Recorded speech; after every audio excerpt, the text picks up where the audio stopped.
Warning, the following program contains sensitive material that may be unsettling to some audiences. The Pedantic Pedestrians are not responsible for any injuries or paranormal activity that may occur during the viewing of this program, including, and not limited to, whiplash, bipolar disorder, a sprained ankle, or demonic possession. Viewer discretion is advised. Two guns. Do you want to, encourage people to suspect the host? So funny, Chad. When you see people laughing.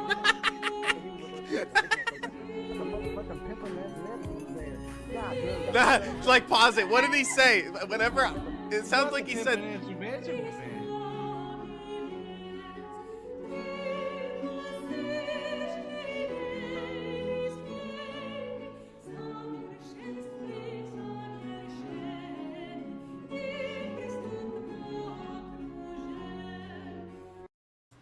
Live.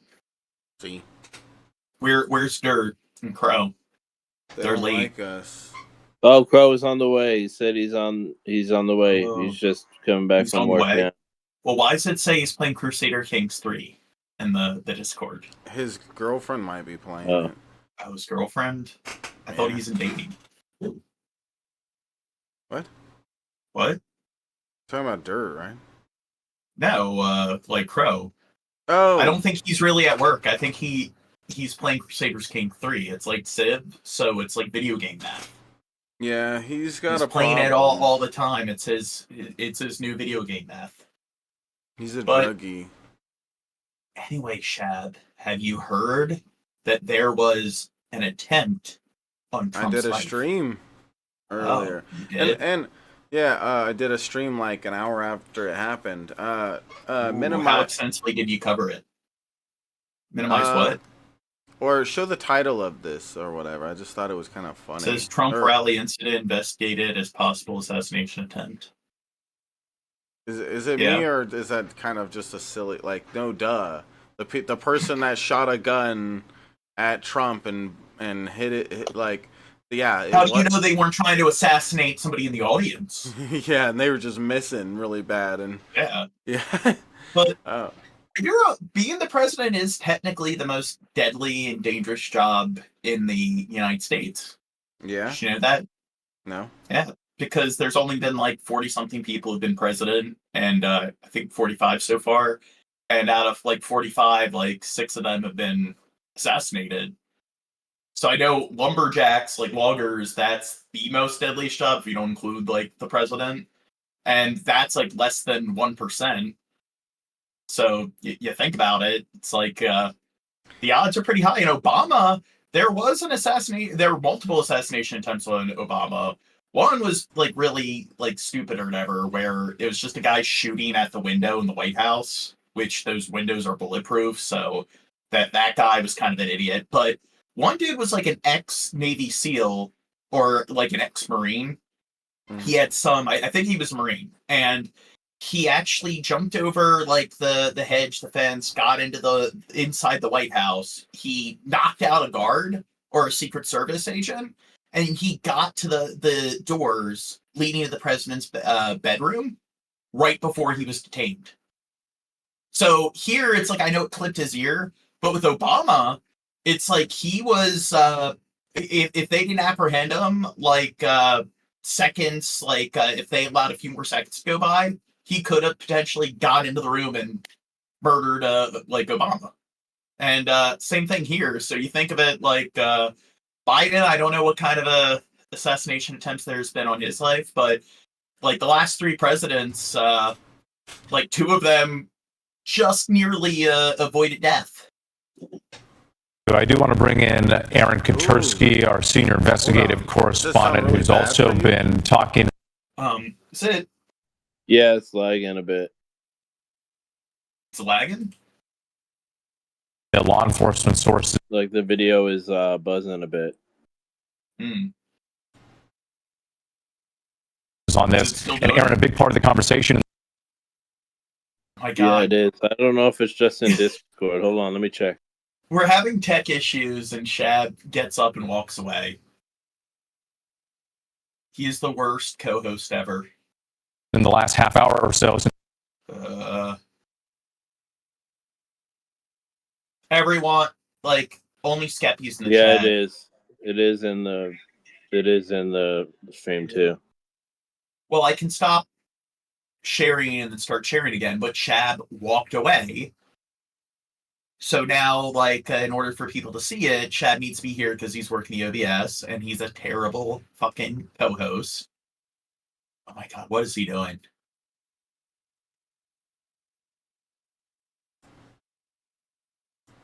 Shab, why are you walking away when we're having tech issues? My girlfriend came in here trying to ask me something. Okay, so Since we've been getting more information, is whether or not still this sound bad? yeah, it still sounds horrible.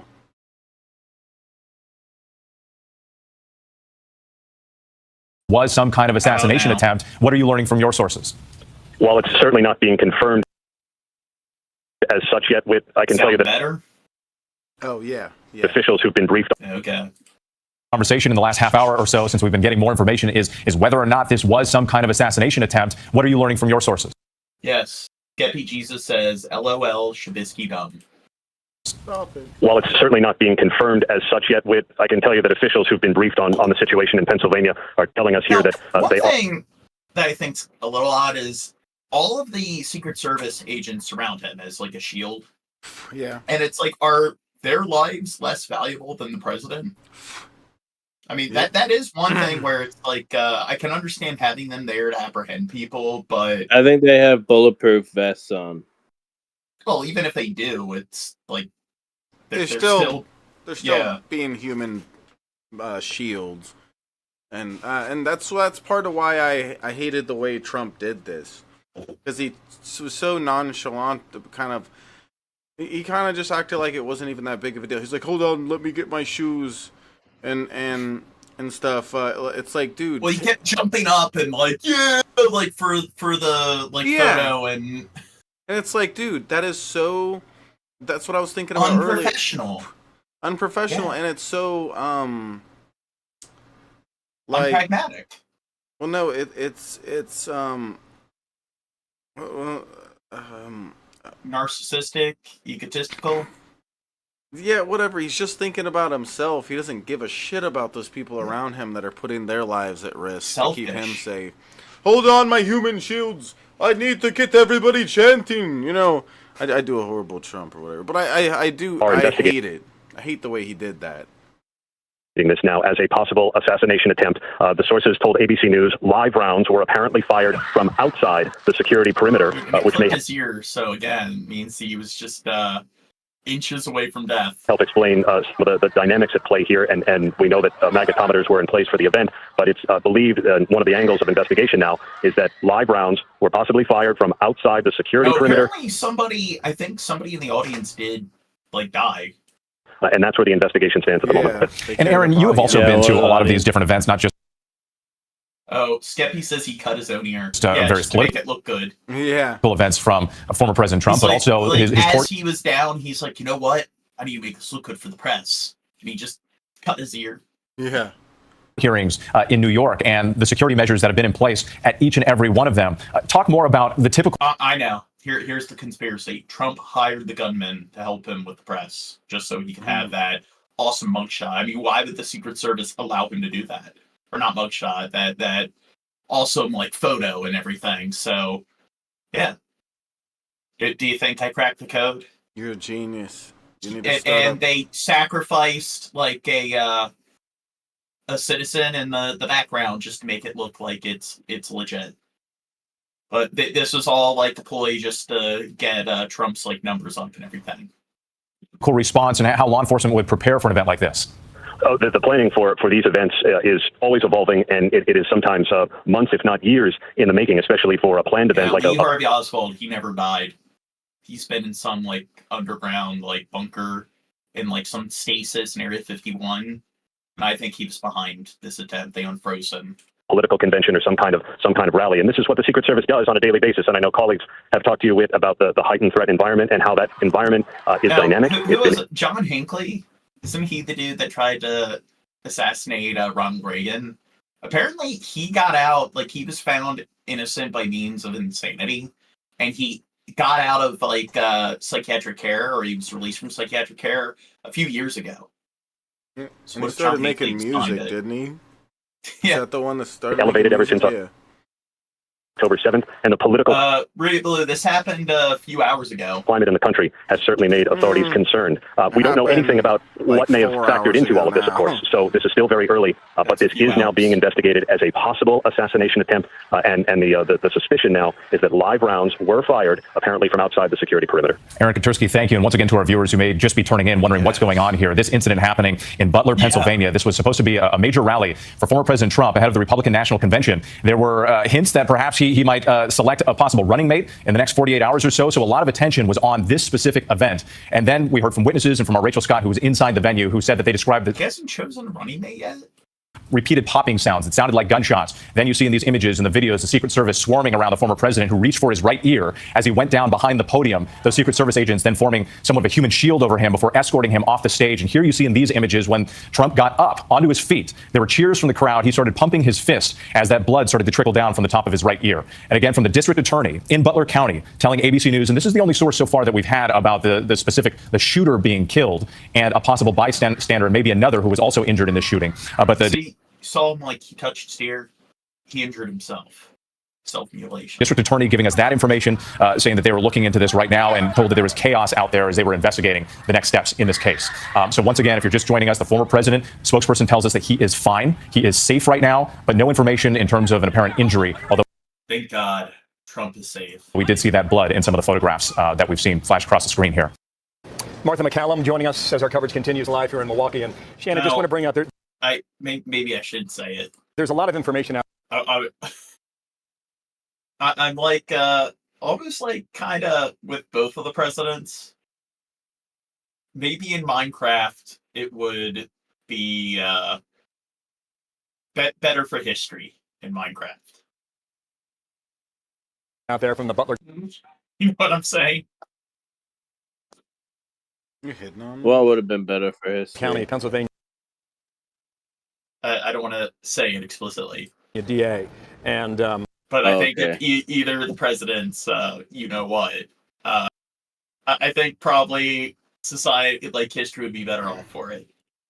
he apparently his name is Goldinger, Goldinger, and apparently he's speaking with a number of members of the press. None of this has been confirmed, so I just want to walk cautiously with it. But listening to David McCormick describe. How many times has Shad gotten up so far? That man who was. And we are twice, 3 times, maybe. 12, 13 minutes seated near him, being carried out with numerous tourniquets on his body. There were casualties. As to whether or not there were fatalities. It didn't happen. So, was it Neener? We hope and pray that's not the case. We can't confirm that right now, but there certainly were others who were injured. How many, we can't say. The Secret Service has joined the chat. But when we look at that video, it appears, Shannon, he grabs his right ear before you hear a sound. And then after that, there was a repeated sound over and again. Wait, what type of American am I? I am like the American. In addition to that, everyone should model themselves after. In all likelihood, what would be the Secret Service returning fire, and that's why we have that quote that we have used now, shooter is down. So we'll wait for an update out of Butler, but we just want to bring you some of that now. We're just getting something coming How much do you want to bet that all these photos are going to be like turned into memes, and they're going to be like compared to different old man Biden like photos as like a bunch of Trumpites are like, yeah, Trump. The Associated Press here. This is to the AP. They say the shooter is dead and a rally attendee was killed at the Trump event in Pennsylvania. They say the Butler County District Attorney is telling them that. That's according to the Associated Press. The shooter dead and someone. Hey, why does Taylor think I'm mad at her? I ain't mad at anybody. Also, who was attending that rally? That's the latest from there on site. As we just learned, Joseph, you weren't listening to the program here, but Lester Holt, NBC News, just reporting that one of the attendees has deceased, has died from injuries as a result of the shooting. Joseph, you told me off camera that you may have witnessed this, and I'm so sorry to be talking to you in this tragic moment, but can you now describe what it is? Who was the attendee who is that you saw? I was attending the rally. I was in the set of bleachers, the very far left of the. Oh, you know who I think? I think it's what it is that you saw. The dude with the brown hair. I was attending the rally. I was in the set of bleachers. Maybe. moment, but can you describe what it is that you saw? I was attending the rally. I was in the set of bleachers. Let's see if we can identify who. The very far left of the podium, or Donald. Yeah, that brunette kid who's like in one of the front rows or whatever. He was the first one to drop, and he dropped like 3 seconds before everybody else. So I'm thinking maybe that was the attendee who was murdered. President Trump was speaking. So, I was there with friends. Timmy I heard mentioned several how gunshots. you got up again. So why was that the third time you got up in the span of just like 15 minutes? Gene, focus on the news. Okay. Well, why do you keep getting up? Man beside me suffered a gunshot wound to the head. Was instantly killed. Fell to the bottom of the bleachers. Another woman looked like she got hit in the forearm or hand. And then at that point in time... And why is the dirt here? It was rather chaotic. Yeah, Dirt's in the chat, but they're not here, and Crow's not here. I'm going to have to fire all my codes. Half the people were looking because they thought it was fireworks. I knew it was gunshots right away. You. My friend, hit the deck. Dumb. I was kind of looking around just trying to see where the shots were coming from. It seemed to me like the shots were coming from behind the bleachers. It seemed to me got hit in the head from behind. He was killed instantly, as far as I could tell. They're talking about how, it sounded like the shots were coming from the bleachers and so forth. So this is something like whenever there's like mass shootings or mass killings and so forth, people are always like, there were multiple shooters and so forth. And a lot of times it's just when somebody's firing shots, they'll echo. So it will sound like there's more than one killer. So the Vegas concert shooter, that was one thing. And you can clearly tell that that's what it is if you're watching footage of it, and you hear the shots are fired. Then 3 seconds later, it sounds like the exact same shots are being fired. And then it's also when you're in a crowd, everyone's disoriented and stuff. It's like, is there one shooter or are there two shooters? But then conspiracy theorists are like, numerous people said that they thought there were two shooters. It's like, yeah, you dumb fuck. That's because sometimes in the moment people aren't really aware to what actually is going on, and they can miscalculate, because it's not like everyone sees who exactly the shooter is and what their exact location is. And at that point, state police and a SWAT team, started evacuating the bleachers, and then I helped carry the man out of the bleachers to a tent that was behind the bleachers. You helped carry the man yourself. What was his condition when you were carrying him? He's deceased. He died. How close were you to him? A couple yards. It wasn't very far. Did you know the man? Wonder, yeah, it seems like, they put their hand on his head. It's like, get down. So it seemed like he wasn't being compliant, and he was kind of going against their regulations. Police ranger. They put a towel over his head and then carried him off. And you said there was another woman nearby who was also injured. Where was she in relation to him? I believe she was in the bleachers, behind, above me. The people that stood behind him, half of them, only half of them kind of ducked down and stuff. The rest of them were just standing tall. And it's like, dude, you just watched as the president got his ear almost shot the fuck off. Sometimes people freeze up. So that does happen. But it's kind of one of those things where I think most people look at what people are doing next to you and to decide what they should do. And so some people were ducking and then looking at other people and doing it. Then some people were standing and they're going, okay, I'll stand too. And it's like, when there's shots, I don't know. I think they're just a bunch of idiots. Well, sometimes in situations like this, where in traumatic scenarios, people will just it's fight or flight. Part of fight or flight is sometimes people will freeze up. So I think in a lot of these cases, just their brain's on autopilot. Or just to the side of him. But it seemed like she was kind of at my flank, and then she flinched, and it looked like she had taken a gunshot wound to the forearm and hand. Joseph, from where I was standing, we heard multiple gunshots, 8 to 11 shots. We've been hearing it replayed on the video. And Shab has left again. Here. Do you remember, can you tell, I know it was a chaotic scene, but what's this, the fourth, fifth time, Timmy? Point, was it immediately when you heard the gunshots that he was shot, or was it later on into the firing? The first 7, he was hit and she was hit within the first 7 shots. I counted 7 shots. What was going through your mind? You were right there. I know it happened so quickly, but what can you tell us about those moments? First, I was in shock because I know what gunshots sound like, so I knew they were gunshots. I couldn't tell from where they were coming from. And when I noticed someone got hit, then I noticed, he couldn't tell where they were coming from. Okay. So this is proof that it's a conspiracy, because it's people who were there said They weren't even aware of where they were coming from, so there were no gunshots. Seemed like they were coming from behind me, and it just was pandemonium. And then I heard some more shots. I couldn't quite tell where they were coming from, but I counted the first 7. They were very loud, very close, and it killed one man and wounded another woman. And Joseph, you told me that you're a doctor, you're an OBGYN. How did that background play into how quickly you were sort of able to assess the situation and know what happened to these individuals? Yes, Frigate Blue. Shad's got ADD and he won't take medication for it. And know what was going on? Well, I told the police, I tried to render assistance. I told the police I could render assistance. They had another physician on the EMT team, so they kind of took over. So they didn't really need me, so I kind of helped carry him down. Yeah. Bill Hicks says Biden wouldn't have ducked. He has slow brain. I think he would have ducked because if he did, his back would like snap in two. I think he doesn't have like the agility anymore to do it. Initially, out of the bleachers.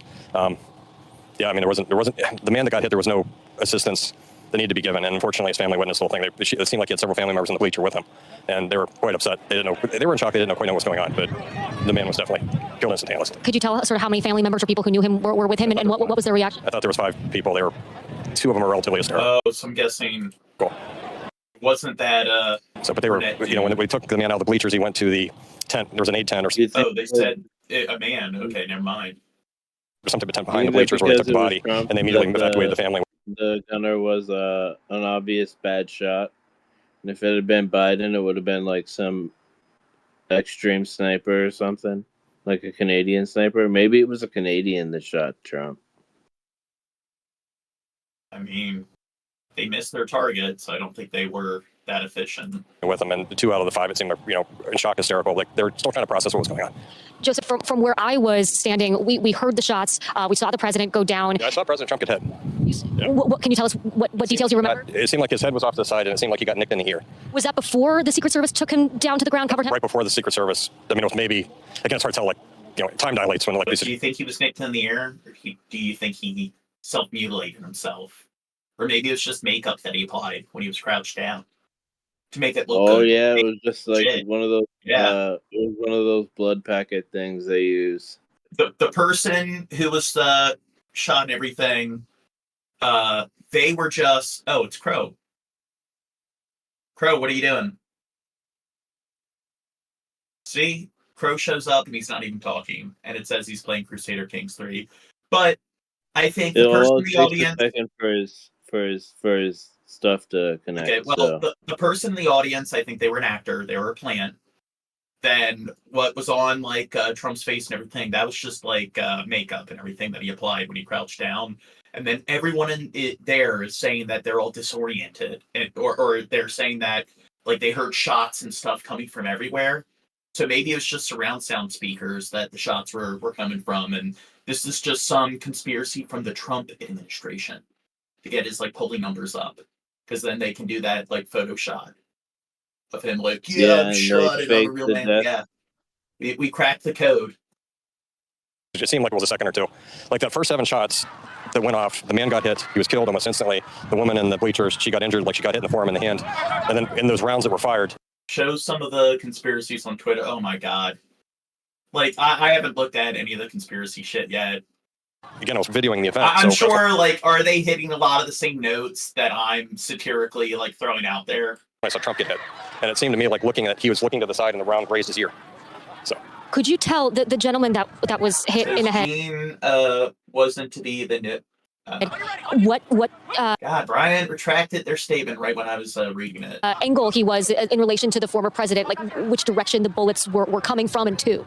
So it looked like he was facing the president at the very far left portion of the bleachers. So he's directly facing it. Again, it seemed to me like the shots were coming from the rear, like behind us.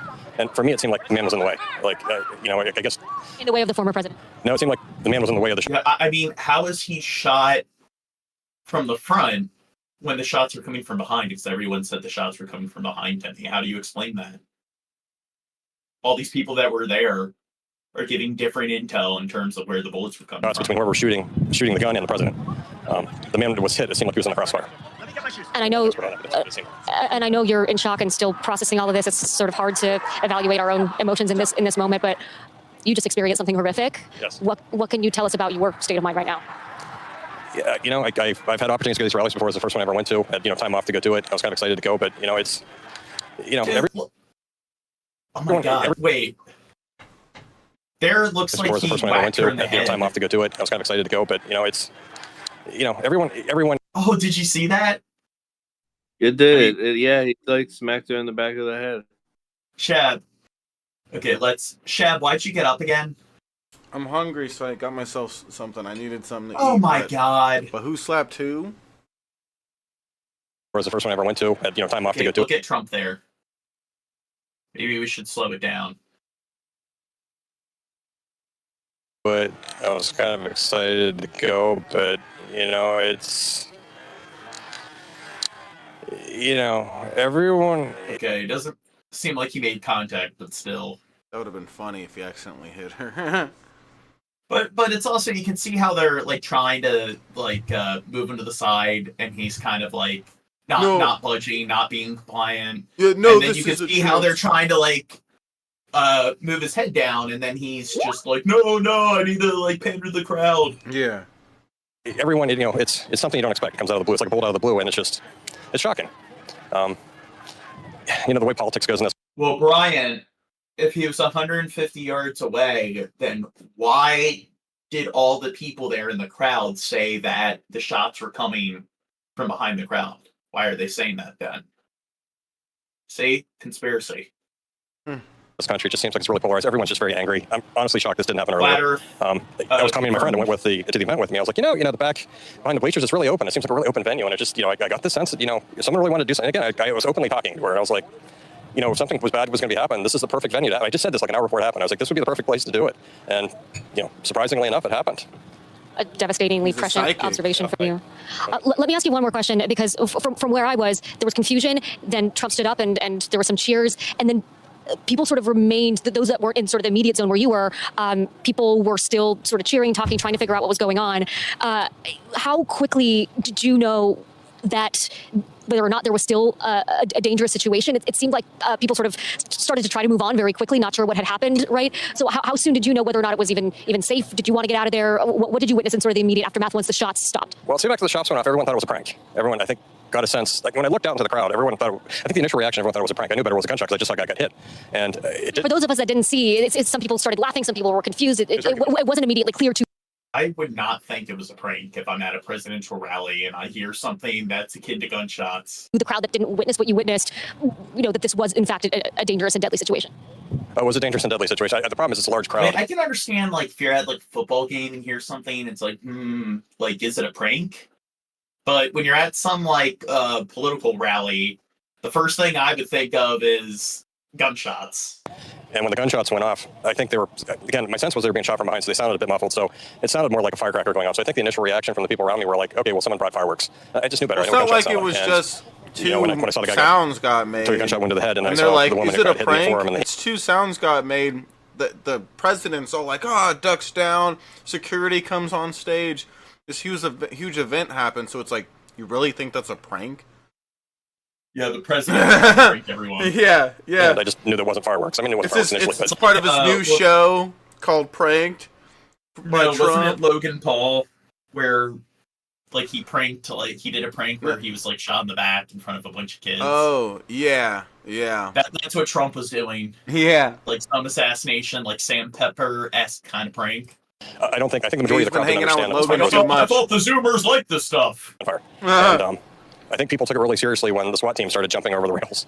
So I don't know what to say outside of that. Joseph, I know this. I can't imagine what it takes to describe what you just witnessed in these moments, right in the aftermath. So we thank you so much for sharing. Lester? Yeah, Dasha, thank you for that account. I mean, no one should have to. We are following all of these major developments after the shooting at a campaign rally. Former President Trump in Butler, Pennsylvania, was slightly wounded in the right ear, but we're told by his campaign, by his family, that he's doing fine. Authorities say the shots were fired from a rooftop adjacent to the venue, some 200 to 300 yards away. 8 rounds fired from an AR. Okay, so here they're saying it was a rooftop. Now, all the other people, again, they were saying it was coming from the side, coming from behind. They're saying it sounded like fireworks. So why are there all these inconsistencies, Shab? Dude, no way was it. It was an AR-15. Well, is that what he said? Those are pretty like common like rifles that people use. Style rifle. That information. I think the kid in Sandy Hook, that's what he used, was like an AR-15.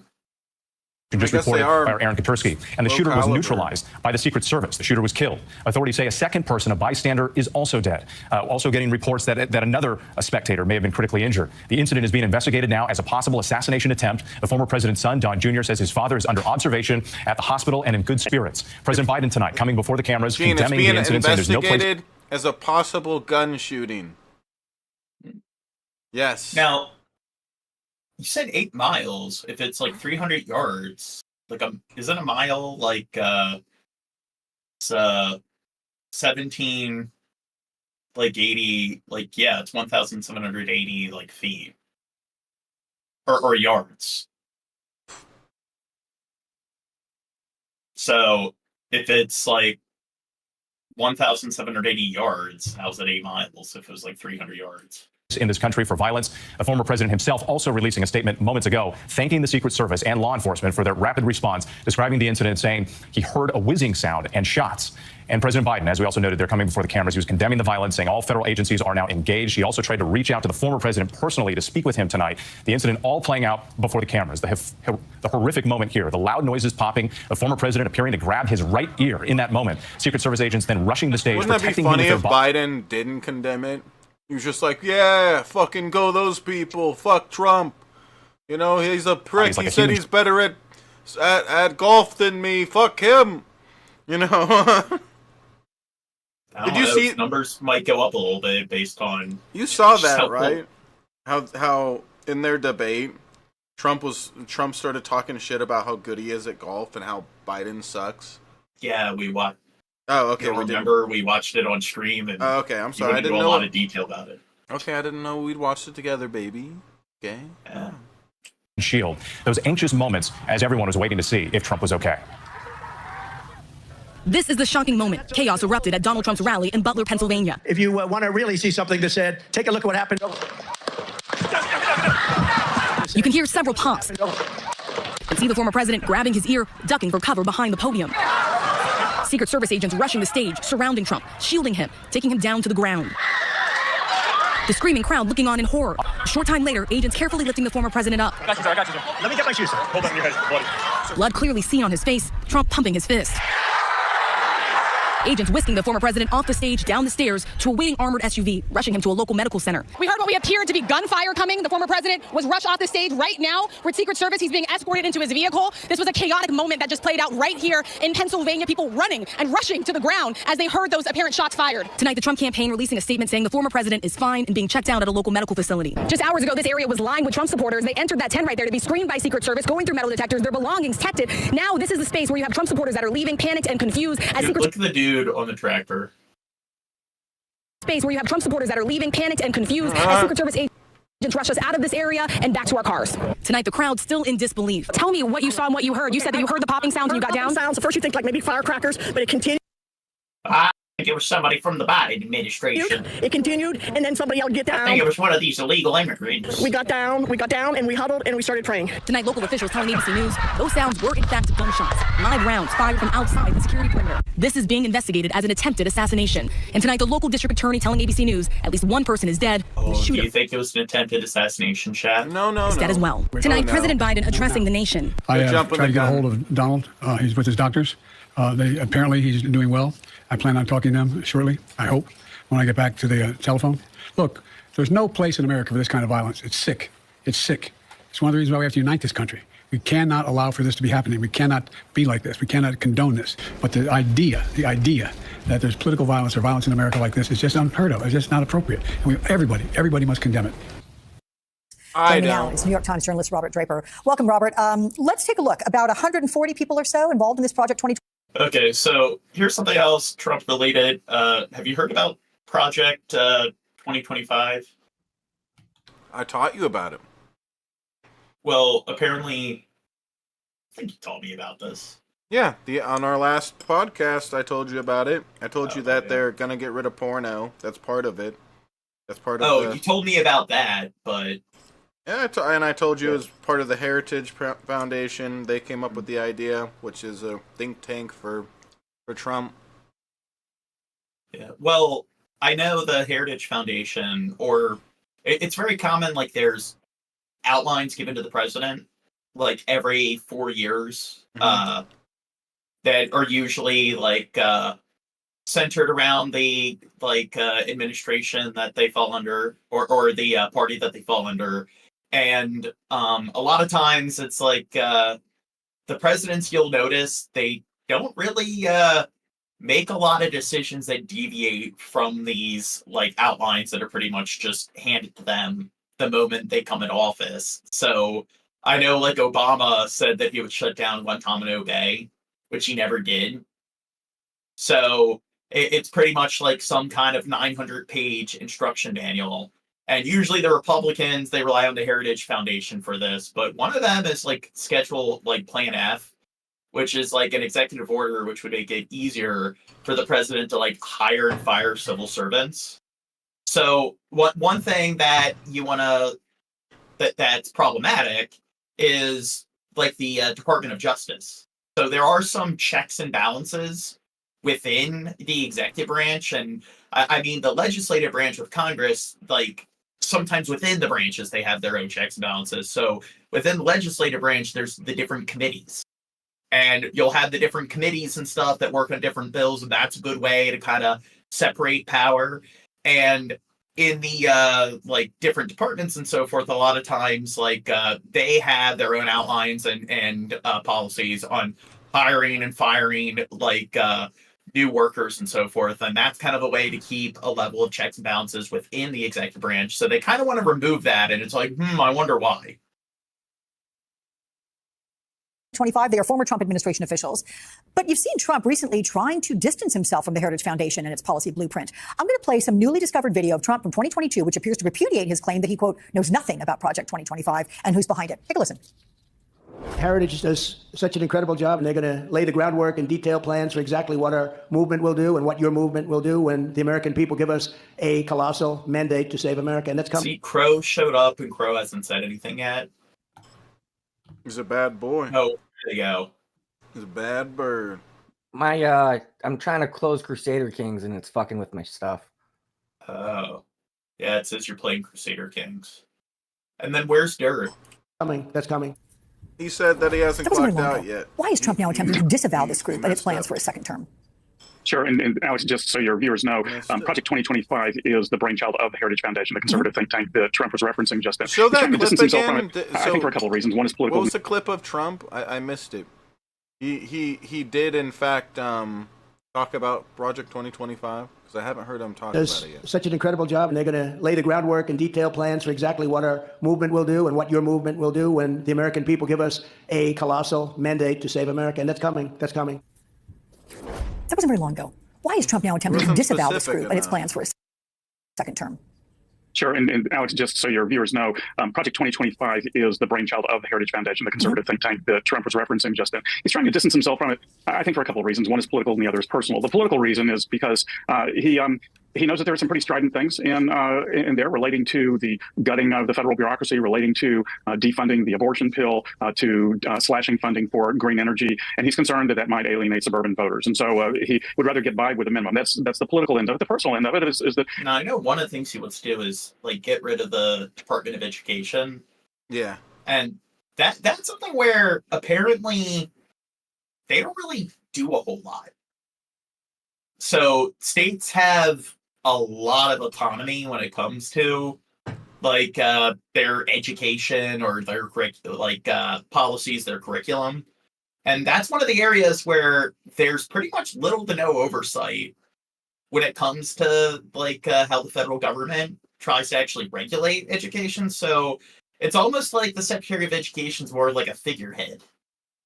They don't really have a lot of power and so forth. And I mean, I could kind of see why they want to get rid of that. Like me, I think you'd want to advise it. Maybe the federal government should have more oversight over it, because you look at how like shitty the curriculum is in a lot of different states.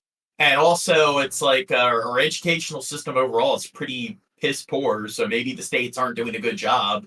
Maybe there does need to be some kind of wider reaching like federal policy when it comes to like the curriculum. But it's probably not going to have much of an effect because, like I said, it's not really utilized at all.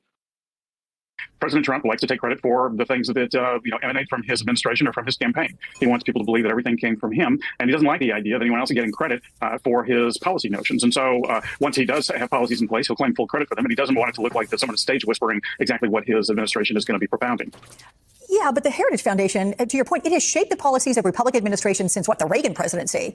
But then if you look at 2025, it contains positions much further right than previous administrations. Give us an example of some of its most extreme proposals, who they would impact, and is the Biden campaign accurate when it calls the project an authoritarian blueprint?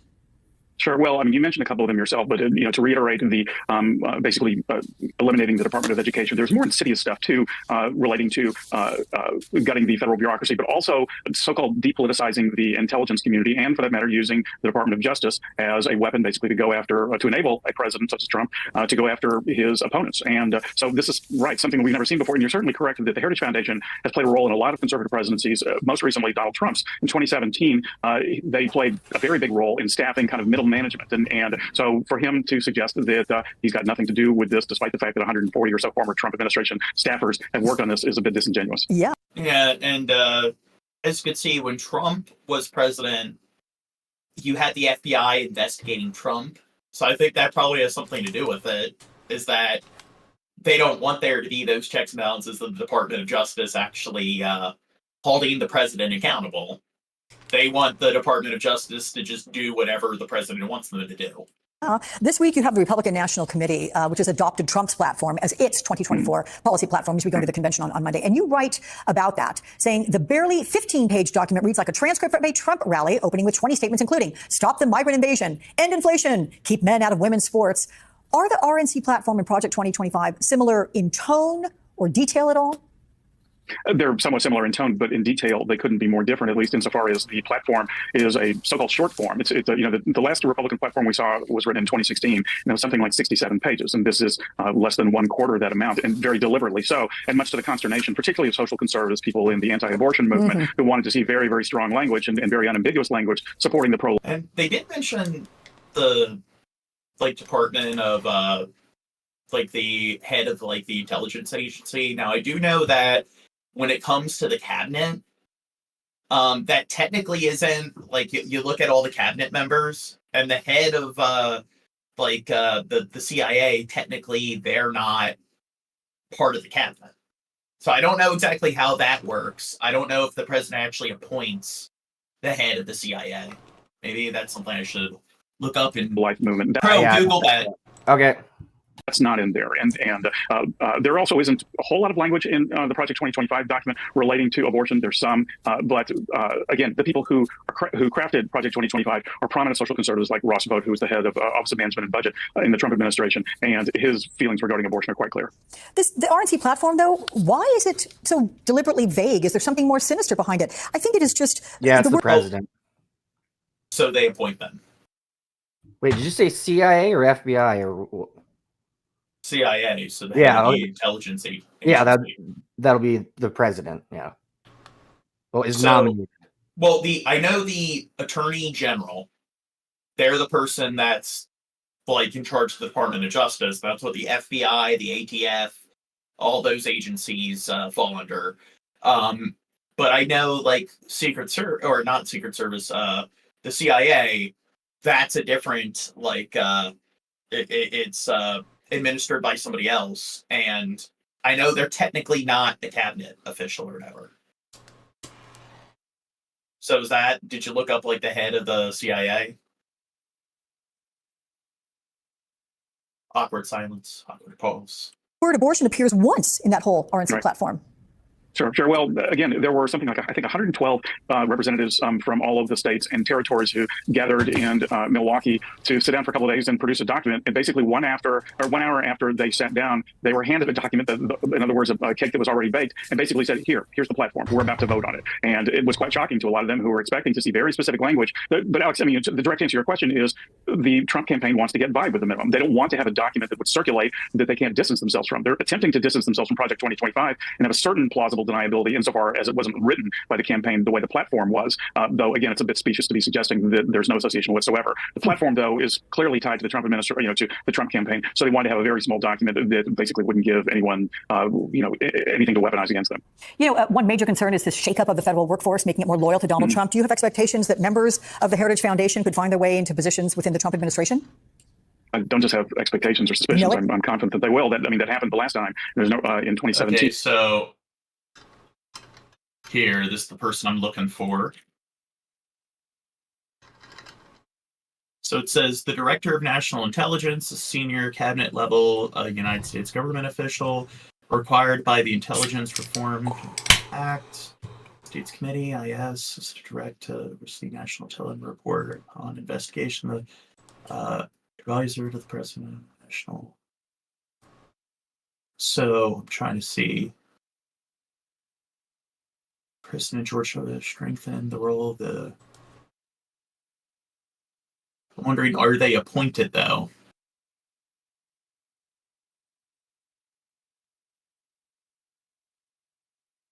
Appointments. First Director of National Intelligence was former U.S. Who was appointed. Okay, so I guess they are. Never mind. So I was thinking that these officials were, like, I guess they were gradually promoted or whatever. So I thought it was like the National National Intelligence agencies that actually put this person in power, but apparently they're appointed as well. And they were quite proud of the fact. I mean, their PAC arm, Heritage Action, the people in charge of it were very proud in saying to me the very direct role that they had in placing some of their own in the administration. There's absolutely no reason to believe that there won't be more of the same. Robert Draper. Okay, next vid. Keeping a beaver inside of a house is not something I recommend to anyone. See, I finally followed through with the kittens part of kittens carnage, and Dirt's not here. I need to spend time every day grooming her and scratching her back. I'm Beaver Mom. Hi. I'm Holly, and this is Tulip's story for Julius. Tulip was found alone as a baby beaver actually wandered up to some construction workers. Unfortunately, in Mississippi, beavers are classified as a nuisance species. Imagine needing to look things up. Yeah, I know. If only I knew everything like everyone else. I mean, like me. Yeah. I volunteered with Woodside Wildlife Rescue. Tulip was brought into rehab. She was so sick. It was sad. I just desperately wanted to help this little creature. So a lot of small rodents like hamsters, guinea pigs, and stuff, they will like just compulsively kind of like chew and nibble on stuff. And I remember my guinea pig would occasionally like nip at my fingers and so forth. So imagine that doing like a beaver or like a larger rodent doing something like that. Yeah. She lived inside with our family 24/7 as a scientist looking at behavior. It's interesting. Their whole world is changing their environment. And so when they're inside the house, sometimes that just means that they go around and grab whatever they can find and put it in a pile or make a dam inside the house. It also means they want to chew anything that is available to them. They have to. Like it kind of shows just how programmed their behavior is. The fact that they just impulsively make dams or whatever. Literally that are made of metal for the most part because they're orange due to the iron in their teeth, and they chisel them all the time. You're so strong. Everything a beaver does is to ensure that they have what they need for survival. There's literally people in Mississippi that do nothing but dynamite beaver dams because trying to hand pull it is just not going to happen. Myself, my husband, and my son. Luckily, it's a family affair, so we all take turns making sure that we can take care of her. She loves fruits so much that I limit the amount that she gets, but every now and then, if I give her a treat, she'll throw a tantrum. If the banana runs out, oh my goodness, okay. What I also learned about Tulip was that she could not swim. It's normal for young beavers to not be able to swim well, but usually they at least have the ability to try. But when I put her in water, she could absolutely not die. Wait, Nicholas Rosa says, looking things up just means you adopt someone else's story gene. Like, what does that mean? Well, whenever a sheep gene. Okay. She just floated at the surface. I literally got in the water and stuff with her. Finally, we got her where she was diving and she was swimming and everything was looking well. And then Tulip comes down with a horrible skin infection. I'm actually writing up a case study for a journal now because it was just one of these. Do you think would be a better pet, beaver or otter? To know this type of skin infection even existed in beaver. I needed a way to protect the wound on her back. And what ended up working? Apparently, I guess beavers will collect things and just make a dam. But otters, apparently, it's like they're much more hyper. People like claim that it's like having a 2-year-old who's like on crack or whatever. They're just constantly getting into everything and stuff, and they have like pretty much like no off switch, and they you pretty much have to watch them at all times. It was a little onesie, a little infant preemie onesie. As soon as I would show it to her, she would literally climb into it because she liked it. She wore the shirts long enough until we were able to get healing and she no longer needed the topical medicine. Love you. The way we're approaching it with beavers is we are their family. The family that they lost for whatever reason. We're doing the best we can to provide that security and safety and reliability while also encouraging them to do natural beaver behaviors. What are you doing? We moved her into her own enclosure in the backyard. With beavers, we're very fortunate that we can still release these animals while also providing them with all that social skills. So we're very bonded, but it's not going to prevent Tula from being released. They're not going to walk up to any human because those humans do not smell like us or sound like us. She's a year and a half. The earliest you're supposed to release a beaver is 2 years old. Beavers live 25 years, so they're slow to mature. They need time to grow up. And someone mentioned beavers are aggressive. Yep. I do know in the wild they're animals that a lot of people don't think of as being that aggressive, but it is very common where people approach them in the wild and they're likely to attack people or nip at people because they're very protective, defensive over their dams. So we might end up with Tula for up to 3 years. When a beaver matures at the age of 3 to 4, and the hormones are there and their instincts to want to do what beavers should be doing in the wild kicks in, they're going to leave and they're going to be just fine. You know what's going on, don't you? Okay, today's a big day. You're gonna be swimming with your new pool. Hey, Coach, you excited? Is this your emotional support toy? Are you gonna take it into the pool? You think that's a good idea? Okay, you guys, here we go. If I had the space, I'd want to get like a lab and a German Shepherd and a Border Collie. Oh my goodness!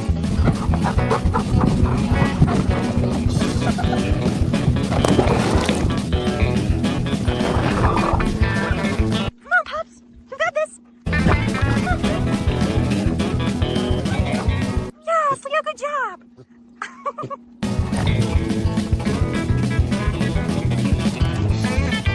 Are you scared? Dude, that looks like Airbud. Remember Airbud, Shab? Yeah. Leo, you're halfway there. You got this! Yes, good job, you guys! I'm so proud of you. All right, let the fun begin. No, not this way. Got the staircase for that. I do know Labs are the 4th most intelligent dog breed, and German Shepherds are the 3rd. Do you know what the 1st and 2nd are? Poodle. Well, the French Poodle's the 2nd. Are You know what the number? Dalmatians one of them? I don't think so. Do you know what the number 1? No. Chihuahua. No. They're probably one of the dumbest dog breeds. The Border Collie.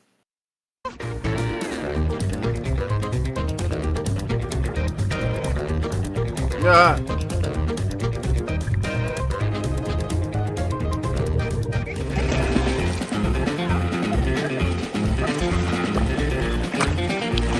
How tired they get from constantly going and paddling.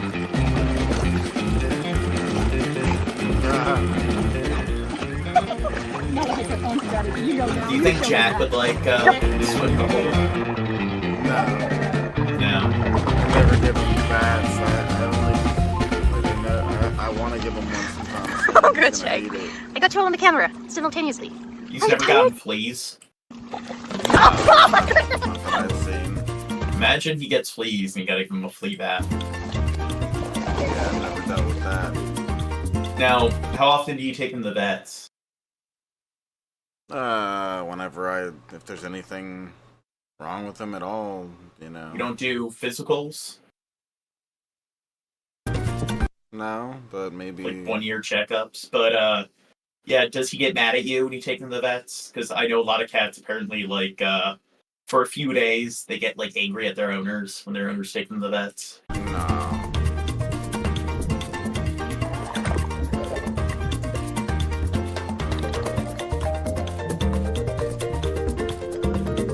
No.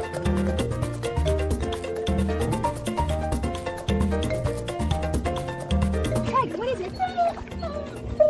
What's the problem? You want to play water fetch? Yeah, let's do it. Let me grab it. You ready? Jump, come on.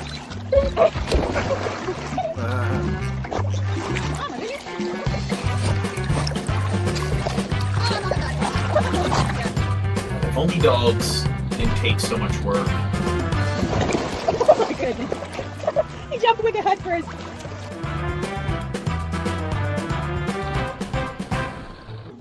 Look at those happy faces.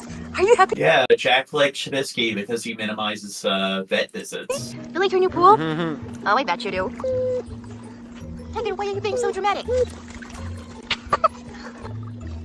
Come on, get in. I think they're done with the pool and they just want to play with that outside the pool. What is it? What's the problem? What is the matter, buddy? Why are you being sad? Did you see a toy? Oh, I'm sorry. It's sitting to the button of the pool. Oh, goodness. Oh, my goodness.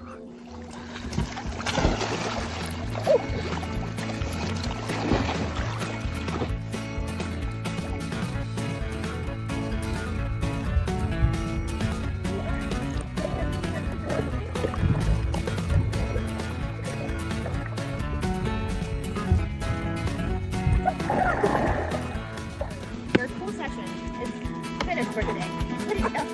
Oh, goodness. Here I go.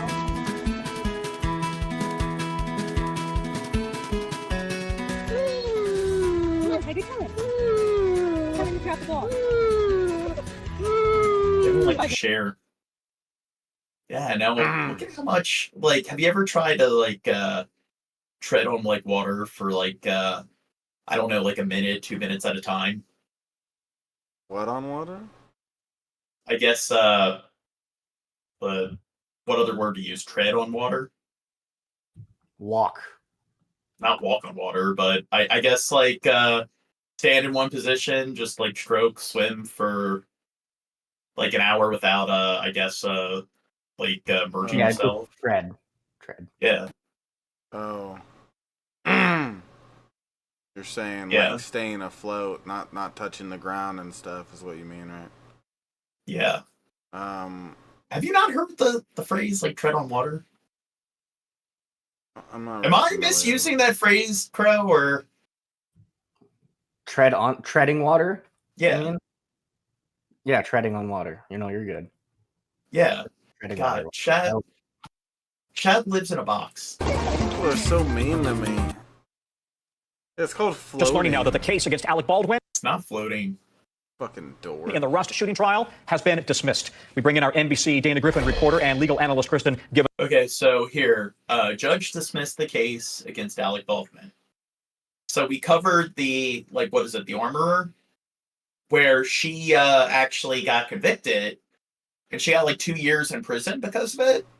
So this is kind of like, I don't know, it kind of shows how, like, with wealth, there comes, like, a lack of, like, accountability. So Bill Cosby, like, he was convicted, but then they found some loophole or whatever in his court case. So then he ended up getting acquitted. And here it's the same thing, where I don't know what, like, they found or whatever. I guess they'll tell us where the case was dismissed. But it is kind of like he was the producer, and it showed that he wasn't abiding by, like, proper protocol.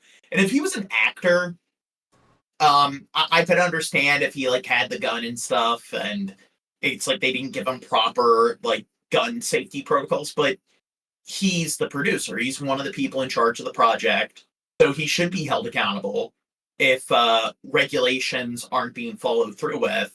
And he was the one not following through with the regulations.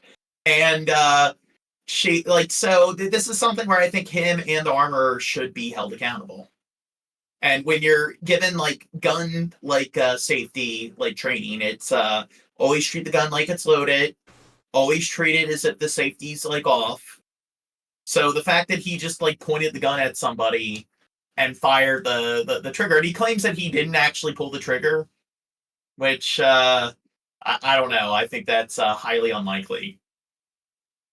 Fedden is also with us. Dana, what a shocker, right? Give us the highs and lows. What just happened? My goodness. I mean, I've never witnessed something like this happen, but essentially the judge agreed with Baldwin's defense that the evidence that could have helped their case was held against them, essentially prosecutorial misconduct. They said that evidence was withheld, these rounds that were brought into the sheriff's office back during Hannah Gutierrez-Reed's trial, but was never disclosed to the defense. So they brought this up during their arguments because they had a motions hearing. Carrie Morrissey, the prosecutor in this case, took the stand in her own defense, so to speak, and that's when we learned her co-counsel, Orlinda Johnson, resigned today. And the lead detective on the case is the one who said that it was her sheriff supervisor, and prosecutor Carrie Morrissey that decided to put this evidence under a different case number, which ultimately let it sort of disappear. And so just in the courtroom, we saw... What? this is like legalese. Did you comprehend what they said at all? Carrie Morrissey, the prosecutor in this case, took the stand in her own defense, so to speak, and that's when we learned her co-counsel, Orlinda Johnson, resigned today. Yeah, Two Gun says Baldwin's been a professional for too long to not know better. And this is a case where the woman who was acting as the armorer, she was like 24, so she was pretty young. And you could tell, like, Baldwin was like rushing her and stuff, so which there's still plenty of accounts of her being pretty unprofessional as well, but you could cut her some slack because she's a lot younger working in the industry compared to Baldwin. So it's like, I agree that she should have been held accountable, but I think Baldwin should be held to a higher level of accountability than her, considering his experience, his age, and the fact that he was a producer. So, like, the producer should also be held accountable. And the lead detective on the case is the one who said that it was her sheriff supervisor, and prosecutor Carrie Morrissey that decided to put this evidence under a different case number, which ultimately let it sort of disappear. And so just in the courtroom, we saw the judge read out that this conduct was highly prejudiced to the defense, and you saw actor Alec Baldwin break down into tears as the judge granted their motion to dismiss. His family emotional. He stood up, left the courtroom. We are working to get more details about what's happening now outside of that courtroom, but obviously a major shocker in this case. And also, it's important to remember, what is the family of Helena Hutchins thinking at this moment? They were looking for justice in this case, and they said that they were, hoping that anyone held accountable would be brought, would be judged by their peers and a jury. So it's a tough day for the family who's looking for answers, but for the Baldwin defense, a major win in this case. Tom? Now, like, Skeppy says that he disagrees. Baldwin, as producer, delegated the task for gun safety to a recommended company that he had a reasonable expectation was doing the job.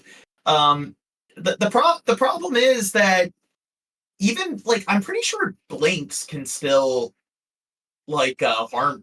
Like, didn't, like, what is the movie The Crow? Brandon Lee. Yeah, he was shot by a blink and ended up dying. So even blinks, I think, can be pretty deadly. And it's just the fact that he fired the gun, like, at a person. Why the hell would you fucking do that? And I mean, he claims that, and it's like he was also being dishonest because he said that the gun, like, fired without him pulling the trigger. And they've had, like forensics, like, experts actually tried to, like, test that to see if it could actually happen. And it was only if the gun was damaged in a particular way, which that specific gun was not, did not have that type of damage. So he's clearly being dishonest when it comes to, like, how things happen.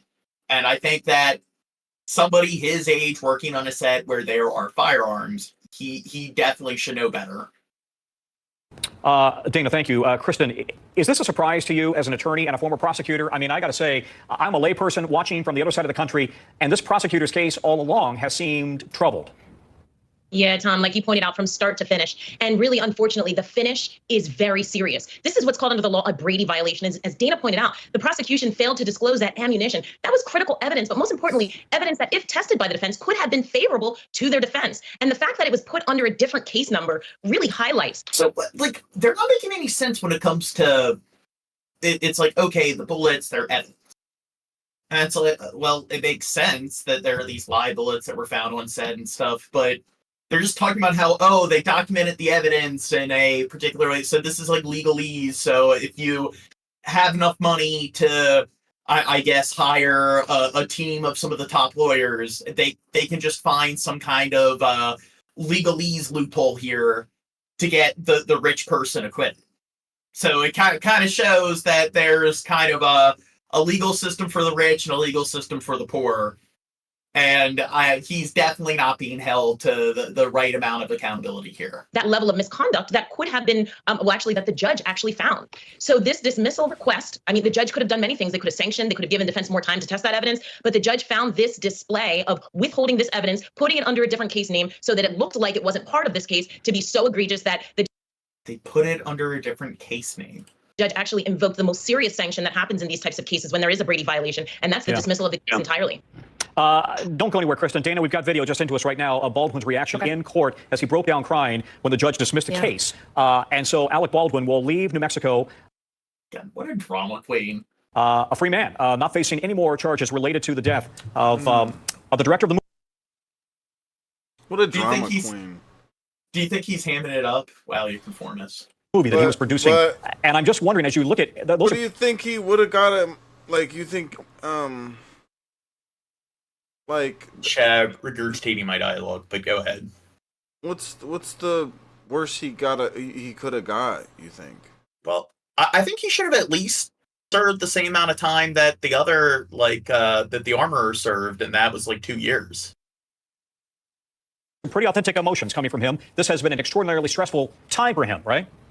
Absolutely. It's super stressed. And you can only imagine, because remember, we walked through the history of this case. He was charged with involuntary manslaughter. The charges were dropped at one point. The former special prosecutor had attached this special enhancement that would have possibly landed him 5 years in prison, but it was the wrong charge to attach because that law was enacted after the shooting. And then January of this year, I kind of agree with that. I think 4 or 5 years is a reasonable amount of time, especially since I don't know the armorer again. He should have at least gotten the same amount of time she got. Grand jury indicts him on the same charges. He has fought time and time again to try to get this case dismissed. They have alleged prosecutorial misconduct for several other issues. So to get to this trial and to have this major bombshell be revealed, not only does it impact Baldwin's case, but you best believe the defense attorney for the armorer, Hannah. So does this mean we're going to see the movie soon? I don't think the movie's actually going to come into fruition. I think this happened when only 60-70% of the film was actually completed. They need to continue the film now. God. And just all of a sudden out of nowhere, one of the characters switches to a completely different actor for no reason, and they're just gonna act like it didn't happen. Was it an actor that got? Oh, I thought it was. I don't know. Do you know? I thought it was one of the camera people or the director or something. Oh, never mind. Yeah. Then go on. Turn the cameras back on. Let's get back to filming, guys. We can will likely try to request her case be overturned. What if she may now be released from prison because the evidence of these rounds was really more helpful or possibly exculpatory to her case because she alleged that she didn't know where those live rounds came from and that this box. Yeah, I've actually never seen The Crow, but Brigitte Blue says, wait, so this is the second Crow that the actor died? Was it? No, Brigitte. They were comparing it to that because on The Crow, someone died during the making of The Crow or whatever. That's what happened. Brandon Lee. That's what happened during the making of whatever the fuck film this was. Is there a name? Came from, or that she got it from the supply. Now, Alec, wasn't he at least a bit sad about it? Fire. So we may likely have to the judge may likely. I don't know. It seems like he's more sorry for himself. Her case. And I actually do have a video of him, when he's being interrogated and he finds out that she died, and it seems like he's acting. They'll review the evidence that was presented in this case, but also her case. So this legal fight is not over, Tom. Dana, real quickly, let's pause because we've just now got the sound in. This is the judge issuing the order when she dismissed the case against Baldwin. Let's play that. Sanction of dismissal is the only warranted remedy. The jury has been sworn, jeopardy has attached, and a mistrial would not be based upon manifest necessity. Further, the sanction of dismissal is warranted in this case. The state has repeatedly made representations to defense and to the court that they were complete. Do you think he's being legit, or do you think this is just him being a drama queen? With all their discovery obligations. I don't know. Despite their repeated representations, they have continued to fail to disclose critical evidence to the defendant. Brady and Harper are satisfied. Dismissal with prejudice is warranted. Kristen, you've been in many trials yourself as a former prosecutor. I'm just wondering, did this... Chad, what do you think? What's your favorite Alec Baldwin film? I don't know. You don't know? What's yours? Say maybe Path to War. No, that was Beetlejuice. It has to be Beetlejuice. To me, it's so weird. He doesn't look like himself in like Beetlejuice. Whenever like I was shocked when I found out that he was in that movie because I always thought that it was a different actor. He just got old and fat, and then like Well, even his shrunk down roles a little before bit. that, he didn't really look like he does in Beetlejuice. So, yeah, I can see it right now. It looks nothing like him. yeah.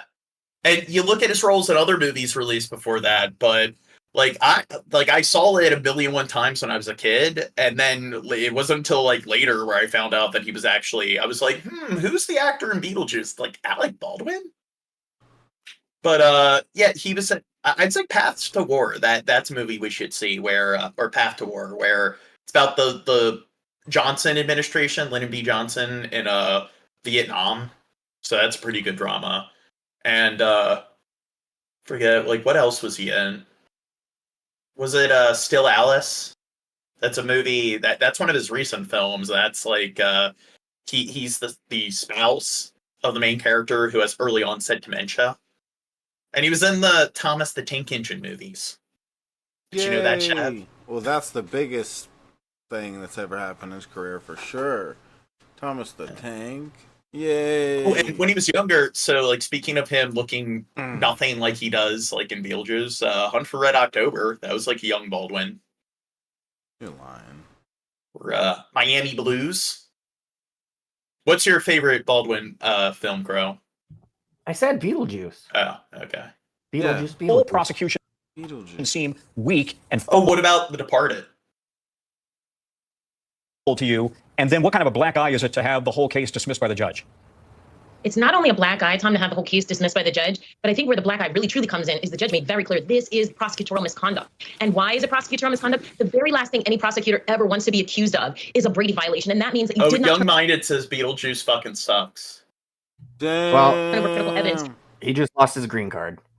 Damn, you're in big trouble now, young man. To the defense. And based on the way that the judge stated it, it really implies, or really... The Shadow, wasn't that like early 2000s like superhero film?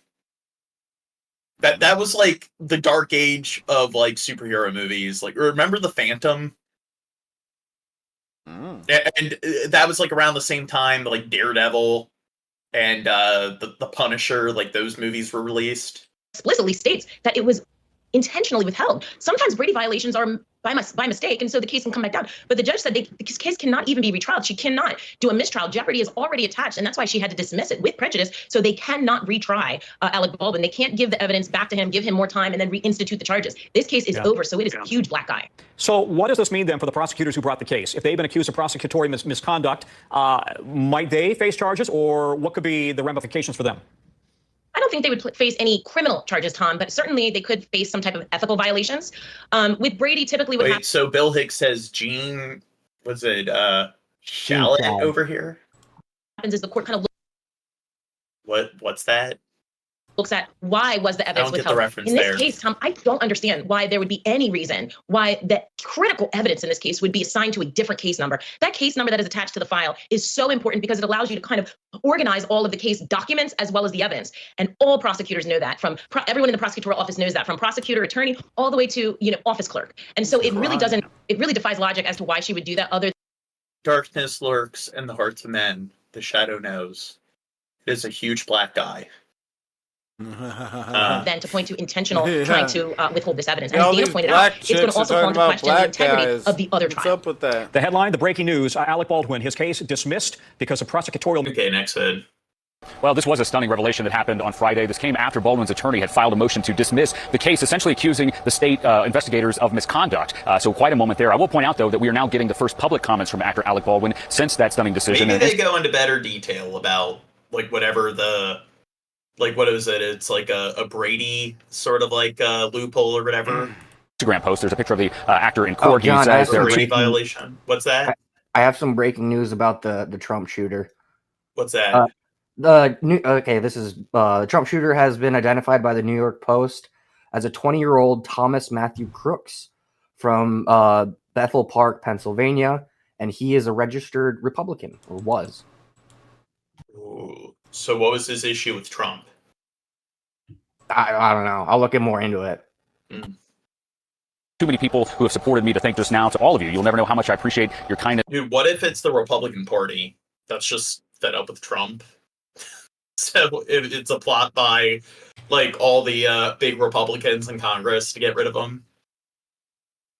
Toward my family. And of course, his family was in court throughout this trial, getting very emotional throughout the testimony. But yesterday, I have to tell you, being in that courtroom in a moment that no one really saw, the judge abruptly moved into ruling on this motion to dismiss.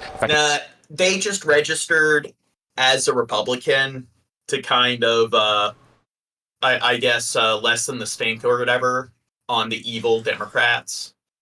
It clearly is one of like the QAnon deep state agents. Ending this case. Alec Baldwin in tears after the involuntary manslaughter case against the actor was thrown out. Dismissal with prejudice is warranted to ensure the integrity of the judicial system. After the ruling, Baldwin turned to his wife Hilaria, the two locking in an emotional embrace. The shocking dismissal came at the end of a bizarre series of events in court that saw testimony halted and the jury sent home early in the day. Trials are Baldwin turned to his wife Hilaria. Out. Dismissal with prejudice is warranted to ensure the integrity of the judicial system. After the ruling, Baldwin turned to his wife Hilaria, the two locking in an emotional embrace. The shocking dismissal. It's like he's hamming it up for like another like Oscar. Came at the end of a bizarre series of events in court that saw testimony halted and the jury sent home early in the day. Trials are fluid. It's not something we predicted. Then both sides sparred over ammunition that was turned into the sheriff's office but wasn't included in the case inventory or tested by the prosecution. Now this is critical evidence in the case that was never disclosed to us. Your Honor, there have been absolutely no violations of our obligations as prosecutors. Judge. Wait, so they weren't presented with the bullets. So it's like who? I don't know. I guess they're claiming the defendants weren't like given like the bullets to evaluate or whatever, or wasn't presented to them. Mary Marlowe Summer herself handling the ammunition as she questioned a crime scene technician on whether they were similar to those found on the Rust set. We're securing the scene, where Baldwin fired a gun that contained a live round, killing cinematographer Helena Hutchins. So was a camera person. Prosecutors claimed they already determined the ammunition had no value to the case. Do you want to call yourself as a witness? In a moment that turned heads, prosecutor Carrie Morrissey, The truth, the whole truth, and nothing but the truth. I do. Called herself. Dude, I still don't get why that fucking matters. To the witness stand to defend her actions. I did not intend to mislead the court. My understanding of what was dropped off at the sheriff's department Yeah, Brady evidence is on this computer screen, and it looks absolutely nothing like the live rounds from the set of Rust. But additional ammunition was also turned in, and the defense questioned a crime scene technician on whether they could be a match. Again, I wouldn't use the word match without further analysis. And the reason that we don't have further analysis is you all didn't send this to the FBI for further analysis, did you? We did not. It was enough for the judge to throw the case out. As she made a ruling, Baldwin's family, including his actor brother Stephen and their sister, huddled in tears behind the defense table. Baldwin left court without speaking to reporters. The importance of the evidence was misconstrued. The prosecutor addressing questions about the certain letdown for the family of the victim, Helena Hutchins, whose relatives followed the case from their home in war-torn Ukraine. Did you let Now, like, my thing is, what's it called when you, like, refile or reschedule the case? It's like the case will be adjourned. So I think they should have done that. Where instead of completely, like, acquitting him and, like, dropping the charges altogether, they should have kept the charges, but they should have gotten a new jury and they should have just, scheduled a new trial. So I think they should have done that where but I don't know. I think this is just I think this is just fucking laziness. The Hutchins family gang? No, we didn't. We did everything humanly possible to bring justice to Alina and to her family, and we're proud of the work that we did. Again, we disagree with the court's decision, but we have to respect it. And it's so important to remember in this case, there was a victim who was killed, Helena Hutchins, the cinematographer. Now, acclaimed attorney Gloria Allred is a representative of the Hutchins family. She has been in court throughout this trial. She just spoke to us a moment ago. Yeah, Skeppy, it's legalese, technicalities. And mentioned that there are still civil lawsuits underway against Alec Baldwin. She told us that for the family, this isn't over. We'll fight to the end. We'll fight to the end. And we are going to fight to the end for Helena Hutchins. And finally, it's important to note as far as the criminal case goes here, and our friend Missy Maris can attest to this, the critical ruling. Now, what's the term for when they drop a criminal case and they, like, try to renew it? I don't know if there's a technical term for that.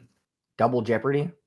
No, double jeopardy is when they charge somebody twice. I mean, they can sit there and be like, hey, there's some technicality that wasn't followed here, so we're going to have to, like, delay this or, like, adjourn the trial. And then maybe later on, we just have to redo everything because of some technical issue. Like, a double jeopardy is if the jury finds them to be innocent and then you charge them again. here it was the judge that threw out the case, so shouldn't they just try to, okay, now they've presented them with the ammo, so now they have to, like, give them a different court date later in the future? No, because still, that would be double jeopardy. Because, okay, so if you're, let's say I shot someone, or I shot someone or whatever, and they don't have enough evidence, they can't just be like, oh, hey, we're gonna drop this for 6 months and then find more evidence and bring it up in 6 months or whatever. Because, like, you can't just or have someone, whatever. I don't know what I'm trying to say. I'm not, I don't know legalese. Yeah. Here from the judge is that this came what's called with prejudice, which means that prosecutors cannot bring these charges back against Alec Baldwin. Fred, this case is over. Well, okay, even though, as you just had Gloria Allred saying, they're going to still pursue something. At least they won't be able to in this criminal path, though. Misty Maris. Wait, with prejudice. But they, okay. Can't they get a new jury? With us now. So this is a big error, right? This is a withholding evidence, whether intentional or not, kind of error. How often does something like this happen?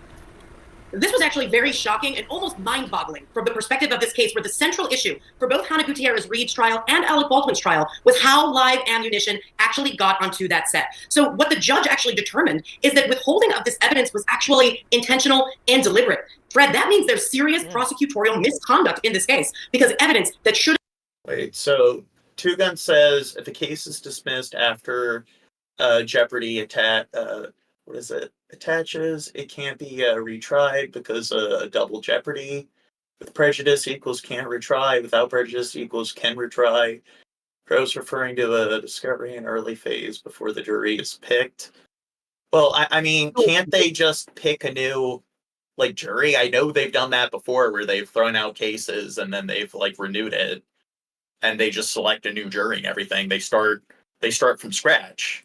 Should have been turned over wasn't. And to answer your question, it does not happen that often. It is rare. It's because it's the prosecutor's obligation, both ethically and their duty as an officer of the court, to turn over any and all relevant evidence, not to make unilateral decisions like we saw here in this case about whether or not something matters to the trial. Those are evidentiary issues for the judge to decide. So this was truly a stunning turn of events. So given that, then, does that now open the door for Baldwin to in some way go after the prosecutor's office for some sort of accountability? Because you just underscored that, you know, your belief that it is intentional, or in some way, I don't know, get some sort of payback, so to speak. I mean, a lot of time and money, reputation on the line, all that has been spent.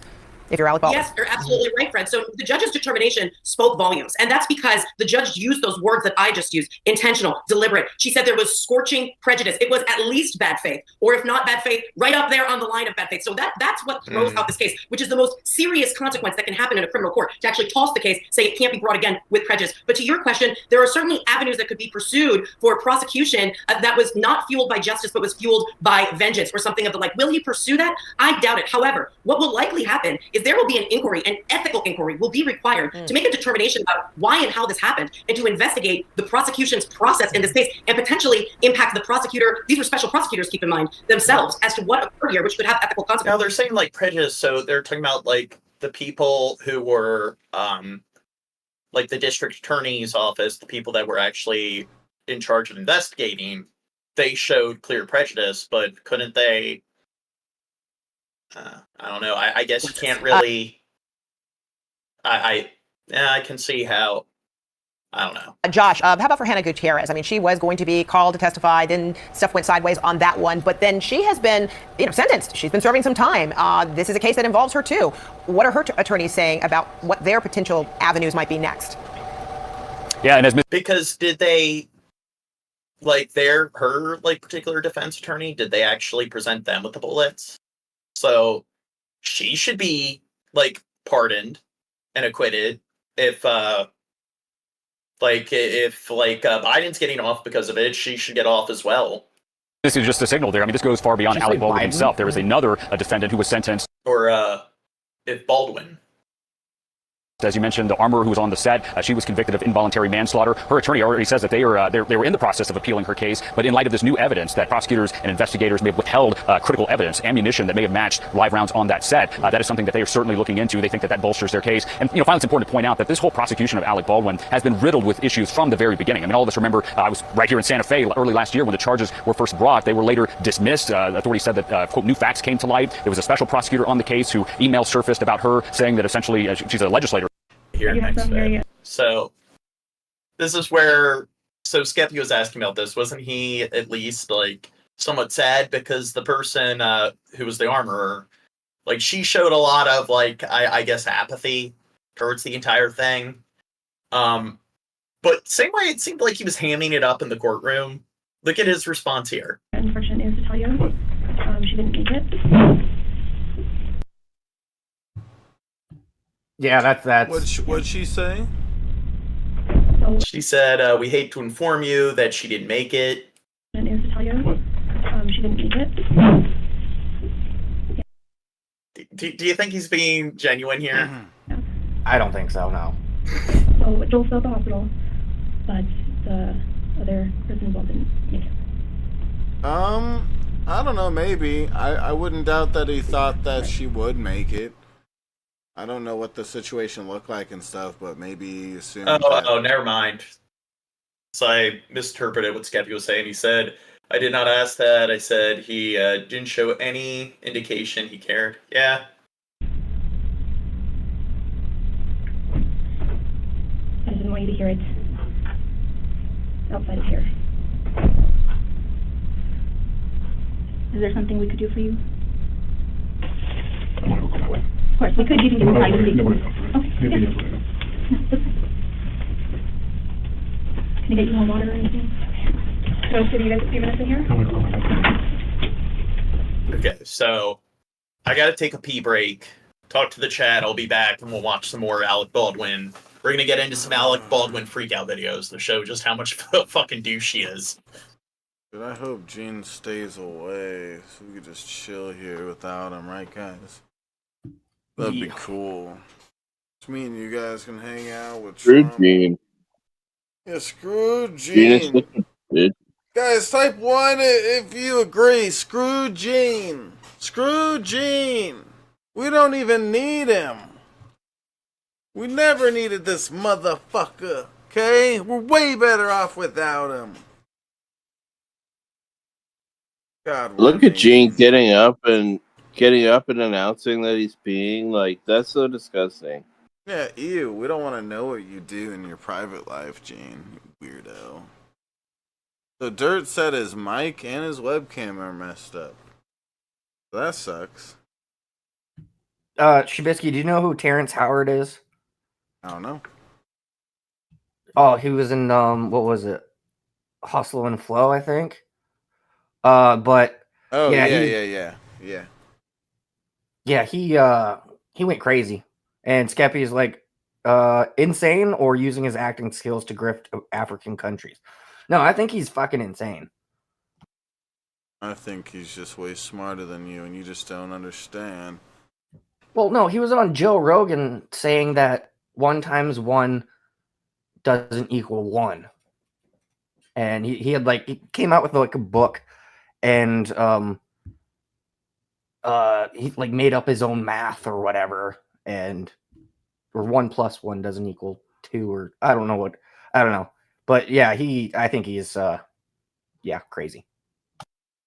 Yeah, screw him. Oh shit, Gene's here. Yeah. We weren't talking about you, Gene.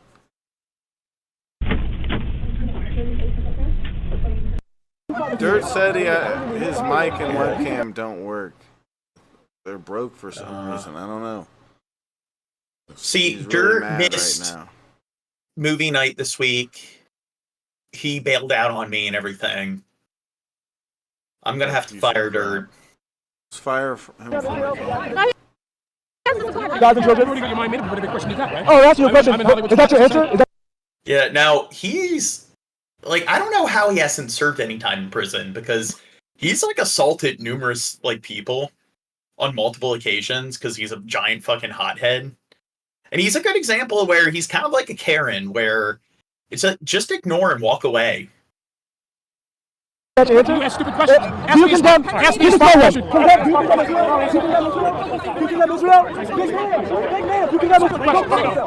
Or is he a hothead, or is he just acting?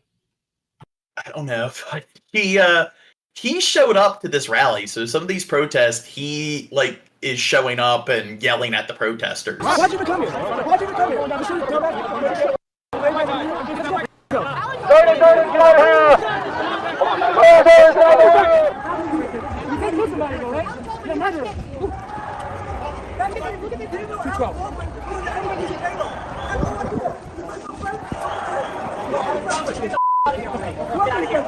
Is this a new captain? Why do you have to cover up? I don't get it. Why does he have? It's like, were these officers assigned at the protest, or are they like assigned to I don't know, Secret Service Baldwin? Because it seems like that's what they're doing. Yeah. Well, he's getting death threats, so I mean, it would make sense. Large gathering of people all hating on one person makes sense to, protect them for whatever.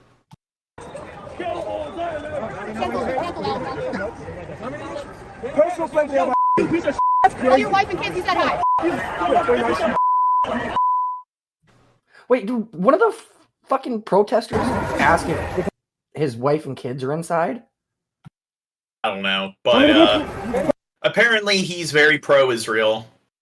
And I believe he's very vocal on social media, like how much he like detests like Gaza and everything. And he makes the generic arguments. They use their people as shields and shit like that. Tell your wife and kids you said hi. What a clown. Yeah, go yourself, because you're helping the cause, right? You're helping the cause, right? Yo, keep it. Shut your mouth. And this is like, don't respond. Just go to your like apartment and stuff, and don't give them any attention. Shut your mouth. You have no shame. All your money, your waste of a career. Go them. You can't answer the simple question. Do you condemn Israel? You what? Do you condemn Israel? Go yourself then. Yeah, you gotta give me your answer then. You gave me your answer then. Israel, Zionism. Please say it. One time. Alec, can you please say free Palestine one time? Why did you kill that lady? You killed that lady and got no jail time? No jail time, Alec? No jail time, Alec. You're putting innocent people in jail, Alec Baldwin. Now, from that angle, looks like he's got a giant man boob. People... But anyway. Someone like this who acts like they care so much about the Israel conflict to where, like, they're going in and, like, oh, there's this celebrity that doesn't agree with my view on it. Say you condemn them. Say you condemn them. It's like, you should, if you care so much about it, why don't you go do something that can actually help with the process or and plus, what's going on over there. People with like this issue, yeah, like, and this way I think it's virtue signaling, because I've discussed when you talk to a lot of people that do this kind of shit, it's like they can't like say anything outside of the kind of rote generic shit that their side preaches. And if you honestly care, why don't you do some homework instead of watching TikTok? It's like, because they don't care enough to actually, I don't know, read a book on the subject. So when you quiz them, they know very little about the topic. And it's like, if you're so well informed about the topic, then why are you going to be so, I guess, like vehement about the subject? And it's just, it kind of shows that it's like covert narcissism. They're just doing it for themselves. And even without them researching it, they're probably doing absolutely nothing to help. Yeah. And there's ways they could help. And doing this doesn't help, because it just gives the other side things to point at and be like, hey, look at how crazy these radicals are.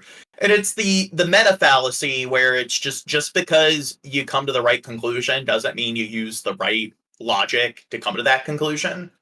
So it's like, you can just happen to like make a lucky guess or whatever and land on the right answer. And that's kind of what it is here. But a lot of them, like when you talk to them, it's just they'll defend Hamas. I think the IDF should be condemned. There's a lot to criticize Israel's government, Netanyahu, and like all the officials there for, but it's like they shouldn't be like praising Hamas. Hamas is in the wrong as well. No jail time, Alec. No jail time, Alec. You're putting innocent people in jail, Alec Baldwin. Free Palestine, Alec, just one time, and I'll leave you alone. I'll leave you alone, I swear. She's harassing him right now. Yeah. But this is a scenario where two wrongs don't make a right. So same thing with the IDF and Hamas. Two wrongs don't make a right. Both parties are in the wrong to a great extreme. Here, it's just, he's being an idiot. Just ignore her. Let her shout. Like, she'll make herself look like an idiot. And then as he's getting his order, if he just sits there and pays no attention, then he's not going to look bad on camera, in fact. Like, he's going to make himself look professional. He's going to make her look bad, but he needs to respond. And that's what a lot of, like, Karens do. And they, like, when you see these Karen videos where it's like somebody says something snarky and stuff and they can't just turn the other cheek. It's like there's a 12-year-old that says, "Oh, okay, Karen." It's like, what did you call me? Huh? And it's like, you're in your like 30s, 40s, 50s. Grow the fuck up. Just say free Palestine one time. One time. One time. One time, Alec. You know he's a criminal. You know he's a criminal. Come on, Alec. Just say free Palestine one time. One time. Just one time, please. And plus, she's in a public place where a lot of people are probably trying to, like, people go to coffee shops to study and stuff, and people are in there trying to chill, probably having conversations with friends, and then you have this person shouting and screaming. And it's like, I don't care whether they're on the right or wrong side of history or what rhetoric they're spewing. It's just this kind of behavior in general is just antisocial, disruptive, and unacceptable. Please, and I'll leave you alone. Free Palestine. Israel. Zionism. Please say it. One time.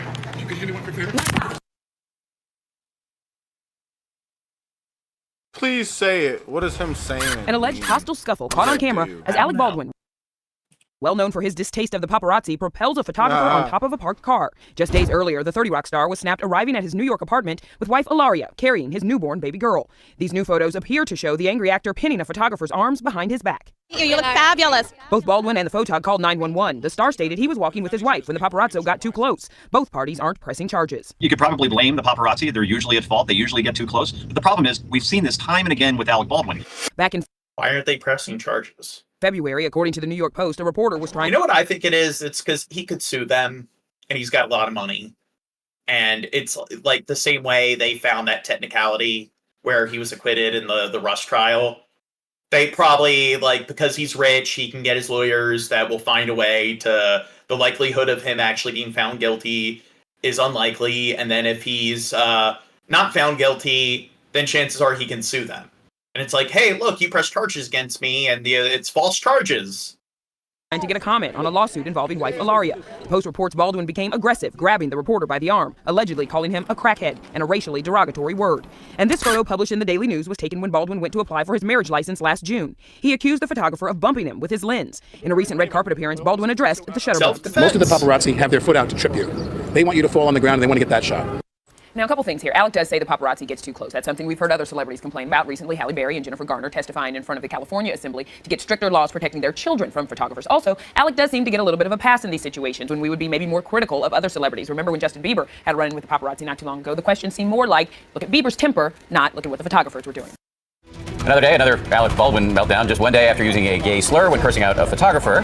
Yeah, the actor sets his sights on a local TV reporter who apparently once had a run-in with Baldwin's wife. ABC's Rob Nelson is here to sort it all out. Sort it if you can, Rob. Oh, yeah, it's a mess as always, isn't it, with Mr. Baldwin? Yeah, this is a very interesting story here. Alec Baldwin having a run-in with the press is certainly not a new headline, but what is different this time around is the reason behind the drama, a fender bender on a city street, and now even the temporary suspension of Baldwin's cable news show. Get the out of here. Nothing wrong. Taking his public blowouts with the press to a whole new level.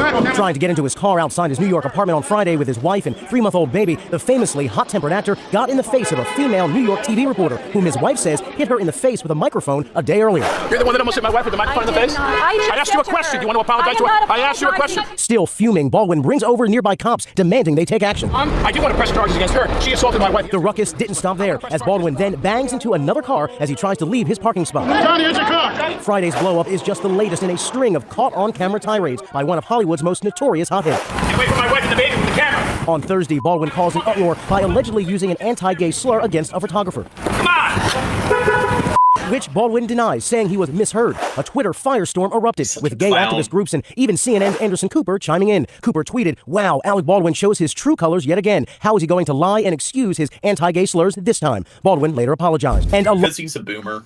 Longer mea culpa came Friday night when Baldwin released a statement confirming his new cable news show has been taken off the schedule through next week. "What I said this week as I was trying to protect my family was offensive and unacceptable. Behavior like this undermined hard-fought rights He's not addressing the fact that he's accused of using a gay slur. I think it was cool that he did that. Yeah. But what's he saying here? So behavior. I don't see the what problem. I said this week my as family I was trying was offensive to and protect my family was unacceptable. Behavior like this undermines hard-fought rights I vigorously support. Now, the only bit of good news this week for the Baldwins was the conviction of a Canadian woman, Genevieve Samarin, for stalking and harassing the actor. It was a raucous trial here in New York, and even Baldwin himself gave emotional testimony from the stand. That woman is now serving more than 200 days behind bars. Guys, though, never dull in the life of Alec Baldwin. I think after that trial, he tried to... Alexa, wie macht den Wolf? Here's a palate cleanser.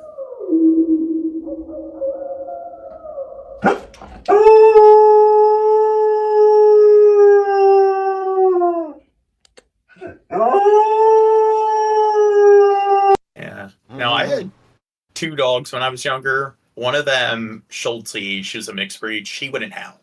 But I had a bull terrier. And he would howl, and then he would also yawn as well when you would howl. So he'd do like a howl yawn. Yeah. So Chibisky, does Jack howl? Yeah, he howls all the time. So my son pays me rent every month, but he hates doing it. And he has his own special little cat that loves him but hates me. So he put the rent money on the cat. I have to get it from the cat now.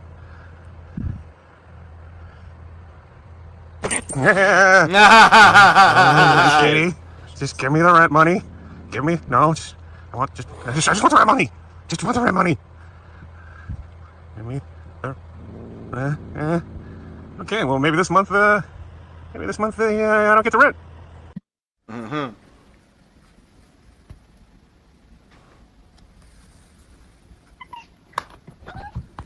No need for guard dogs when you have guard cats.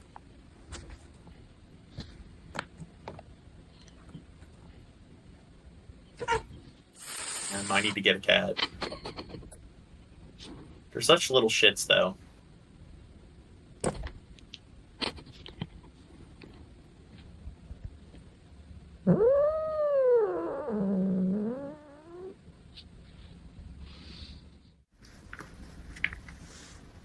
Currency is that?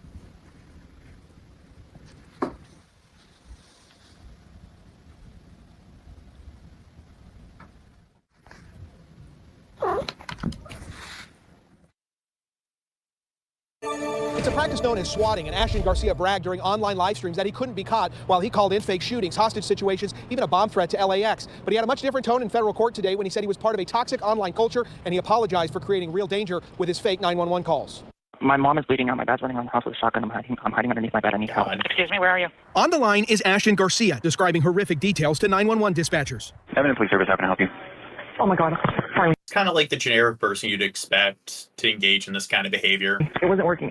My mom, she's dying. I accidentally shot her. But this was all fake, and Garcia was making disguised online calls from his apartment in Bremerton, Washington. When dispatchers figured it out, Garcia laughed at them. Okay, and this guy's an idiot, because if I was going to do something like this, I would not do it at my own address. Like, even if you're using proxy servers and using like an encrypted browser, it's like I would want to go somewhere remote, use public Wi-Fi, and then you'd want to probably use a device that's specific to something like this.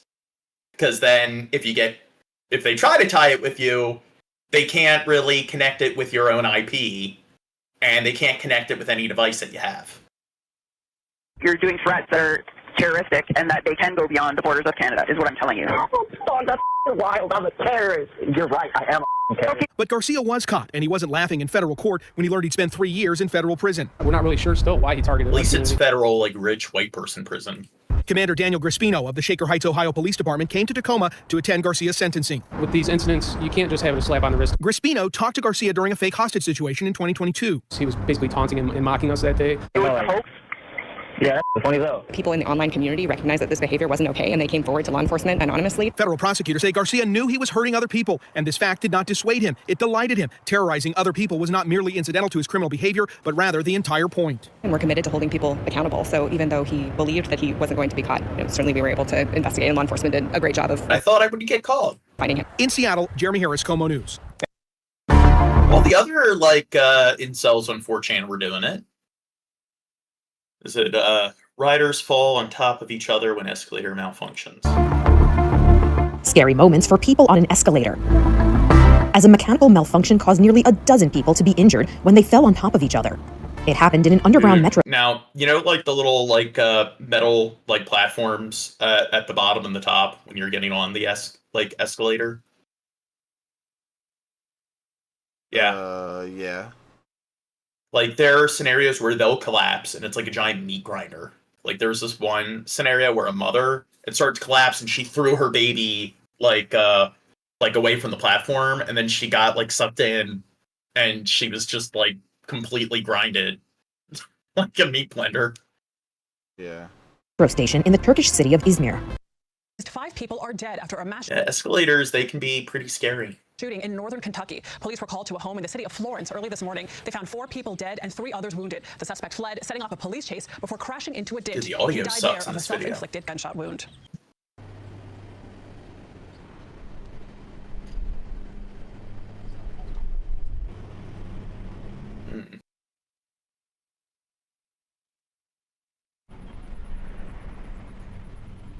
We're just lucky we were safe in a sense, but it doesn't make it any better.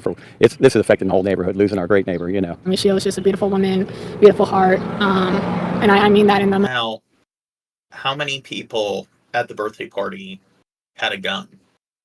Because maybe if they all had a gun, then no. In a sincere way. No one, I mean, no it's one not would be dead. just a cliche thing to say. I mean, she was a beautiful person in and out.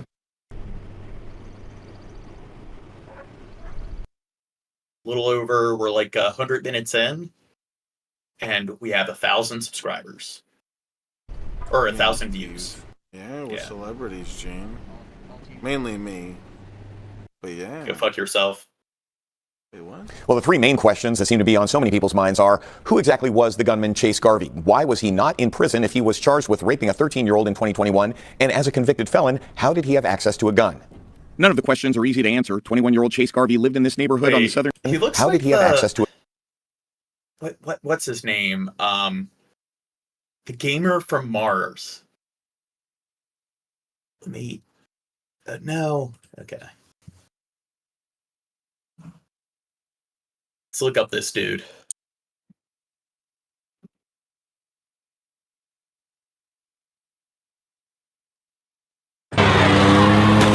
You're gay, Gene. Wait, no, just wait.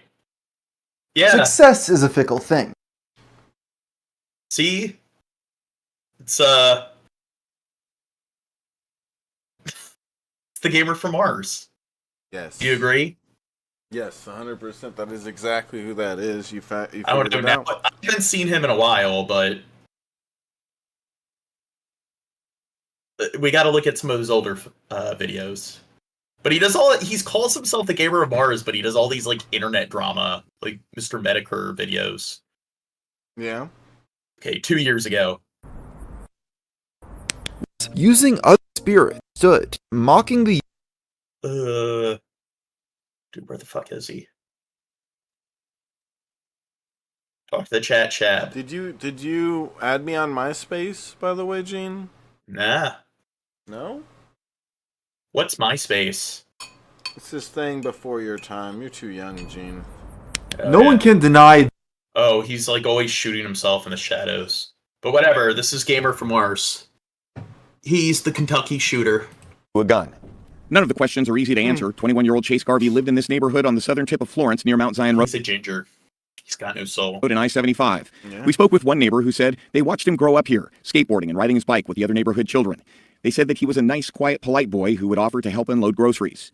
That was all before he was arrested in 2021 when he was 18 for forcibly raping a 13-year-old girl in his car. What? He was a nice boy that helped people out with their groceries.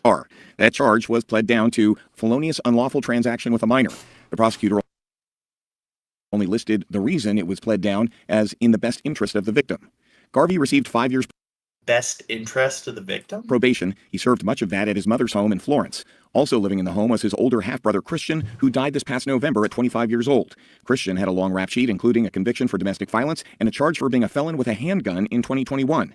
That charge was dismissed. A lot of trauma and... So, do you think this is genetic factors, like them being redheads, or environmental factors, just having... No, shitty genetics. parents? Genetics. Okay. Can you... I'm just the redhead thing. Conan O'Brien, Louis C.K., they're some of my favorite comedians. I don't think all redheads have no souls, just some of them. Gene, did you put the link for the thing in the chat? Oh, the meetup goal? Yeah, baby boo. Well, I sent it to you in DMs. Like, I think you can post it. drama in this household where Chase Garvey lived. No. But look at your DMs. I did send it to you a while back. Did you send me a Now, Garvey still had 2 years left on that 5-year probation sentence. Where did he get the gun? He could not have bought it legally as a felon, and we have no evidence at all tying it to his brother's dismissed handgun charge. We will likely find out as the investigation rolls out and the police and prosecution decide to release the information. Okay, next bid. Hey. Sir, ma'am. Come on. Good bird. No, I've seen this one before. I think I was taking a shit. Oh my god, I'm holding a freaking hawk. Hi. I gotcha. Hello. Dude, I didn't know hawks were this expressive. Hi. Okay. Look at these feet. This thing. Hello. I know it could, like, nip your finger. It probably's got a strong bite, but I could not resist the temptation to just try to, like, pet it on the head. Gotcha. You're good. You're good.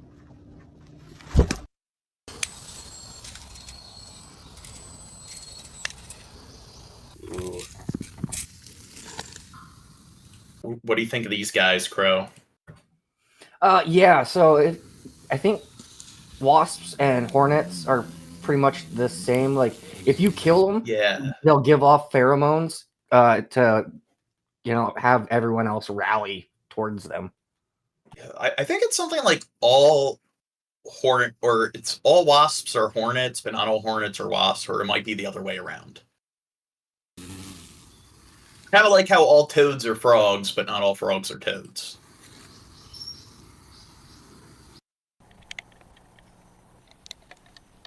Fuck. It's chewing on wood. Yeah, apparently, like, their bite's strong enough where they can bite off a little bit of, like, flesh from your skin. It looks pretty obvious. It's chewing on that like it's nothing. Yeah. Piece of You wood. get a taste of blood. And their stings almost as painful as, like, a bullet ant. What is it? The Richter, like, pain index for, like, animals or insect stings and bites. It's like, I believe the tarantula hawk and the bullet ant are the only ones that are, like, a 4 on the index, and I think, like, the Japanese giant hornets are, like, a 3.4, 3.6 on the pain index.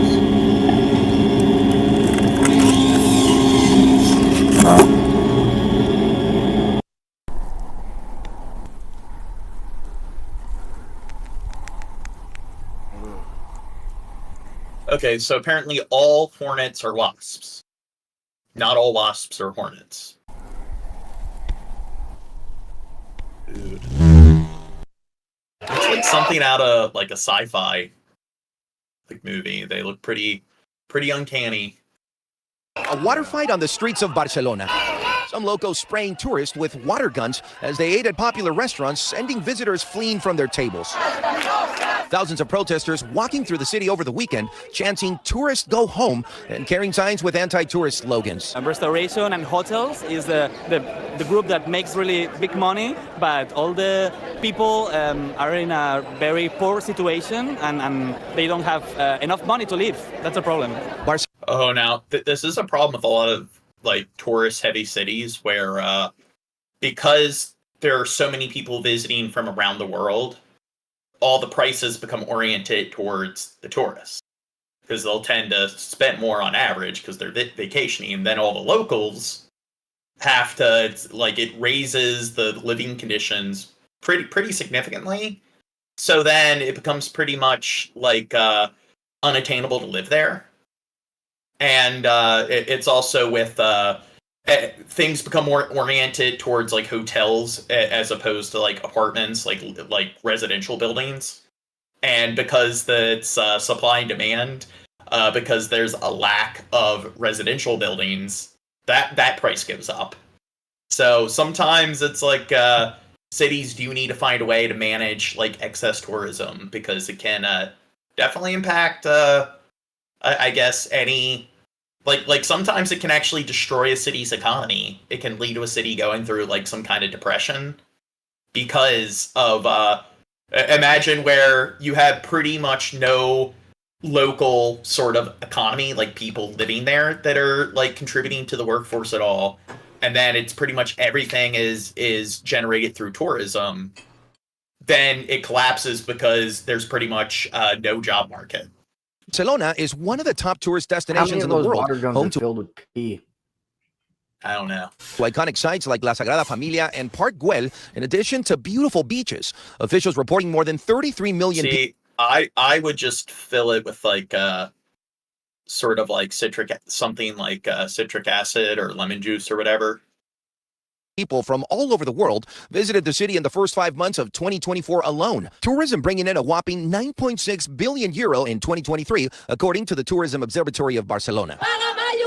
But some locals say mass tourism is not only overwhelming the city, but also making the cost of living unaffordable to its residents. I would stress the declining quality of life for local residents, and that would include the increasing cost of housing, the noise, the litter, the displacement of long-term residents, and the relentless construction.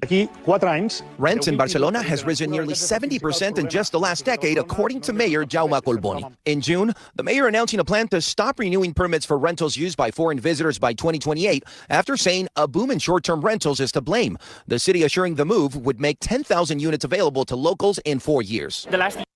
And that is something, I know New York City in the 80s, they were dealing with something like this. There's some notable economic crisis because it's just the ratio of like temporary, like I guess, like hotels and everything versus temporary residents versus permanent residents, like buildings, was way like out of sync and everything. So they actually had to increase the like taxes and so forth on those sort of like hotel buildings to kind of balance things out.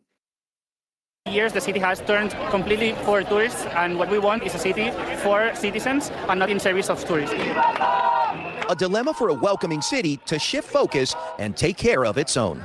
Now, how many people do you think are there for this cause? And how many people do you think showed up just because they want to spray a bunch of people with squirt guns? I'd go there to squirt people. Yeah. What would you fill the squirt gun with? Hot sauce. Venegas joins us tonight from the television. What's the one hot sauce that's like it's something like where on the label the sticker says that do you know what it is? Like it's some kind of ghost pepper hot sauce. Yeah, you're talking about the one I have in my fridge. Oh, yeah, fill it with that.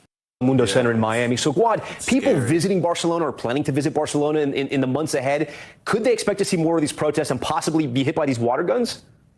Well, Tom, for the people that were at those establishments, it was at the wrong place at the wrong time, right? I mean, there's a lot of visitors in Barcelona. It's just unfortunate that they were right there when the protesters came. But it's probably one of the most dangerous places to visit currently.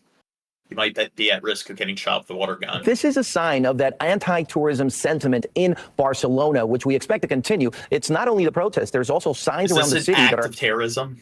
Asking tourists to go home. Now, the city has already approved increasing the tourist tax from 3.25 euro to 4 euro. That's a small increase. But again, it's another sign that Barcelona wants to limit the people that are coming into the city. And in the future, what we can expect is Barcelona to become a much more expensive destination for the tourists that do decide to go. And things are going to change, Tom. A lot of the people that visit this city do it because it's known to be a welcoming city with vibes from people that come from all over the world. That perhaps will change as local officials make these new changes to make it much more difficult for those that want to visit and more affordable for the people that live in Barcelona. So all of this should be kept in mind when someone is planning to go to the city, Tom. Guad Venegas for us from Miami. Guad. A community is looking for answers after the life of a beloved friend, mother, and speech therapist was taken far too soon. 29-year-old Alexa Stakely died yesterday morning after she was hit by her own car. According to police, she was making a quick stop at the babysitter's when criminals took off with it. Her son... I think maybe it was like the redheaded kid from like the Kentucky shooting. Was in the back seat. She ran after that car. Thanks for joining us at 5. I'm Jennifer Bullock. And I'm Kyle Beachy. Police say after she was hit, those criminals ran off. NBC4's Eric Halperin is in Canal Winchester, where Stakely worked. Eric, it's been a hard couple days there. Kyle and Jen, parents, students, family members, friends, and coworkers are understandably heartbroken by this. Alexa worked in a preschool program here in Canal Winchester. Her friends tell me she touched countless lives, both in the school and out in the community. Close coworkers and close friends, Brittany Champlin and Megan Hayes, say Alexa Stakely was like a sister and made every day fun. Everything she did wholeheartedly. She didn't have to do anything. Alexa was a speech therapist for a preschool program in Canal Winchester. Champlin and Mays worked with her in the district for 5 years. They describe her as a force, an incredible advocate for her students. They say she was amazing at her job and as a mom and friend. Yeah, I had speech therapy when I was like in early elementary school. Just had that persona about her that you want to have. Of course I did. your corner because she. That's supposed to mean grow. I don't know. You flub a lot of times. I don't know if Yeah. that therapy, really helped. Well, definitely, you look at it's the dysphoria of speech. So look at kids or people that have that. So it's definitely helped quite a bit. Cares and loves so much. But on Thursday morning, the 29-year-old's life was cut short by crime. After getting off work at a local restaurant, she went to pick up her son at the babysitter's around 1:30. After she got her sleeping son in the car, she went back to get something. According to police, that's when someone jumped in the car Look at Crow being ableist. and started to drive off. Investigators say Alexa ran after it and was hit by the car. We are shook, and there's no filling that void, and it's gonna be hard, honestly, trying to keep moving forward. I don't think there's a single person out there who's not outraged and just sad and mad and confused all at the same time. Megan was a speech therapist alongside Alexa, wearing this shirt Friday in honor of her. She just had such a passion, a fire, and I always really admired her over that. Police are still looking for whoever was involved in taking Alexa's life. They're urging people to come forward with information. So are Champlin and Mays. Just to... Hey, buddy. Do you know who took the car? Who was driving? Huh? Did you see anybody driving? Our first look at the moments following a tragic crime in southeast Columbus. The search continues right now for two people police say are now Twist, it was a 3-year-old kid that stole the car. responsible for the death of Alexa Stakely. She was a 29-year-old single mom who tried to stop the duo from stealing her car while her child slept inside. Stakely was a speech-language pathologist in Canal Winchester City Schools, working at the district's preschool, and she also worked a second job as a waitress and was returning home from her shift when she picked up her son at the babysitter's house. And this all happened early yesterday morning at a condo complex at Annual Drive and Blue Knoll It was the babysitter. Drive. That's near Gender Road and Winchester Pike in the southeast Columbus area.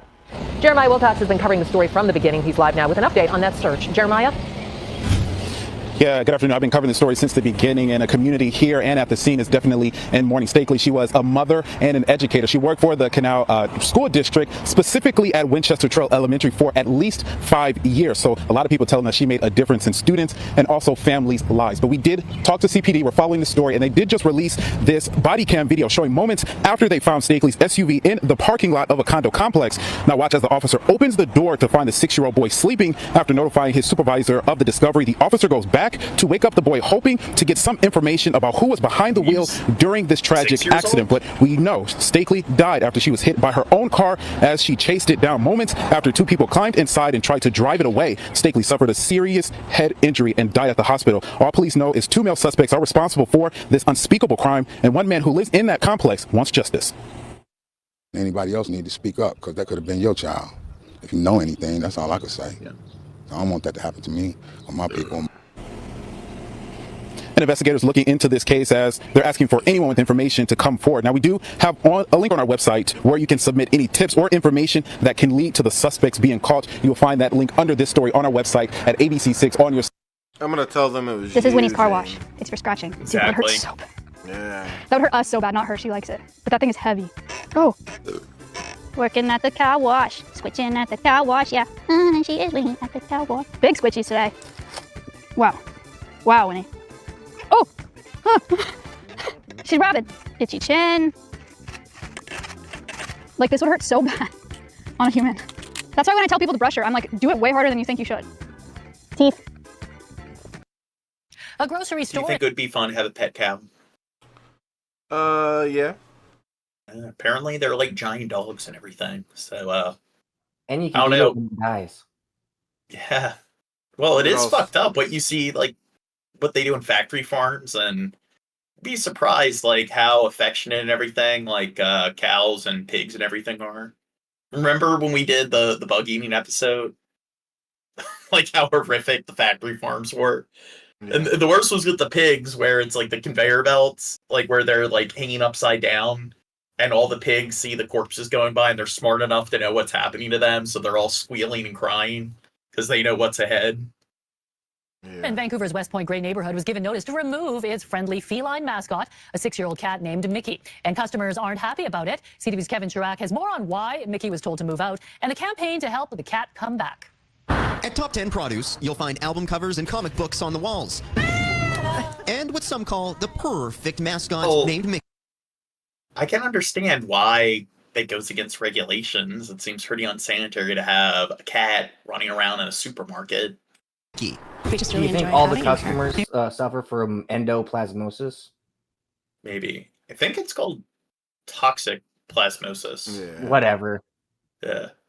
But yeah, it does seem like like there's people that have allergies, so it's like a public place. So if you have a cat running around and getting fur on the food and so forth. That's so weird. A It really grocery contributed. store that has comic books on the wall like this. Well, the person that probably runs it, having the cat like running around and then displaying their comic books, like, and this is like in the fruit aisle. So I think the person that runs the store is probably a bit eccentric. Yeah. To a lovely community spirit. It's a clean cat. It's well looked after. It's very, very popular. It's like you know when people have their jaws like wired shut? Perfect mascot That's named what Mickey. it seems like with that woman. He really contributed Do you see it? to a lovely community spirit. It's a clean cat. It's well looked after. It's very, very popular. Not only is Mickey a customer favorite, he also does double duty with pest control. The mice come and then they don't stay. Pests don't mess with Mickey. But after a customer complaint to the health department, this familiar feline face has been ordered to find a new home. It just doesn't make no sense to really anyone, you know what I mean? Except for maybe the person who complained. In an emailed statement to CTV News, Vancouver Coastal Health says the operation of food premises in BC is a regulated activity under the Public Health Act, Well, it's and an Canada, operator so of must not course. Yeah, there's fucking Canadians live being a animals bunch to be of on the killjoys. premises. I really don't see the problem. He controls mice, and he's just a wonderful addition to the neighborhood. I think it's ridiculous. People who removed Mickey must be out of their minds. But I mean, they keep showing like all the fruits and veggies there, and it's just cats shed like crazy. So, like, imagine it like sitting near like like you see the bananas there. Animal lawyer tells CTV Like, News do you want there cat food or like cat fur all over your food? be a loophole. Any other animal that a health officer determines will not pose a risk of a health hazard occurring on the premises. So I would hope that there could possibly be a constructive dialogue between the business owner and the province, and to see if there may be some way of having an exception made. McDonald launched a petition to raise awareness and keep his cat in the Now, what about during the quarantine? Cats can contract and transmit COVID. So what do you think? store, but admits he'll Kill only the take the cat. fight so far. Not gonna risk our business license. Whoa, shit. For now, Mickey will move to his home 2 blocks away, but hoping with the right catitude, anything is possible. Kevin Chirac, CTV News. Yugoslav Yadav was a Cringe. passenger on a bus in Nepal's Chitwan district on Friday when a landslide hit, sending his and another vehicle into the swollen... Chad, where's Nepal? Near India. Yep. It's borders like northeast India, and it when India was given its independence from Britain, they divided it into India, and they were gonna have West and East India, and West India became Pakistan, and East India became Nepal. I did it, Drunken Fast Crow. I flowing did river it. below. Chef's learning. Words a lucky guess. All of a sudden, mud and debris started to come down. We jumped from the bus as it started veering off. I was at the front of the bus with 5 others, but only 3 of us were able to survive. There were about 35 people on the bus. Have you ever seen the movie The Sweet Hereafter? No. It's like a Canadian film, and it's like this small town where pretty much a bus fell off the side of a cliff, so all the kids in the town died. So that's the premise behind the movie. It's a lawsuit movie. So yeah, I guess it kind of reminds me of that. It's a very uplifting film. A search of the Trishuli River, some 53 miles west of Kathmandu, was suspended on Friday after efforts by hundreds of rescuers and more than 24 divers yielded no signs of the buses or their missing passengers. A local official said the search would resume on Saturday. Footage released by the Nepalese Armed Police Force showed rescue boats on the water, which appeared brown in colour because of the mud and silt. Authorities said that some passengers survived with only minor injuries, having jumped from the buses before the mass of rocks and mud. You said Nepal was a country before India? Well, what do you mean by that? Because I do know it was part of the British Empire, like India. So it was given its sovereignty around the same time period. Came down the slopes. Landslides and floods triggered by torrential monsoon rains have killed at least 91 people in Nepal since mid-June. This is like when people, like, I don't know if that's what Brian means, but like, it's like when people say that, like, oh, this country, it's always been a country. It's like, oh, no shit. It's like you're talking about sometimes they change like what their levels are. It's like Poland. Poland's gone in and out of being part of other like empires and stuff, and it was part of the Soviet Union. So it's like, when did it have its independence? And it's same thing with it's like Egypt. It's like Egypt used to be its own country, then it became part of the Persian Empire, then it became part of Carthage, and then Rome, and then the Byzantines, and then the British Empire. A dozen people died across the country in lightning strikes, floods, and landslides triggered by the rain over the 24 hours preceding the Chitwan disaster, police said on Friday evening. Yeah, I believe Nepal, Pakistan, Bangladesh, India, and Burma, they were all part of Britain. And then Vietnam, Laos, and Cambodia were part of France, and then Indonesia was part of the Netherlands. Following the incident involving the two buses, the government announced plans to ban night bus operations in places with poor weather forecasting facilities. Ooh. That person almost got hit. Yeah.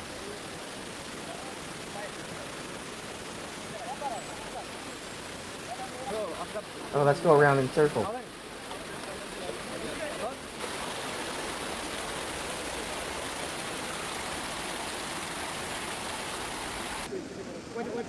This video's not giving a lot of intel. Next vid. You're watching the kitten? Well, there she is. Let's take a look. Video sucked.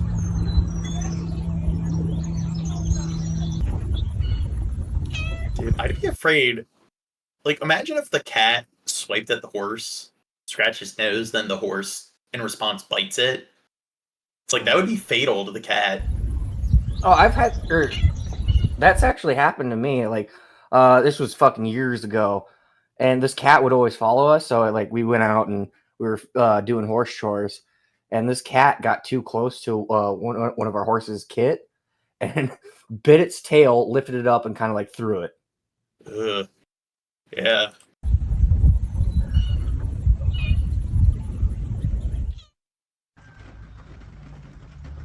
I'm guessing that horse isn't allergic to cats.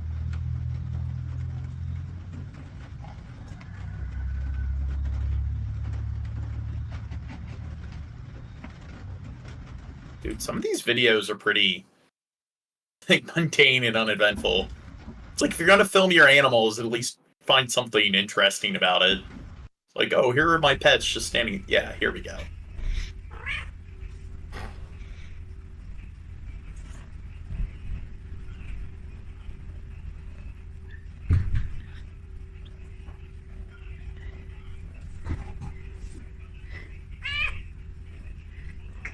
I want a pet horse. President If I Biden was is under uber mounting. rich, I would buy up a bunch of land, and similar to Michael Jackson, where he had like his own personal zoo. That's what I would have. I'd have a bunch of like horses and cheetahs and stuff. I'd teach the horses and the cheetahs to get along. More of the keys are false. We have earthquake.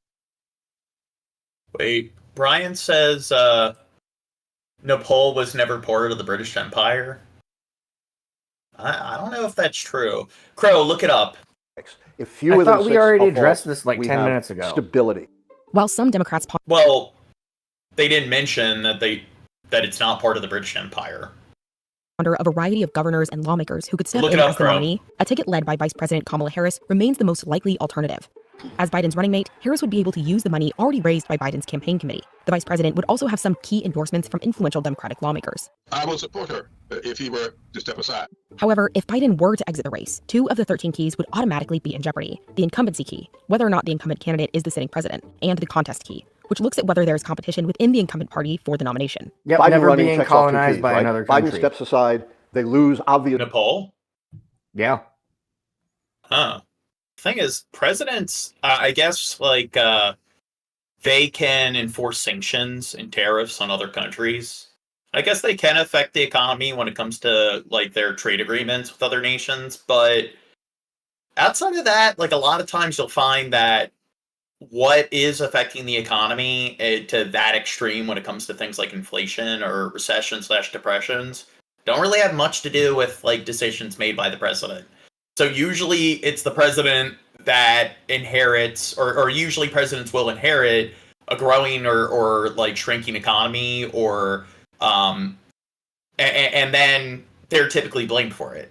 If the economy's on the rise, the job market's on the rise, then they take credit for it. If it's on the decline, then they're blamed for it. And then the opposing parties, what they'll do is, if the economy's growing, it was the president before them that's like responsible for that. And if it's declining, then it's because the president before them and all the bad stuff they did. Strong growth, near record low unemployment. As for long-term economy, it looks at real per capita growth during the term, and it compares it to the average of the previous 2 terms. And that key is solidly in the Democratic favor. Also in their favor are the He got up again because he sucks. Terrible host. policy change and scandal keys. To turn the scandal key, it has to involve the president. Marks around the 2 keys related to foreign or military affairs. If she were to become the... Now, do you think... This is another issue where I think that 99% of, like, presidents or people who would be nominated for president would, like, I don't know, carry out things the same way Biden has in, like, Israel.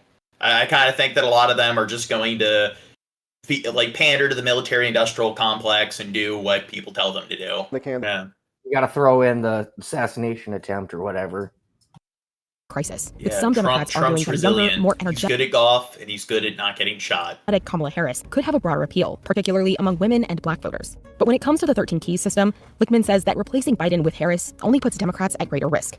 Harris is not the only name being discussed. Governors Gretchen Whitmer of Brian Michigan says they were and born with a tail. Can Did you know? wag it? Is it wag? Well, did you know that there's actually a recessive gene? People can be born with tails. Seen it. Yeah. I think Some of the California. movie Shallow Hal, the Seinfeld character, had a tail, I think. Yeah, but usually it's not that difficult to surgically remove it. As a... Okay, next vid. A former child actor was reportedly found dead in his car. Benji Gregory played Brian Tanner on Alf, which ran from 1986 to 1990. What was your favorite episode of Alf, Shabisky? I don't know. I don't think I ever saw an episode of Alf. I've only seen like 2 episodes. Show about a family that takes in an alien was a primetime hit. After this lesson, you'll never get beat up at school again. I find it annoying when people talk about how, like, oh, that's when TV used to be good. You'll talk to older people. And they're just dumbasses where it's like, yep, the decade they grew up in, that's where all media was at its peak. And it's like most fictional shows on television, like prior to the 90s, were just all sitcoms. It's like the fact that this is one of the most, like, I guess, quote unquote, alien sitcoms is just like, hey, they have some, like, puppet sort of alien or whatever living with the family. It's just up and Shab's leaving again. I'm not going to school anymore. Don't say that. School's very important. If you drop out, you won't get anywhere in life. You'll just hang around the house all day, eating and watching TV. But I want to be like you. Gregory's sister reportedly told TMZ that he was found in his vehicle in a bank parking lot in Arizona with his service dog Hans. Both were Service dog's a pug. deceased. His Instagram profile says he suffered. Pugs are some of the most cognitively impaired, like, dog breeds. They're inbred. Yeah, it's like they're pugs, bulldogs, the dogs with, like, the smushed faces. It's like it obstructs their breathing. Well, And because of that, their brain isn't able to get enough oxygen, and then it's also the skull. It pushes down on their, like, frontal lobe. Suffered from depression and bipolar disorder. A cause of They're death like has Down syndrome doggies. not been determined according to reports. I think After the dog Alf did Gregory it. reportedly enlisted in the military and was honorably discharged in 2003. Benji Gregory was 46 years old. It's another one. Her performance Oh, in yeah. The Shining was I unforgettable. forgot. That just happened the other day. Yeah. Shelley Duvall, once one of Hollywood's rising stars, died in her sleep this morning from complications from diabetes. Her longtime boyfriend made the announcement. My dear, sweet, wonderful life partner and friend left us. Too much She didn't really age well. suffering lately. Now she's I'm sorry, I free. shouldn't joke about somebody who's dead. Fly away. Too before far. Shelley. Here's Johnny. Duvall's most famous role was playing Jack Nicholson's wife in The Shining. Now everyone, like, that seems to be the more iconic moment when he's breaking through the door. He's like, here's Johnny. But that's when, like, the bathroom door. At first, like, he's trying to break into the front door, the bedroom door to the hotel. And I thought it was funnier when he sticks his head through and he's like, honey, I'm home. She's like, oh. The film turned her into a screen icon. Duvall is also remembered for playing Olive Oil opposite Robin Williams as Oh, Popeye. Red Letter Media just did a thing on this right before she died, so it's conspiracy. And this was Robin Williams' first role. in Popeye. Oh, Popeye. I think she'll be remembered for all the right reasons. Apparently, in that movie, so I learned this from Red Letter Media. The town was they built a town just for that movie, and people still live in the town today. And then it was also a musical, but they didn't write out the lyrics prior to shooting the film. So they shot these films not even knowing what the songs were, and they had to dub the the vocals over it. Great performances she gave in The Shining, which is an enduring film that seems to fascinate people. Yeah, more and Brian, more year by year. the Popeye movie was so fucking weird. I'm thrilled. In 2002, Duvall walked away from Hollywood and became a recluse. In 2016, America was shocked when they saw her on Dr. Phil in the obvious throes of mental illness. Damned if I do, damned if I don't. I mean, if I say I'm healthy, first thing they'll do is hurt me tonight. Who will hurt you? Whoever is in security or at the bank. Following the interview, Dr. Phil arranged for her to be admitted to a mental health facility, which she turned down. Last year, she was interviewed in her car in Blanco, Texas, where she lived a humble life. Her car was filled with garbage. She was planning a comeback in an indie horror movie. Here she is on the set and reading through the script. I don't understand that one. Sadly, the comeback never came. Shelley Duvall. Here she is on the set and reading through the script. I don't understand that one. Sadly, the comeback.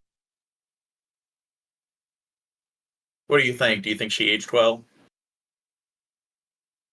Gracefully. Gracefully, yeah, I agree with Drunken Crow. Never came. Shelley Duvall was 75 and will forever be remembered for this truly iconic role.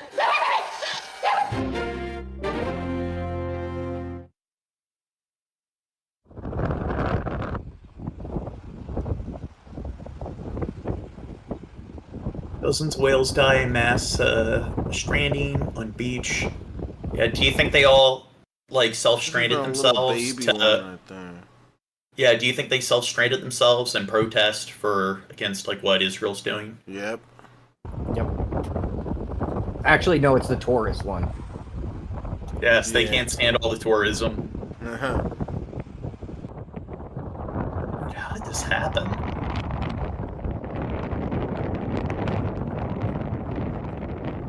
Like, they don't have, like, a marine biologist that explains anything here. But they have a butcher that's like, that's a whale penis. That's a whale penis. Hopefully the video doesn't get taken down. Yeah, whale penises are scary. A man is facing charges tonight for tossing furniture off of a building in Midtown. I always wanted to throw some furniture off the roof of a building. Strong captured this video on East 46th Street and 5th Avenue on Friday. Police say 33-year-old Gene Oliver unlawfully entered the building and threw benches, chairs, and tables from a 20th floor terrace. Some of the items hit scaffolding before crashing to the ground. Oliver is charged with burglary, criminal mischief, and reckless endangerment. I wonder what his motivation was behind this. What do you think? Tourism. His girlfriend cheated on him. I think he just wanted to have some fun. It's like, have you ever thought, what if you drop a penny from the Empire State Building? Maybe he's like, you know what? I always wondered what would happen if I threw a chair out of a high rise. Are you sure? Okay. Are you sure?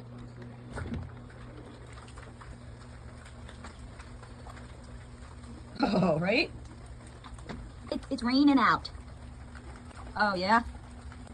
You never go this route. Oh, I just noticed his back shaved. Think he had some surgery? Yeah. What, honey? What can I do for you? I know it's hot. Are you sure there's nothing I can do to help you? How may I serve you? Where's Jack? Are you able to get Jack to meow? Maybe not right now, but You are the most verbal cat I think I've ever had, except in your previous reincarnation as Samantha. Do you remember being Samantha? What? Do you remember being Sebastian? What the fuck is he talking about? Aww, you're such an angel. Sebastian, I love the you. cat from, like, Sabrina, the Teenage Witch? I think they're trying Or no, it to was Salem. I don't know. They're trying to say their past cats are this cat. They reincarnated as the next Isn't one. That's fucking stupid. Is that, like, Buddhism? That's what they believe, is that you get reincarnated. But just with cats. Yeah, I don't think I've heard of anybody who thinks every cat they've owned is the original cat. It's always been the same cat. It just reincarnates as a different cat. Like, what? Say, Mama. Well, I think Buddhists believe that when people or other animals die and stuff, that's what they do. They reincarnate. And then, what is it? Hinduism, they believe in karma. So they believe you're tied to your ancestors and stuff. So if somebody is, and I believe their caste system was connected to that, like, kind of karma ideology, where if you're homeless and stuff and you're doing poorly, then it must be because of fucked up things your ancestors did and you inherited their bad karma. No. No. No. Okay, next vid. Nationale Salat! In the middle of a field, northwest of Johannesburg, a group of young Afrikaner boys has arrived for a very different kind of boot camp. Oh, white people. Damn crackers. Die Bybel staan, swart mense moet by swart mense bly en wit mense moet by wit mense bly. Jy kan nie saam met 'n volk saam met mekaar bykom. Ek het nie swart vriende nie. As hulle na my Now, like, the apartheid, didn't that, it like disbanded in, I think, 88. So it wasn't that long ago. kant toe kom en hulle vra vir my kan ek met jou gesels dan sê ek nee. These are white supremacists, huh? Yeah, but in South Africa there was apartheid. Do you know what that was? No, babe. It's like they were pretty much run by like a white supremacist government. And Nelson Mandela, he was the civil rights activist. He was like South Africa's Martin Luther King. And that went on throughout, like, its, like, most likely before its independence, because segregation was alive and well in South Africa, but it continued up until, like, the 80s. Of ek sal net my rigting en ek sal loop. Dion Barnard, also known as Sparky, is 15. And that's something where I've been, like, doing my homework on, like, Britain and some of, like, the fucked up things that you saw with the British Empire. And when you look at their curriculum, apparently in Britain, they don't really teach their students much about, like, a lot of the atrocities that took place throughout the empire. So a lot of them are pretty brainwashed, where it's like they are really only taught about, like, the North American sort of, like, front or whatever side of, like, colonialism. And I like, at least and I know there's certain states in the South where they don't teach kids about the slave trade and so forth, but it's like in my state, they constantly drilled in the back of your head and went over slavery quite a bit, and went over Jim Crow laws and went over, like, the negative aspects of American history. But, and I know Germany does the same thing. Like, they don't, like, try to sugarcoat things when it came to the Holocaust. They go into great extensive detail when they teach, like, kids about it. But in Britain, they do kind of, like, engage in some selective, like, sort of history. And they do kind of beat around the bush, and they don't want to address things like a lot of the, like, in India, you had the civil rights movement with Gandhi and so forth. So people think that, like, oh, in America, we didn't abolish slavery until, like, a century after the rest of the world did it. And in the United States, when we were a sovereign, like, when we became a sovereign country, Britain already abolished slavery. It's like, no, they didn't. They abolished slavery in England. They still had slavery in all their colonies across the globe, and South Africa had slavery up until the 30s. And it is something where it was the Confederate States that were the ones that wanted to hold on to their slaves. So I have a feeling that Britain, like, unlike the Union states that were like, okay, we're not going to allow you to secede and we are going to enforce no slavery, I have a feeling that Britain would have done the same thing with a lot of their colonies, where they don't want to piss them off too much because they don't want to risk them seceding. So, I mean, I would argue that if the United States didn't gain its independence, that slavery would have gone on longer than it did. And slavery went on in India up until, like, the 1890s. Fun fact, Gene, Mexico abolished slavery before we did. Yeah, but another element of in India, one of the things that Winston Churchill said when they were dealing with the they were having issues with famine, and he said that like maybe they wouldn't have issues with famine if they didn't breed like rabbits. And there were more Indian soldiers that died in World War II than like Western soldiers. So pretty much they used them as like just kind of like meat slaughter. They were just like, hey, here's a territory we have where we can just conscript all these people in a war that isn't really theirs. Sounds familiar. Yeah. This is his first experience of commando camp. Dit is meer van selfverdediging. As hulle sê die swart mense nou So Skeppy in the chat and Timmy's here. What do you guys have to say about your monarch and their global atrocities? Die AWP in om te sê julle moet uitgaan uit ons land, uitgaan uit ons gebied uit of ons skiet op julle. Here are Dion's mum and dad. Nou die AWB staan vir die Afrikaanse weerstandsbeweging en hierdie soos julle kan sien daai 3 sewes is nie regtig soos die swastika wat hulle sê van Hitler nie. Dis die 3 sewes wat teenoor die triple 6 staan in die Bybel van die anti-kris, the beast. So die 3 sewes is die volmaakte getal van ons God en sy woord. God, volk en vaderland. Dis waarvoor dit staan. Dis geen rassisties nie of rasisme nie. Dit is wie jy is. It's not racist. Wat jy is en vir wat jy staan. Hier is van die AWB. It's just a Buddhist swastika. Sertifikate van waar ons kamp was. Hierdie was 'n swastika. Was sy opleiding tyd op 'n plaas. Ja. Hierso is ons leier, Stein van Romer. Dis ons nuwe AWB leier. Hierso is ons ou AWB leier, Janine de Blanche. They're a deeply religious family. Prayers are said before every meal. Yeah, religion seems to, like, where you see religion, you tend to see acceptance. Don't you notice that pattern, Shab? In India, with like President Modi or Prime Minister Modi, and like all the identity politics, referring to the Muslim communities as infiltrators, like in Israel and Palestine, where the two sides aren't able to get along with one another. And then here, it's like all these like Christian white supremacist groups. It's kind of odd how it doesn't really seem to correlate much where when it comes to accepting those of other groups. And maybe if like they focused a little bit more on like food, shelter, clothing, things that critical thinking. Just I don't know, things that'll actually do something for you that are positive, rather than like being critical racist thinking and joining some racist club thing. Maybe if they did that, they'd have a little bit less plates on the table, a little more food. I don't know why there's like fucking. I don't know. It seems like they have plenty of food here. They have it's like a bread casserole. and yeah. There's some bread and a bowl of like shit and some other shit right there. It doesn't look. This doesn't look very great. They look kind of poor here, seeing them eat the food. But I'm wondering why there's 15 plates on the table.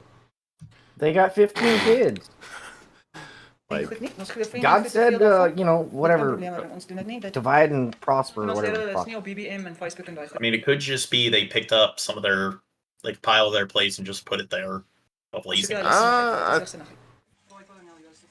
think if they got their priorities, you're focusing on the fact that there's just a few spare plates there. Well, I don't know. You don't think that's kind of? You don't think they'd probably? No, there's not a few. There was like fucking over 10. Like, there's the small plates, and then there's the large plates, and there's like a few extra of each, and it's probably because there's less in this shot. There was more in the other shot. Okay. I think you're hyper focusing on something that's not that important. You shut up. They're racist. Okay.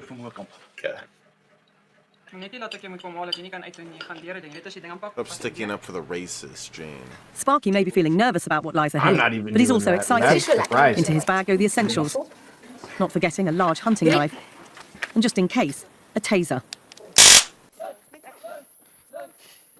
Oh, God.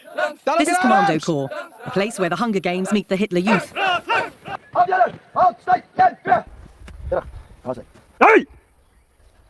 So what are they preparing for? This was like when you had like those right-leaning dumbasses that were doing like training drills in case they like tried to rebel against the government, and they had like the shields and stuff, and it's just, do you think this is going to be efficient against like some kind of like mechanized like military unit where they come in like APCs and fully automatic rifles. It's not going to be efficient, but it's indoctrination. Yeah. You got oh, it's supposed to be military training. Okay, that might help a little bit, but it's more to further spread your ideology to the younger generation. Seems like it's LARPing. Basically. A veteran of South Africa's apartheid army days.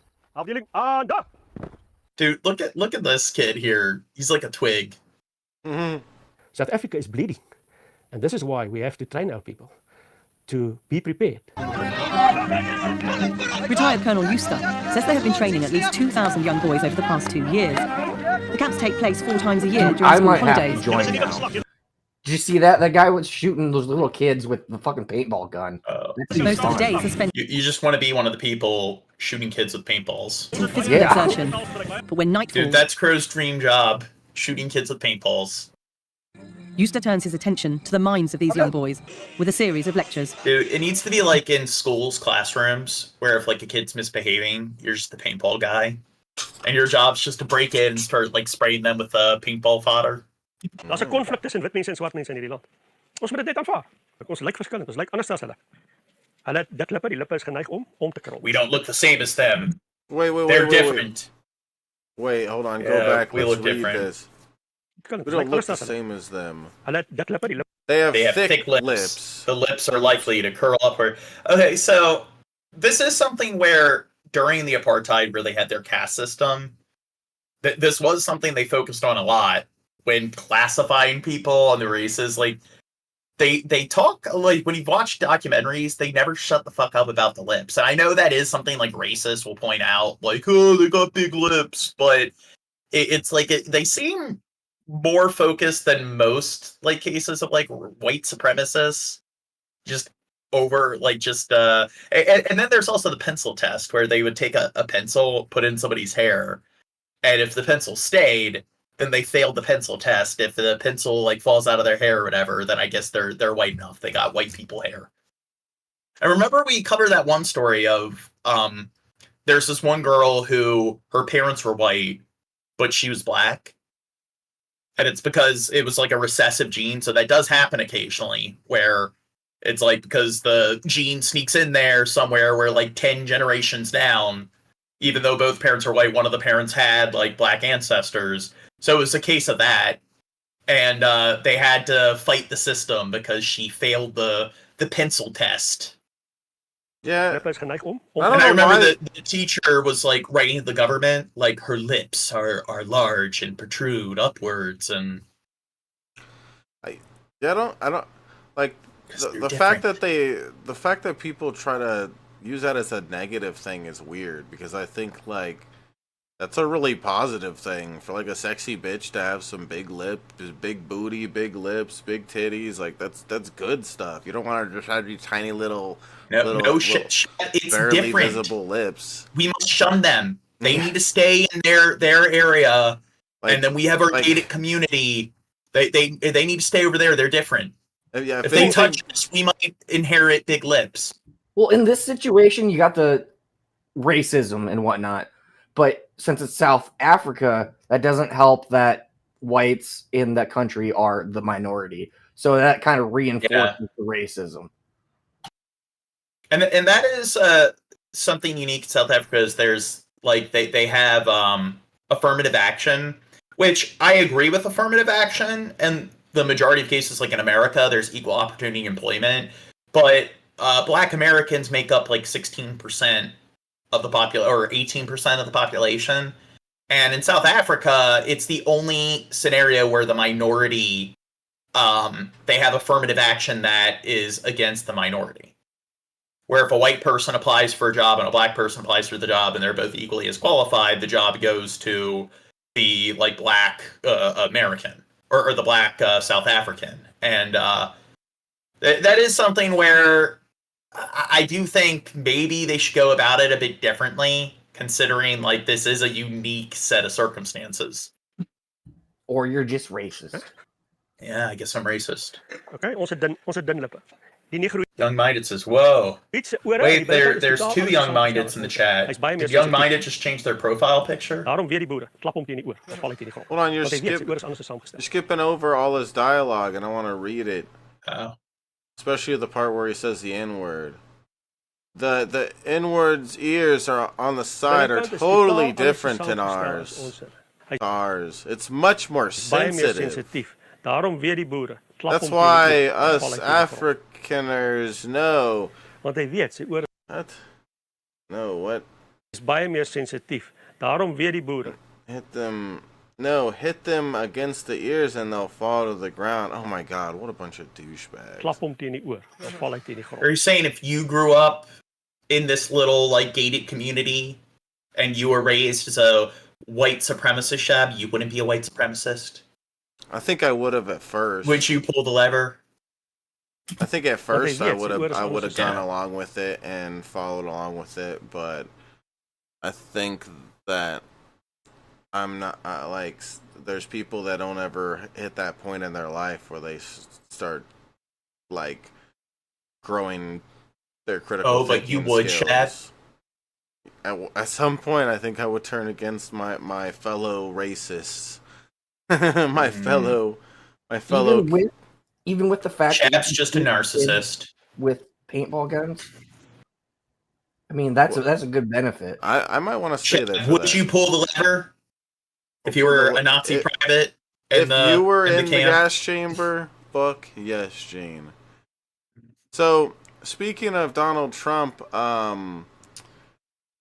getting with the assassination thing, you sent me a link to Jared.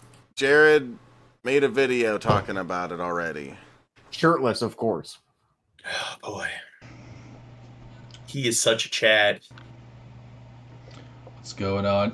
Guys, it's Jared Genesis, and you'll have to excuse my hiccups. And of course, he's got a fedora. I tried waiting an hour. I guess, like, actually, what is it, a trillbilly or whatever? See if they it's one of those, like, British fucking hats, like the fucking Peaky Blinders wear. But the problem is, people that do that, actually, it's not a fedora, it's a trillbilly. It's like, that's a neck beard thing, a fedora beard thing to say. Oh, you're talking about that one. No. Okay. Yeah. Behold, they're still here.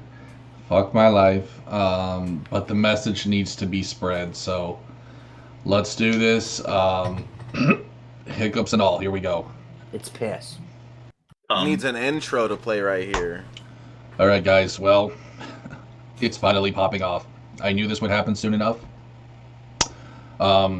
Personally, I don't know. I thought an EMP strike would go down first before the assassination. No, stop making it fast as fuck. Okay. I don't need them on crack. It's like at slow motion. Okay, whatever. 1.25. Yeah, there at most. Apparently, they're getting ballsy now. I guess they're getting desperate, so they just skip that, unless they're saving it for another time. But guys, it's about to get sketchy out there. Okay. Get to the fucking point. Stay armed. Stay vigilant. All right. They want us divided. They want us, you know. Now, did we say earlier, like an EMP, like an or like an electric magnetic pulse? No. More than anything, they want civil war. I think he's talking about military stuff. That's like a bomb of some sort or something. Well, EMP means like electromagnetic pulse. Yeah. Okay, so like if there was a missile or EMP missile to take out our, fucking infrastructure, it would be an EMP. Oh. To take out the grid and whatnot. Okay, never mind. Which we're already pretty much there. I mean, you could call it a soft civil war, but they want. You could say that any conflict in any country that divides two large groups of people is a soft civil war. That's something that kind of is pretty ubiquitous. Love if we all. It's like an all-encompassing term. And when I say they, I mean the elites, the powers that be, aka Donald Trump. Okay, guys, he's part of the 1%. I fell for his bullshit. We all did. But guys, listen, he knew what was going to happen today. All right. Conspiracy. This was a fake assassination. It was staged. Yes, he was bleeding. Okay, but guess what, motherfucker? There are pro snipers out there who know how to shoot you. Okay, so this is where when I was making the joke about how, like, I said, oh, he cut his ear when he leaned down, or he put, like, makeup on as he was crouched down under, like, the podium and everything, and it's, what? It's like his thing is, oh, like, Trump purposely had his ear sniped. And there's professional snipers that can do that. Jared's such an idiot. Well, the fucking... That's just, if you're gonna come up with a conspiracy, it's like, why does it need to be as contrived as possible? And the shooter was 20. Like, did he spend the whole fucking, like, his whole life trying to, being a sniper? Some people are just savants. That's something he was naturally gifted at. Yeah, they picked You're right. the, like, least likely thing possible. And, like, that's what it is. I think that's what it is. The least likely thing. There was a giraffe. It flew out of the sky. It fucking... It was the mole people on the other side of flat Earth. Yeah, it wasn't just that somebody tried to shoot Trump and they hit his ear and he was lucky. It's no. There's this whole conspiracy where Trump risked his life with a sniper shooting his ear over just some attention, it's just so silly. You gotta love it. The ghost of Chris Kyle possessed that 20-year-old man. Yes. That's how he got the sniping. It was John Hinckley. It was set up in a professional way. This wasn't just some amateur kids. Dude, like now, Antifa. that would be funny if they revealed that the shooter was indeed John Hinckley. Like, maybe, like, is Jodie Foster still alive? Yeah, I believe so. Yeah, what if, like, I forget what the psychiatric condition it was that he had, but, where he thought that she was, like, messaging, like, giving, like, secret signals to him, that she's attracted to him and stuff, so... What if it's like, yeah, she's still, like, giving me those signs or whatever through the media, and then he decided to follow through with another assassination attempt? I just realized something. A long time ago on one of his old videos, I realized that he'll take the Hot Wheel cars. Like when we were a kid and maybe we collected stuff or whatever, we'd take some tacks, put it on the wall, and hang the toy in the box still and to keep it, you know? But he, for some reason, will like cut the car part off and hang the trash, like the back part of it.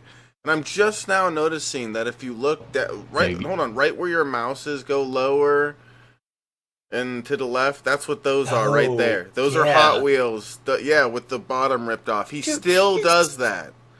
This is the kind of shit that when I was in early elementary school, where I'd cut things out and, like, tape it on the wall. Yeah. And he's in his, like, is he in his 40s now? He's about to be. He's got, like, 2 more years or something. Oh, look who's here. Teddy! Hey! What's going on? Hey, what's up? What's up, big boss? I wanted to hop in here and be like, yeah, Jared's got a good idea. Yeah, he's smart. He's cracked the code. He figured it all out. It's a brilliant idea. I mean, seriously, all right, because if he faked it, like he cut his ear or he did some kind of stage thing, they'd find out about it, man. Because they got those sensors, they can track bullets and stuff like that. He really had to get hit by a bullet. That's the only way to do it, right? So he hired some, super sniper guy. They got them snipers guys that are really good. American Sniper or whatever. Yeah. Or that movie Sniper, right? What? You see that movie Sniper with Tom Berenger and Billy Zane? I saw the movie American Sniper. Well, Sniper's even better with Tom Berenger and Billy Zane. They're like he's a sniper. It's a good damn movie, right? It gets into real stuff about the snipers and stuff. You know what I'm saying? Now, Crow mentioned that this sniper is only 20, and he's saying that this must be like a veteran sniper. I think Right. they forged his documents or whatever. Patsy, the body, Patsy, right? There's another guy. Right, because they think he shot from this place. It's just like the book depository, right? Or depository? The thing is, like, with these conspiracies, it's like, okay, if everything's planted and nothing's legit, it's like, how do you know what's planted and what's legit? And if the government can just stage anything, then what isn't a conspiracy? It's like with religion. Well, yeah, but the fake sniper was there, but then there was a real sniper. Like it just like in Star Trek: The Undiscovered Country, right? They thought that the Enterprise shot the photon torpedoes, but it was really an invisible Klingon bird of prey right next to the Enterprise. Right. I think it was John Hinckley. He's out now, isn't he? Yeah. They released him, right? We were just like discussing that where he's out, and I asked like apparently Jodie Foster's still alive, so maybe he still has that thing where he thinks that she's giving signals to him through the media. So it would be funny if it turned out that he attempted to murder the president again. And Jodie Foster totally wants Trump dead. I mean, there's no question. She totally wants him dead.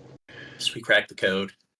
Yeah, Lee Harvey Oswald, he's like in some stasis in Area 51. He broke out and then got together with John Hinckley, and the two of them, because there's two snipers. They wore those invisible suits that you can get. That's real tech, right? That's real. You see that movie? I have like 3 of them. Invisible Man? Yeah, the new Invisible Man has real technology that makes you really invisible. It uses Is that the one I saw that came out maybe 4 years ago? Yeah. And it has the lady from the Handmaid's Tale. Yeah, I remember not liking the film. Yeah. But the tech is real. Yeah, it's 100% real. Not 100% real, right? It uses LEDs. It uses chroma key. Right? And I really like chroma key. Chroma key technology. Little tiny cameras and LEDs and little tiny LEDs makes you invisible. Now, what do you think about how Jarrett decorates his wall? I love it. It's hot. It's very eccentric. I want to decorate my wall like that. Yeah, what's your favorite property he's got displayed here? Shab likes the Hot Wheels. Yeah. Did you ever notice that before, Teddy? That he'll take Hot Wheels cars, the package. He'll take out, he'll cut the part off with the car, and he'll put the trash on the wall. Yeah, the garbage on the wall. I love it. I just realized that he still does that. It's right there. Hey, Shab, you're supposed to reuse, reduce, recycle. That's what he's doing. It's crazy. Well, okay, I can see on the wall he's got a Batman poster. He's also got a Toe Jam and Earl for the Sega Genesis poster over there. That's real nice. That's old school. Right on the left, it's like blue with some it looks like a big blue poster with an orange blob. That is Toe Jam and Earl.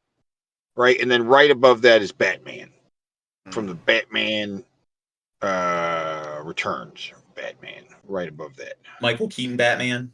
Yep, and then those are the two real nice ones. Now he's got Parappa the Rapper.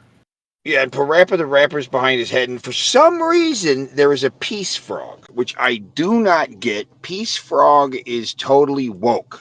Okay, Peace Frog is like pro-environmental. There's a store themed around this tie-dyed frog. Just a tree frog and doing a peace symbol, right? But for some reason, he's got that on his wall. Like, what? That's woke as fuck. Why does he have that on his wall? I don't understand the Peace Frog. The Peace Frog confuses me. Probably doesn't know what it is. Yeah, I would take it. Red spot, or red dot. Isn't that like some 7-Up mascot? I don't know what that is. The lower left-hand corner, there's it is the 7-Up dot. You're right. Yeah. Yeah, that's probably I think he had like one old gaming magazine that had several posters in it, and then he tore also out some ads and pages from that gaming magazine too. I think that's what some of this stuff on the wall is. Yeah, well, like this is something that I would do when I was like 6 or 7. Like I would take like stuff out of magazines and so forth, and then he's still doing it. And is he in his 40s now? Yeah, and he completely covered his drum set in gay stickers. Who does that? Why? He was probably like, I don't like the drum set being white. I'll just cover it with stickers and stuff. Yeah, now that you mention it, I bet it looks a lot nicer just straight white. Yeah, probably definitely does. How often do you fucking stickers? How often do you think he actually practices on those drums? Never. I don't know. Like, you don't think it seems pretty spacious and stuff, like the interior design of his room? You don't think he's able to? He probably breaks out the sticks, whacks it a little bit, and then you're like, Jared, stop it! Because he lives with his parents. I mean, what are you going to do? Yeah. When is a good time to practice your drums? Never. It's never a good time to practice your drums. Everybody in the house will hate you. Right? Well, when his parents are away at work and stuff, because he doesn't work. No, I think they're elderly and they might not be working anymore, right? His dad's definitely old. Mom, I think they are on a fixed income now, right? So it's a Chris Chan's scenario. Yes. And what the fuck is wrong with him? Like Jarrett. He's got a sister, which is older than him, and she's a normal person who probably is married and has kids. He, for some reason, just is retarded. Never took off. Never took flight. Right? He probably barely graduated high school, and the idea of him going to college is just, that ain't gonna happen, right? And like maybe he's gonna meet a nice girl or something like that. You're like, yeah, right. He ain't gonna meet nice girls. No, that's it. You think he has like schizoaffective disorder or something like that? Nah, I don't think he doesn't seem like anything like that. He's just a big old. He might have some like chemical problems. I think he might have a thyroid problem because of his eyes and yellowing of his eyes, and notice he has ballooned in the last couple of years, and he's rapidly aging. Right? You look at a video from just a few years ago, he's not nearly as fat. He's talking faster, and he's got so much more gray now. Right? He's too young to be this fucking gray, and this listless, and this fucking. God, it's just hyper accelerated aging. These were pros. Yeah. Accelerated aging. Fuck, he's gonna die. He's gonna die. They're trying to cause division, guys. In any way they can. They want us to, to kill each other. I don't know how else to say it. I'm just being painfully blunt here. So, we're parasites to them, to the 1%. Okay, you guys need to understand that. We have no power. That's such a silly mentality. Well, this is like the kind of guy you expect, like, spitting these kind of conspiracies, where it's like they're in their parents' bedroom, not wearing a shirt, Peaky Blinders hat, and then just a bunch of, like, garbage taped to their wall. It's like a business owner that has a lot of people coming into their bar or whatever, making a bunch of money. And the people come in...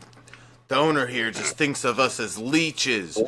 Why would he think of you as a leech? You come there and you give him money.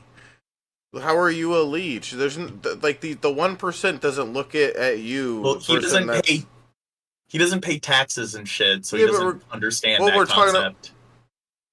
Well, taxes don't have to do with this though. We're just talking about like.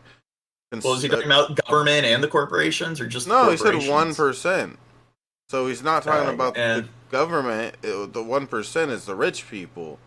The rich people own businesses and sell goods and we buy it. Well, we're the consumers. He doesn't buy it. I think he thinks that it just magically is given to him because his parents and stuff buy it for him.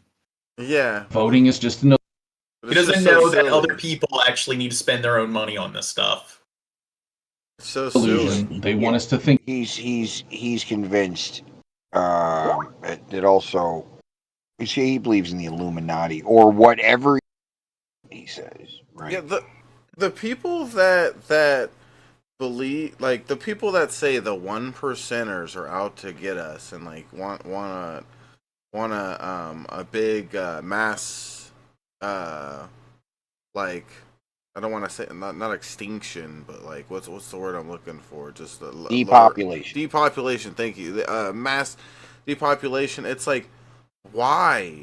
Why would they want less money and everything? Like, why? Well, I mean, right now the Republicans in their Project 2025 are talking massive deportation project, right? Where they're going to round up a bunch of undesirables, put them into FEMA camps, and then supposedly also like deport people. Massive deportation. I mean, Trump's talked about it, and now it's in the Project 2025 is one of their goals. The worst right? part about it is they want to get rid of porno. That's what I'm pissed off about, you know? Oh, that too, right? They want to fuck? criminalize pornography, prosecute people who make porn.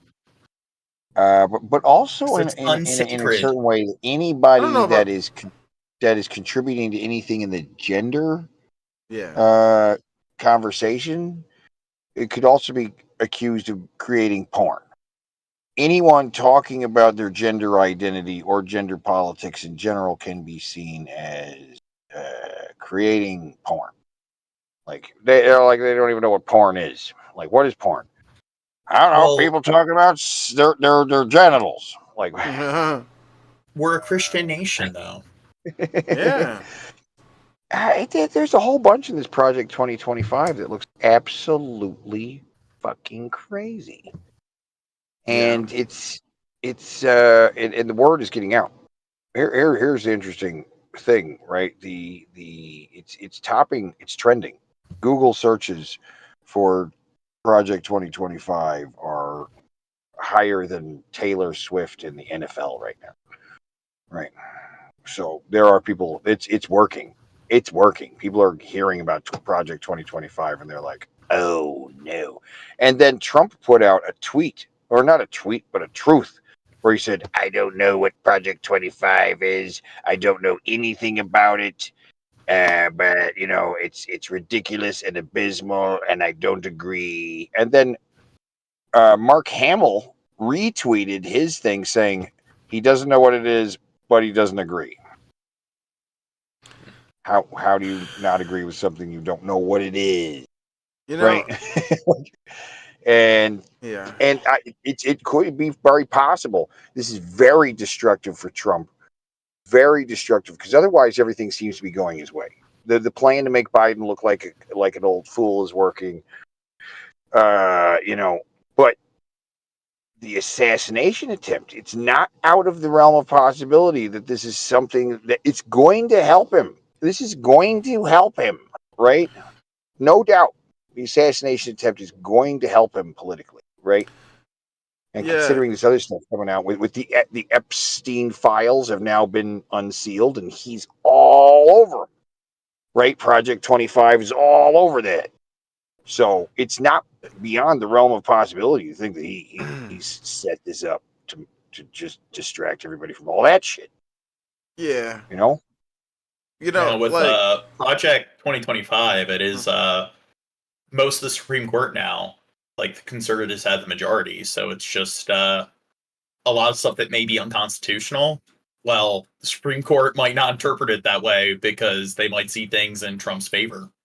Oh yeah, and they have been making numerous rulings as far as immunity, as far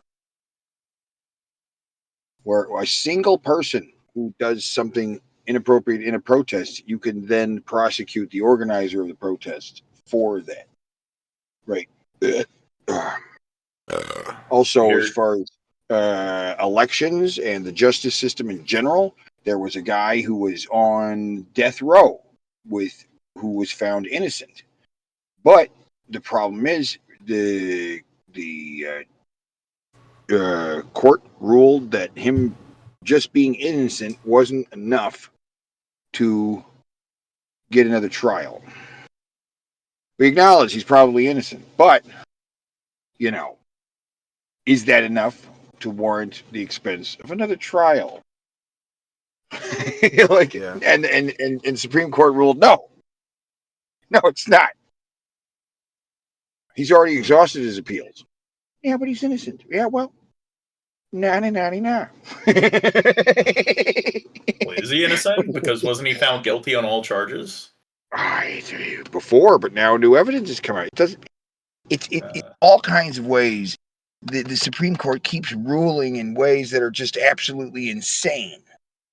Right? Dude, wait until they find that it goes against the Second Amendment to have pineapple on pizza. And they found about all these financial favors that have been done for these Supreme Court guys. They've been gifts. They've been going on vacations. They've been yachts. There's just all this stuff. All of this stuff they found. This is totally and apparently there's no rules against that. You can just hand the Supreme Court judges a couple $1 million and like a Humvee and like tickets to Vegas, and that's fine. Apparently that's fine, right? And it's ridiculous. It's so ridiculous. My thing is with the Supreme Court, it's just there really is no interpreting the Constitution. Couldn't they just interpret any of the amendments however they want? They could make anything constitutional or unconstitutional. And it's like, what are the checks and balances there? So if they decide that it goes against the First Amendment to not be allowed to murder your firstborn son, it's like, I guess maybe the executive branch could choose not to enforce it. But then it's like what they're doing is unconstitutional. So then will Congress actually hold the executive branch accountable if they don't enforce something absurd that the Supreme Court has decided is unconstitutional or constitutional? Well, all this stuff is unprecedented. We've never been in this things. Yeah, we have these. Teddy's cutting in and out. I thought that was just on my end. Oh, is he coming in and out? Hold on. Keep the conversation going. I gotta pee. Okay, all right. Can you hear me now better? I can hear you. Can you hear me now, Teddy? Okay, am I coming in better now? Yeah, you seem a little better, baby boo. If porn is legal, then you can't be coming in. We've never been in a position where we actually have to test checks and balances. What happens if the Supreme Court goes too far? We're supposed to have a system of checks and balances where, the executive can check on the judicial and you know what I mean? But we don't have that going on right now.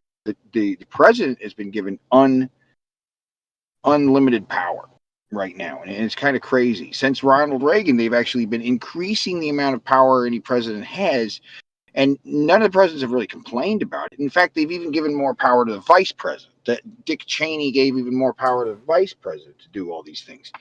Where's our system of checks and balances? With the Supreme Court's doing this, it seems like in the mix, the legislative branch is kind of just left almost powerless, right? Now it's just the executive and judicial branches being like, we're going to change everything, right? Yeah. And they're going ham. And it's like, what can we do? This is crazy. Well, I guess, what can we do? I don't know. Somebody did something today. Can't do anything. How much can you abuse this power? We'll just have to wait until the Republicans have it again. Yeah, but I mean, I'm just saying, what's going to happen? What are we going to do? Somebody did something, right? Who knows what somebody's going to do tomorrow if things keep going like this. What if at the meetup, all of a sudden it's like, pop. What happened? oh no, my ear! Oh, my Shabisky ear! No! He's gonna try to snipe you at the meetup. Yeah. Minecraft. Well, no, but it's really gonna be that I hired him to blow my ear off. But right.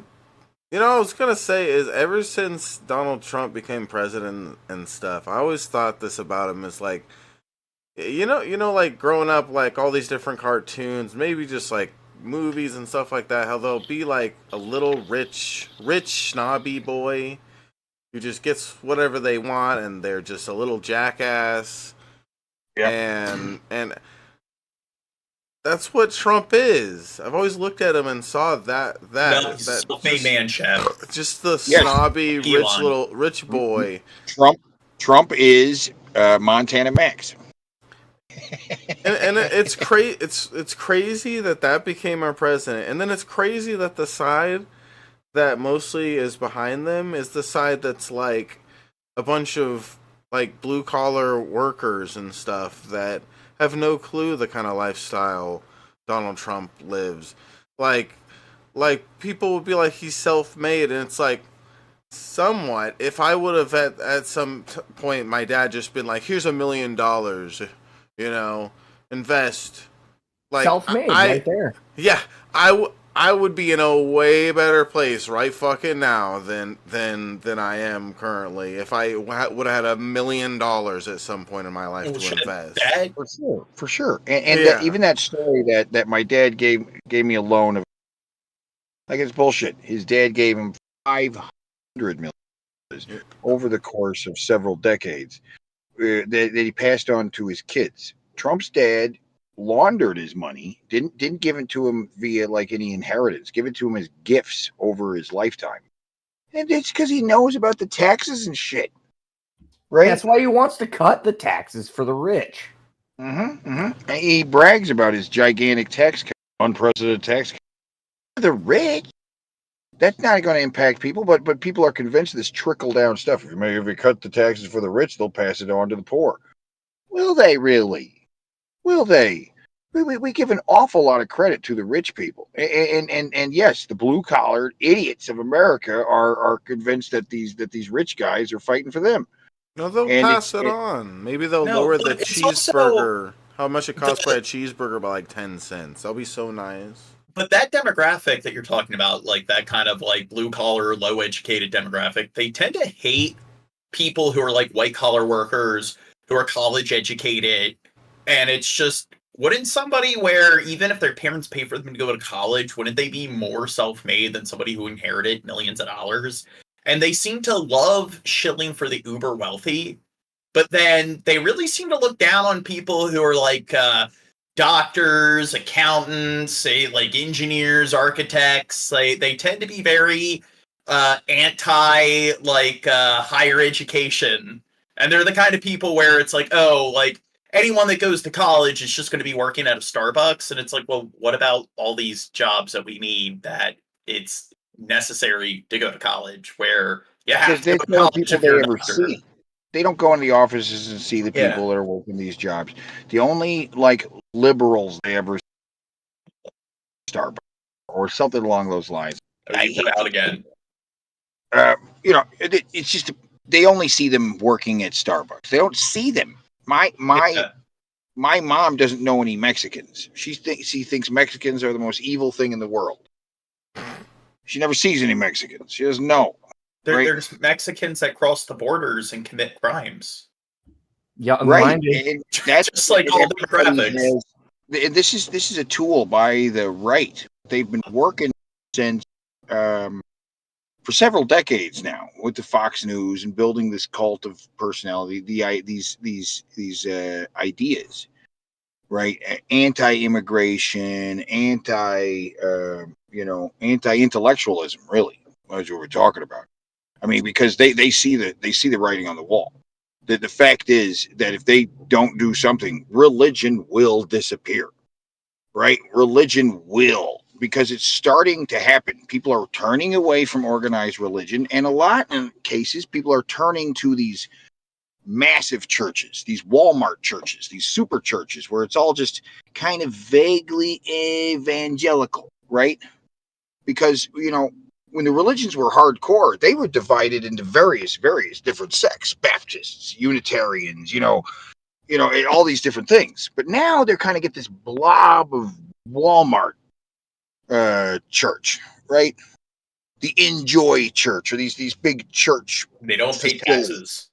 Right, and these big churches where they just bring as many people in as possible, and all have this one unifying stupid message, Just and they're going to bend whatever the religion is into what people want. We're going to say goodbye to Jesus's forgiveness. We're going to say goodbye to the pacifist stance, right? We're going to go more full born into this gun heavy kind of violence solves things idea of Christianity, and it's going to be stupid. Well, that's one of the reasons why, like, when it comes to people that try to follow the Bible in a tongue-in-cheek manner, whether it's people on the right or the left, where they try to play it's figurative.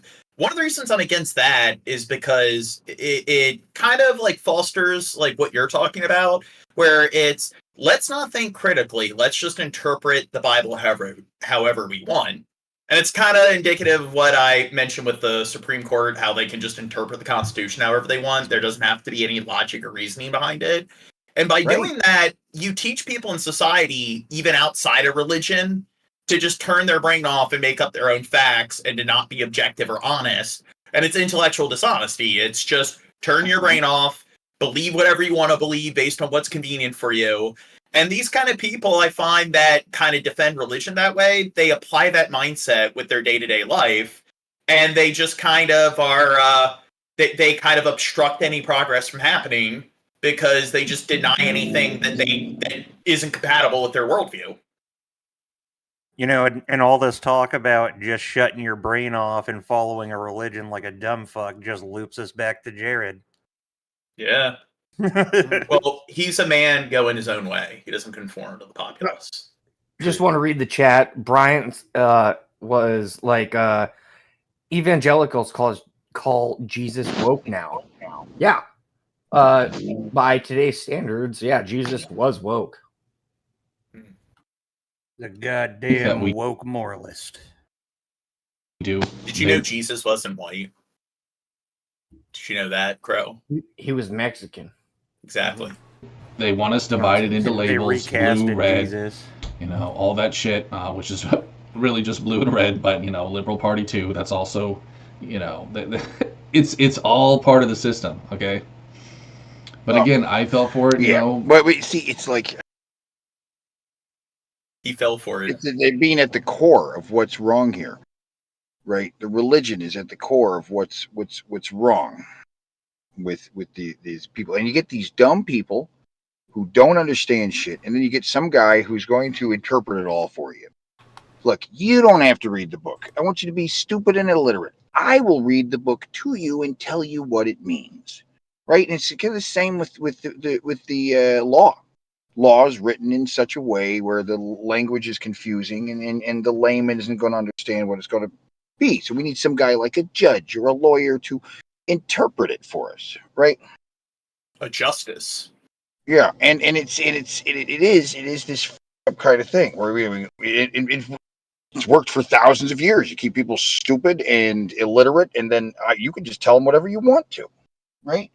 Yeah, and speaking of like that kind of anti-intellectualism, it's like, or like what you're describing with equivocation when it comes to laws or interpreting the Bible however you want.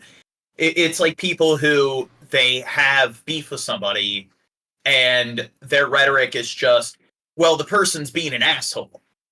And it's like, well, how are they being an asshole exactly?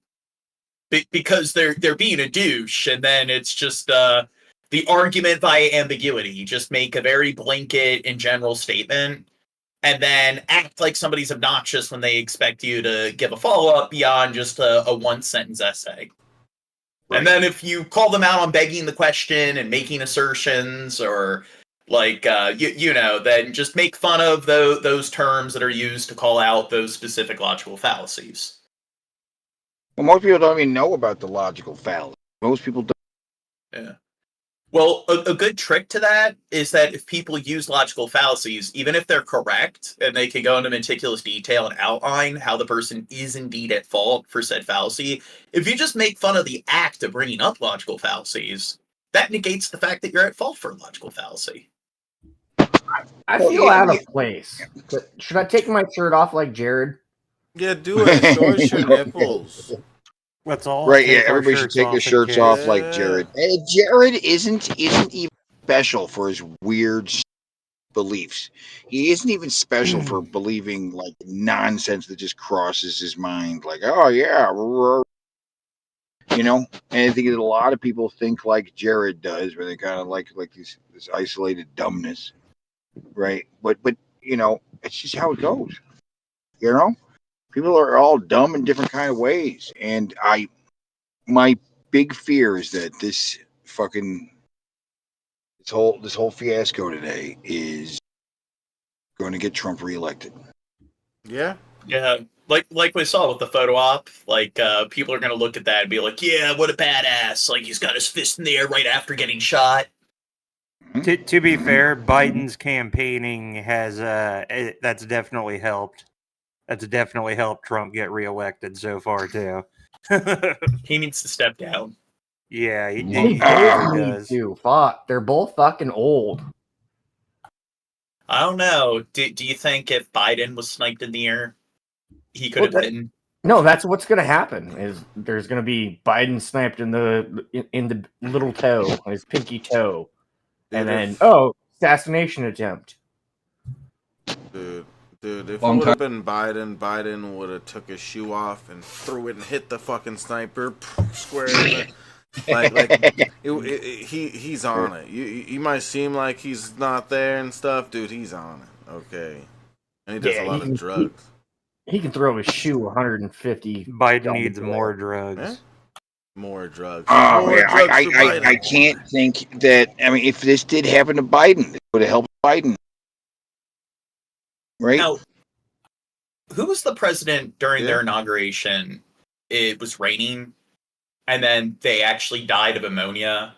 Monroe, I believe. Yeah, Monroe. It's like, what if like Biden is elected in office, and like his first day or during the inauguration, he just trips and falls over?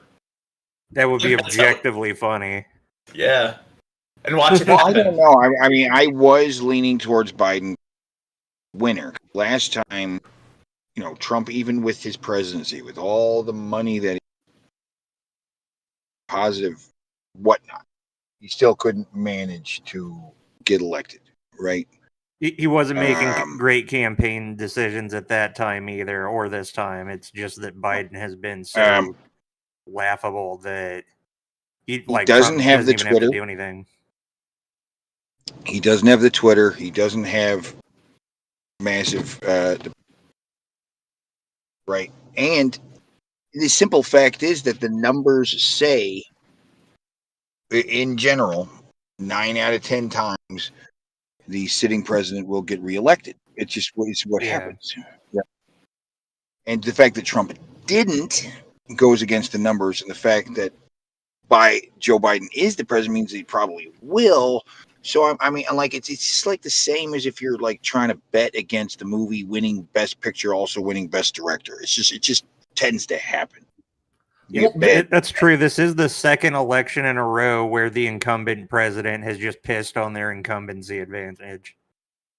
Well, there's another factor. So since they had the debate, besides today, when Trump had his speech or whatever, Biden was out like I think 15 or 18 times. He had his own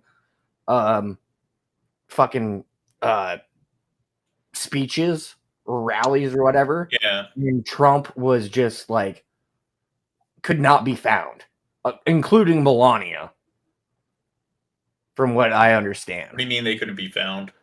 Like, I mean, he was just like incognito, or not incognito. What the fuck? Gone. Just he wasn't around. What do you mean? Yeah. Like post debate, he hasn't been rallying at all. Yeah, I mean, that was his first debate first rally after the debate. but Biden had like 15 to 18 since the debate. Right, and it's and he's Tommy's and the debates don't really have that kind of impact. Honestly, they don't. They don't move the barometer much in one or the other. But people talk about whatever about it. I don't think people are really entrenched in their positions. We're just fighting over like a 2% undecided vote at this point, right? So I still don't know, man. I know they talking. We got to replace Biden, and I'm like, what with who? What are you talking about? Who? That's the big fucking question. Because I think Kamala Harris. I mean, I'm not a big fan of her, but I think she definitely would be like preferable over. Yeah, she's at least not going to be dead next week, possibly. I mean, it's Right, possible but she yeah, dies like- next week, but not as likely George as Biden. Clooney coming out and saying, George Clooney's like, we should replace Biden. You're like, hey, well, George, run. You want to? Yeah, George Come on. Clooney for president. Fucking Ronald Reagan was a Hollywood star. Right? Who James would vote for Cameron. George Clooney for president? James Right? Cameron is president. James Cameron. After that Vice debate, President Christopher Jon Nolan. Stewart just tweeted, and I was like, please fucking do it. Anybody fucking do it at this point. I think David Fincher should be our vice president, and then I think, Christopher Nolan, he needs to be our attorney general. Which is a few years ago, The Rock was saying he was going to run. Yeah. Now that's not even looking as good anymore. You're like, yeah. Then we saw Black Adam. Johnson. I know Oprah also said she was, or Cenk Uygur. Yeah, Cenk Uygur for president. No, Yeah, fuck yeah, no. definitely President Cenk Uygur. Of course. But she's not even eligible to run, so I think he just did it out of protest. To be a liberal. Mr. And I Beast changed for it. 2040. Yeah, Mr. Beast. We don't even know his name. It's going to be President Jimmy. His name's Jimmy. Or James or some shit.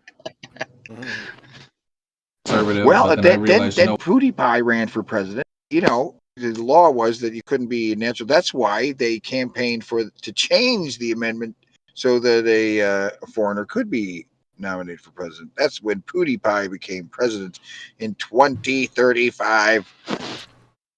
Problem is, if you allow people who aren't natural born citizens to run for election in a country, then it could become go back to the day of monarchies where the Habsburg monarchy, where you have all these monarchs in different countries. Try to get President Kim Jong-il, god damn it. Putin will run for president, and then he'll be head of state of Russia and the United States. Oh fuck. Well, how about President Arnold Schwarzenegger? You want. Yeah. Whoa, did you just drop the hard R? I would definitely. Now, this is all. He would run as a Republican. Be the most progressive Republican you've ever seen. Right. Let's try and get through this Jared video so that he doesn't stare at us like this for the rest of the night. You don't like Jared staring at you? You feel uncomfortable? Yeah. Yeah. Like a 12-year-old girl. What's the photo of where he was working at? It looked like this gardening place, and it looks like you've seen that too. This is one of the very few pictures of Jared we have actually seen with him. Another human being. Yeah.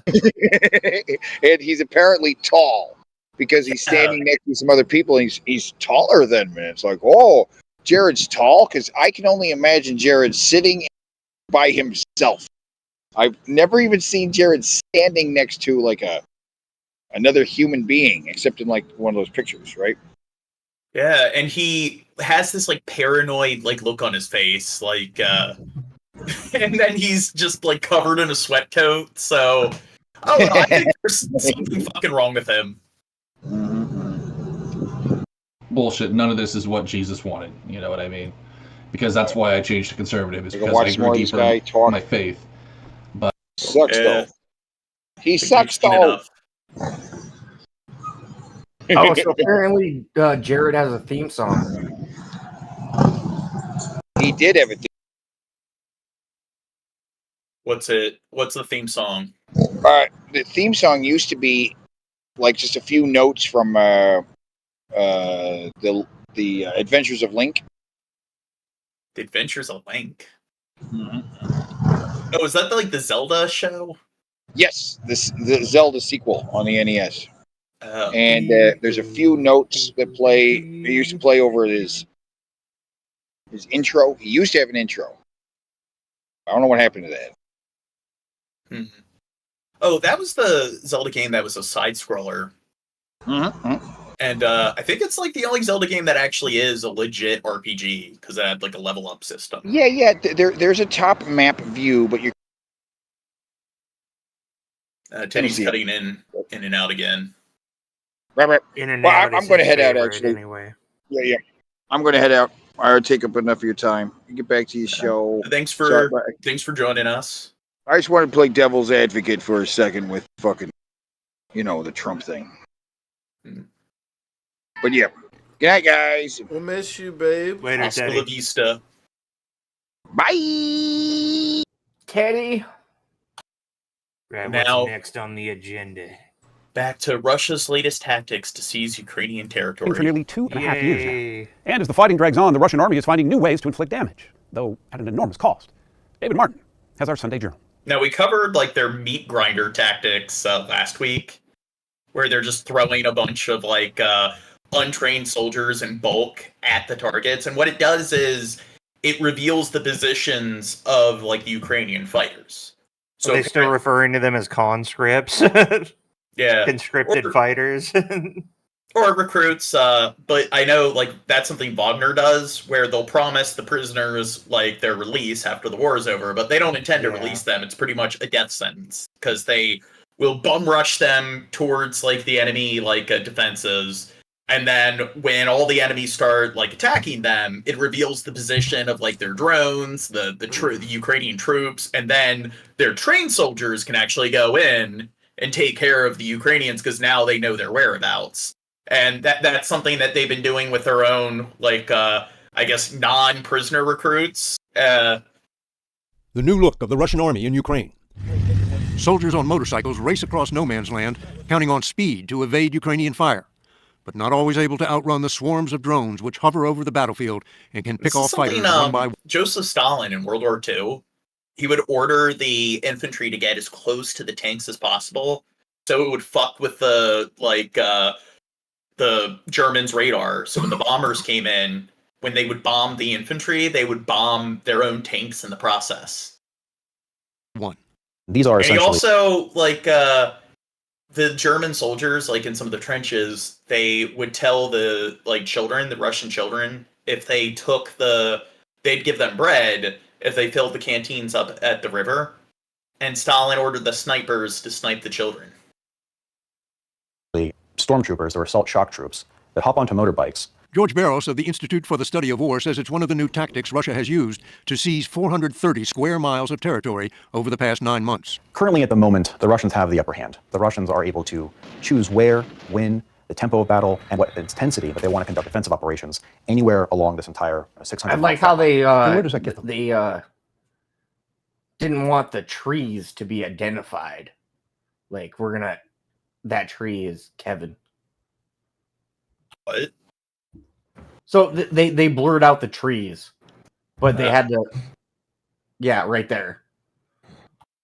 Battle and what I think it's just intensity the that they want to background conduct that's offensive blurred operations anywhere along this entire 600 Play the mile trumpet. And where does that get them?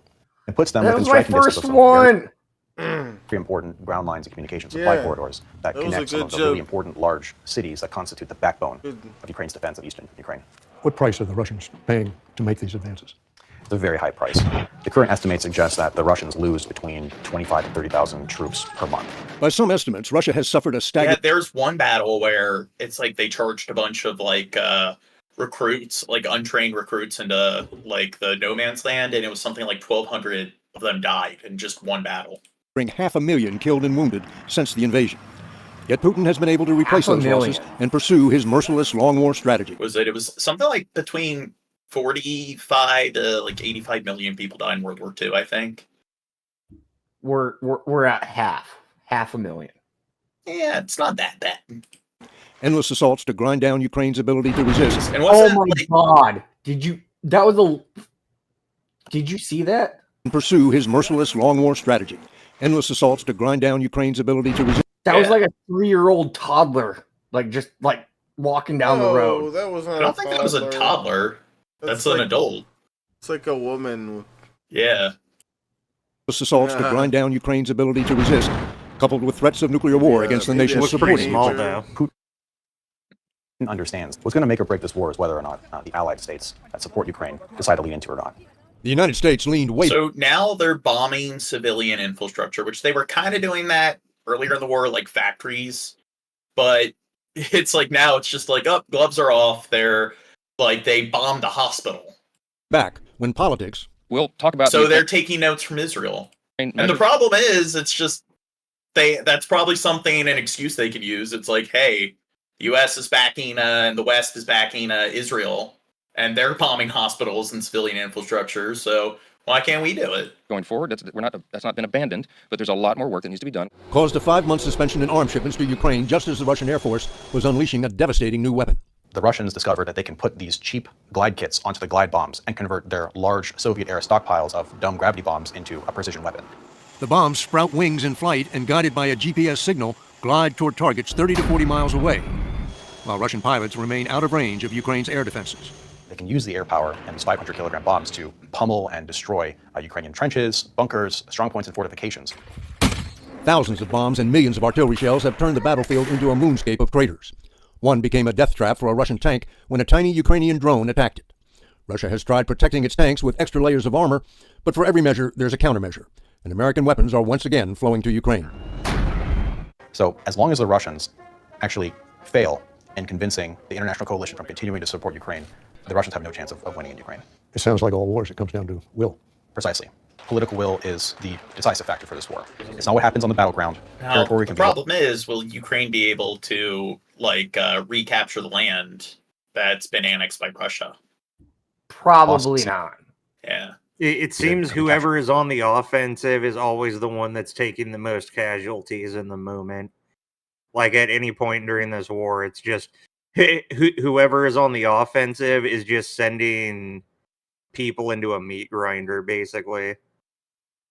Well, what if, Ukraine holds out long enough where they deplete pretty much all the, disposable personnel that Russia has? But the problem is Russia has, 100 million citizens. Yeah. How long will it take to run out of that? Holy fuck. But if we make the decision to abandon the Ukrainians, then they will lose. I mean, honestly, the center of gravity for this war, it's not the fields in Ukraine, but it's what happens here in Washington, just like it was in World War II, just like it is today. But you got to think about the financial part. Russia might have taken so much land or whatever, but that's because they bombed the shit out of it.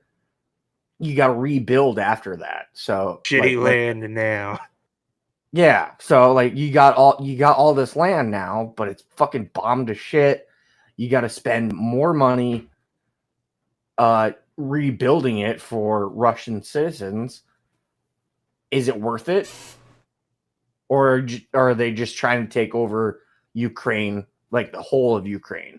Now, one argument is that, hey, these territories, they're more ethnic, like Russians, they want to be part of Russia, and it's well, what if they just built towns and cities and granted them citizenship, on the border, where they don't have to move that far? It's wouldn't that be cheaper than, all the costs of this war? And, that's the more diplomatic way of going about it. And, that's an argument that a lot of people make. And it's do you really think Putin is being a bleeding heart for, those particular Ukrainian citizens? Or do you think it's more about just land grabs and the economic gains that come from those land grabs? Probably the latter. Yeah. I think it's the stairs. Should I drink more? No. I don't usually drink enough. Tell me what to do, Drunken Crow. Suck my dick. Okay. See, there we go. 20 people were killed. Well, I mean, at least seems like it's not as bad as what you see with Israel. I mean, Russia needs to step up its game. If it was Israel, we'd have like 80 casualties. Yeah, you don't want to be just second place in war crimes. Well, yeah. Let's face it, probably like third or fourth place.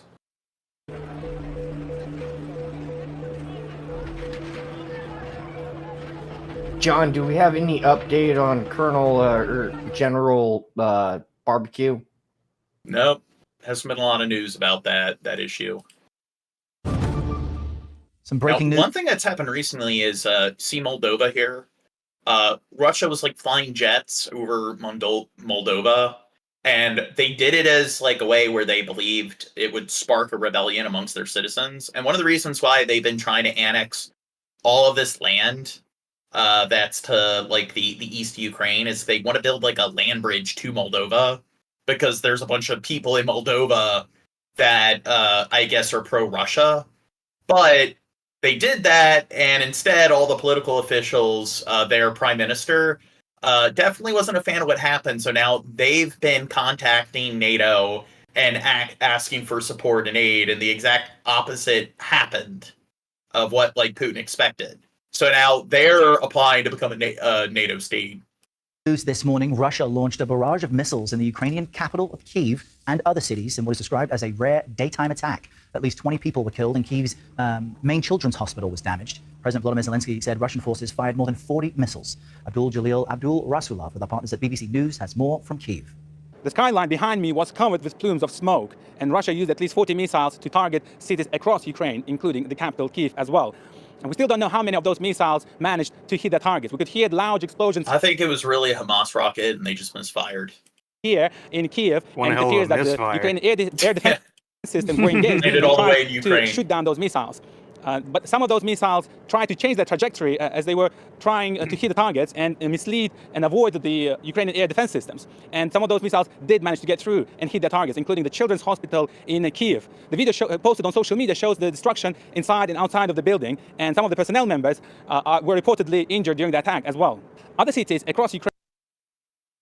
Ukraine's president vowing retaliation after a barrage of Russian missile strikes that killed at least 22 people in cities across. 22. So all these stories are in descending order of how many they got on their count. Well, that's probably what it's going to be, because it's in like the upload date. Ukraine, a children's hospital. Oh, gotcha. So they got updated numbers. Ukraine's Interior Ministry says the strikes happened during rush hour. Usually when we do this and we watch these videos on catastrophes and so forth, it's just like 20 dead, 80 dead, 300 dead. That is rare because aerial assaults usually happen at night. A day of mourning has now been declared by officials in the central Ukrainian city of Kryvyi Rih. Well, Claire Sebastian monitoring this story from London. Claire, just get us bang up to date with the very latest on the ground in Ukraine, if you will. Yeah, Becky, I can bring you some new numbers. This coming from the State Emergency Services of Ukraine, now saying that 31 people were killed, of which 20 in the capital, Kyiv, alone, and more than 100 injured. So this was a widespread attack, mainly targeting cities, extremely deadly. And according to several officials, including now we're up to 31. Minister, it was targeting people during the morning rush hour. So as you said, we're used to seeing these overwhelming missile barrages. This was in broad daylight. And the most shocking images we're getting are, of course, from the children's hospital in the center of Kyiv, the most important children's hospital, not only for that city, but for all of Ukraine, a very well-known place where people come to get the very specialist treatment. So instead of abducting children now they're mass murdering children. Need for some of the country's sickest children. Russia has come out and said that it was targeting defense industrial installations and air bases, and it has refuted claims that it targeted this children's hospital by saying that it believes that the videos coming out. Yeah, Russia. Of Kyiv, it said, are consistent with well, the Ukrainian, they can't count, so maybe it is 22. Air defense missile. Take a look at. Bad joke. Womp womp.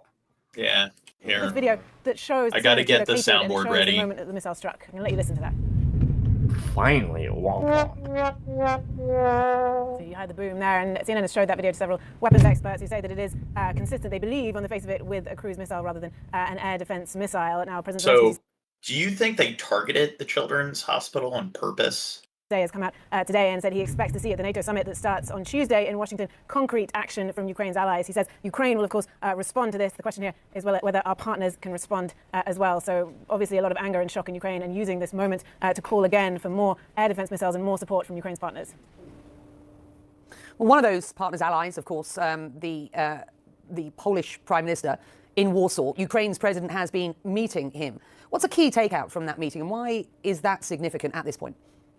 Yeah, I mean, I think, look, Ukraine is calling for support from all of its partners. We're seeing an agreement being signed in Warsaw today, and of course... Next vid. Russia has carried out a massive and deadly bombardment of Ukraine. So what do you think is going to happen if Poland, backs Ukraine? Well, the thing is, it's if their nation is attacked. So if Russia attacked Poland, then all the other NATO states, if they abide by the treaty, are supposed to come to their aid. But if their troops are on foreign soil, so Ukraine isn't a NATO state, and if they're attacked, then I don't think that applies. So Russia could beat their chest and be like, hey, like now all of NATO's getting involved and you're encroaching on Russian territory. And that's their argument with NATO, is that NATO's encroaching on their borders. But it's like, it's a treaty where if you attack them, then they have to come to that person's aid. So it's like, what? You're pissed off that all these nations on your borders are protected somehow, and you can't just like annex them just for the hell of it. It begins in Washington.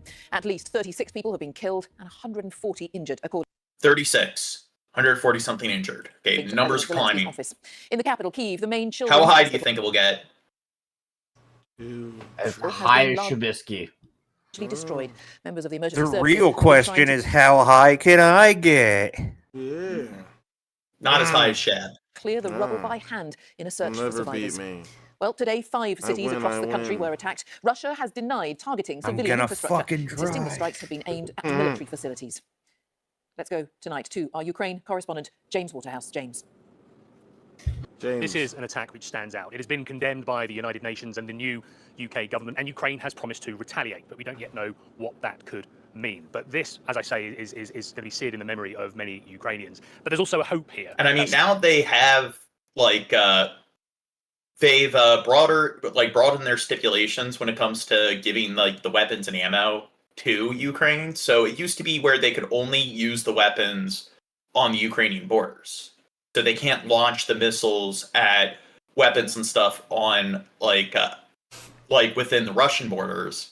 But now they've allowed them, they've given them permission to use their like ballistics and stuff to target to be used against targets like within the Russian borders. So now Putin's pretty pissed over that. Some of Ukraine's allies, NATO members, might look at what happened today and want to speed up Ukraine's accession to the alliance, but that still remains a distant prospect. A warning that our report contains images that some of you might find distressing. Frantic desperation on a Kyiv summer morning. Well, even with Ukraine being part of NATO and Russia, annexing whatever land they've taken, Ukraine is going to be a big spot. Like, it's going to be a crucial location if they want to like fuck around and find out. What do you mean? Oh, so if they if they want to annex more territories in different countries and being like, oh, this was part of the USSR, Ukraine could be. What about fucking out and finding around? Exactly. Anybody tried that yet? I don't know. Not Crow. The largest children's hospital, even for a war-hardened city. Ooh. People help with their bare hands at Ukraine's works in a largest children's vineyard. hospital. Even Yeah. Jeez. for a war-hardened What do you think that is? That wine? city, this was a missile strike. Now, I mean, again, Russia needs to step up their game because it's like none of these kids seem to be missing their limbs. Broke the grueling rhythm of Russia's invasion. Some of the young patients were being treated for cancer. Somebody make that a soundbite. They illustrate how these Dude, attacks... there's probably like 1,000,001 like clips that people could use against me in every single episode. I have a fucked up sense of humor. We were in the middle These of kids surgery, can and the actually windows high were five shut. each The other. surgeon quickly covered the baby to save him. I want the world to stop this. These children are innocent. Tatiana had a near miss. We got here 5 minutes before it all started. Yeah, she still has both her hands. Then, the search for survivors stops And an for another missile iPhone, alert. whatever the fuck. An underpass acts as a shelter this time. Residential buildings were also hit in Kyiv. Here, bodies were recovered. Other cities were also attacked. On a visit to neighbouring Poland, President Zelensky promised a retaliation. Beyond any doubt, we are going to rebuild everything that these terrorists have destroyed. I am And going beyond to any put doubt, my we are going cock to in his respond. mouth, I promise you all. I actually do honestly think that Poland, like with Zelensky going to Poland, is a good idea because, yeah, Poland and Canada are like the two countries for the reason why we have the Geneva Convention, because they did a lot of war crimes. A lot of war crimes. Yeah, Canada and Poland. What are Canada's war crimes? Bet I can do more war crimes. Well, would it be under British rule? I guess I don't know what. Yeah. So they came in and they burnt down our capital after we burnt down Canada's capital. Well, no, but yes, they did. But as far as like war crimes, yeah, Canada and Poland, yeah, there was a lot of like, you can't do that, and then both of them were just like, we're gonna do that. Now, when it comes to war crimes, Canada is one of the last countries I would think of. Yeah, you would think that Canada wouldn't be that like that, and maybe Poland as well. But yeah, no. Skeppy, what are some war crimes that your nation's at fault for? Timmy's also from Canada, but I think Timmy's asleep. Respond to these savages from Russia. Also Everybody a war who was crime. injured will get the necessary help, and we pledge to work on bringing Russia to justice. Ukrainians often describe a daily weight on their shoulders. Sirens sound in cities like Kyiv all the time, and occasionally explosions will follow, and occasionally it's a big one. Now, you can see people singing as they're giving out water. Attacks like this don't really influence the battlefield, but what they are designed to do is terrorize and suppress the Ukrainian people. For a second time, rescue teams have to find cover because of another air alert. Only on this occasion, they sing the Ukrainian national anthem underground. A dark day for a city still defined. James Waterhouse. That's lame. I like the one with the little girl that was singing like the Frozen theme song. News, Kyiv. Was it Let It Go? He said these attacks have come on the eve of a NATO summit, which is due to focus on the war in Ukraine. We'll talk in a moment to our defence correspondent, Jonathan Beale, because he's in Washington for that summit. First, though, let's head to our Russia editor, Steve. Here, I gotta find that.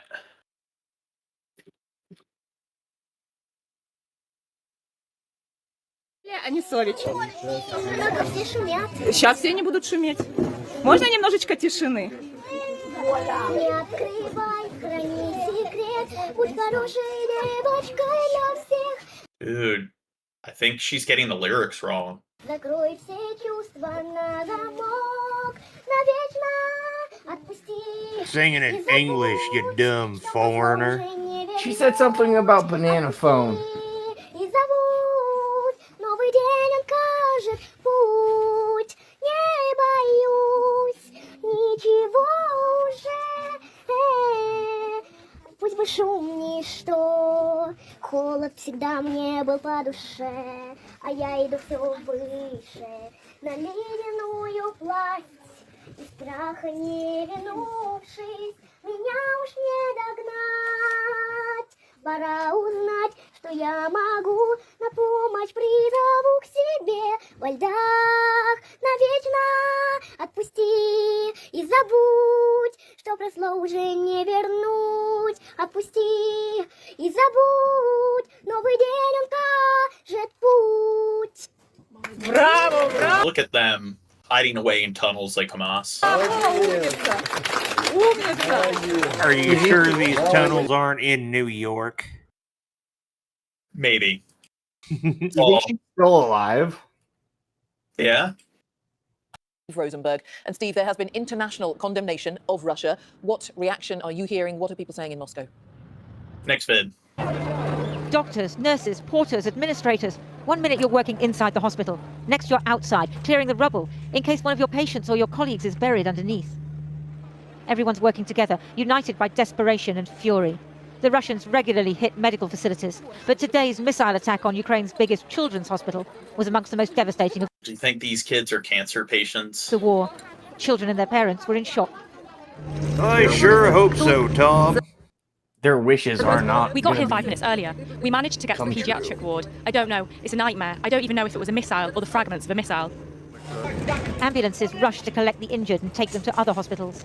These are Russian tactics that we've seen not only elsewhere in Ukraine, but also in Chechnya and Syria. They target How long has hospitals Shad been gone? and other civilian infrastructure to make the 27 civilian minutes. population despair and lose morale. So far, it hasn't worked. That's not accurate. My wife drove here, then it started and my son began crying, so she didn't go to the hospital, but ran to the bomb shelter. Do you think he still has his hand? Then there was an explosion. The car's been destroyed, but we're okay. The baby or there wasn't even enough time for the dad? The baby? The baby to be scared. But you can see what's happening. No words, even swear words can describe it. He can still wave. All that matters so is that they're it's all alive. good. Never mind the car. We'll buy a better one. We'll be okay. The wreckage inside the Oh, hospital he made died. point more. He fucking didn't. What's that? He was missing a hand. Is that what they said? No, but you could see it. Well, it could be bandaged. We'll be okay. The wreckage inside the hospital made a point.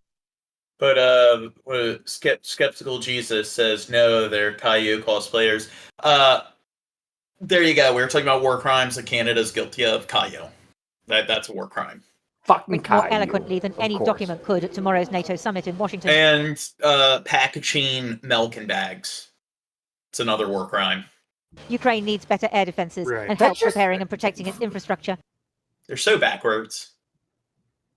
Why would you President Zelensky was meeting his Polish counterpart Because, like I said, they're the same nation behind Caillou. There's something wrong with them. in Justin Warsaw Bieber today. came from Canada. First of all, I expect very concrete answers and steps from our partners at the NATO summit. We'll have a meeting dedicated to reinforcing Ukraine's air defences, to our civilian infrastructure, water supplies, and the energy grid. I expect concrete steps. We're discussing beforehand the number of different kinds of air defence systems that our partners, NATO member states, can provide to reinforce Ukraine. But one NATO member leader, Viktor Orban of Hungary, may have other ideas. He was in China today, meeting President Xi Jinping, discussing a potential ceasefire on Russia's terms. Orban holds the rotating EU presidency that made the trip without EU or NATO agreement. Last week he was in Moscow to see President Putin, both men well aware that their friend, the former US President Donald Trump, may soon be back in office, keen to stop helping Ukraine and impose a settlement to Russia's benefit. The mayor of Kyiv, Vitaly Klitschko, visited the hospital and other sites hit today. It was, he said, one of the worst days the Ukrainian capital has seen. 30 of the 38 missiles fired in broad daylight today were shot down by Ukrainian air defences. But the 8 that got through were deadly. Bodies were pulled out of at least one residential building. Each missile carried a message. Russia plans to continue to wreak devastation on Ukraine in the hope that other NATO countries, Do including you think that car is totaled? the new government in France, will side with Hungary and advocate leaving the Ukrainians to fight back I think progressive will take care of it. unsupported and alone. Well, I've been Whereas speaking the to fucking the mayor of well, Kyiv, what Vitaly is it? Klitschko. The little lizard dude. Fuck it, we're insured.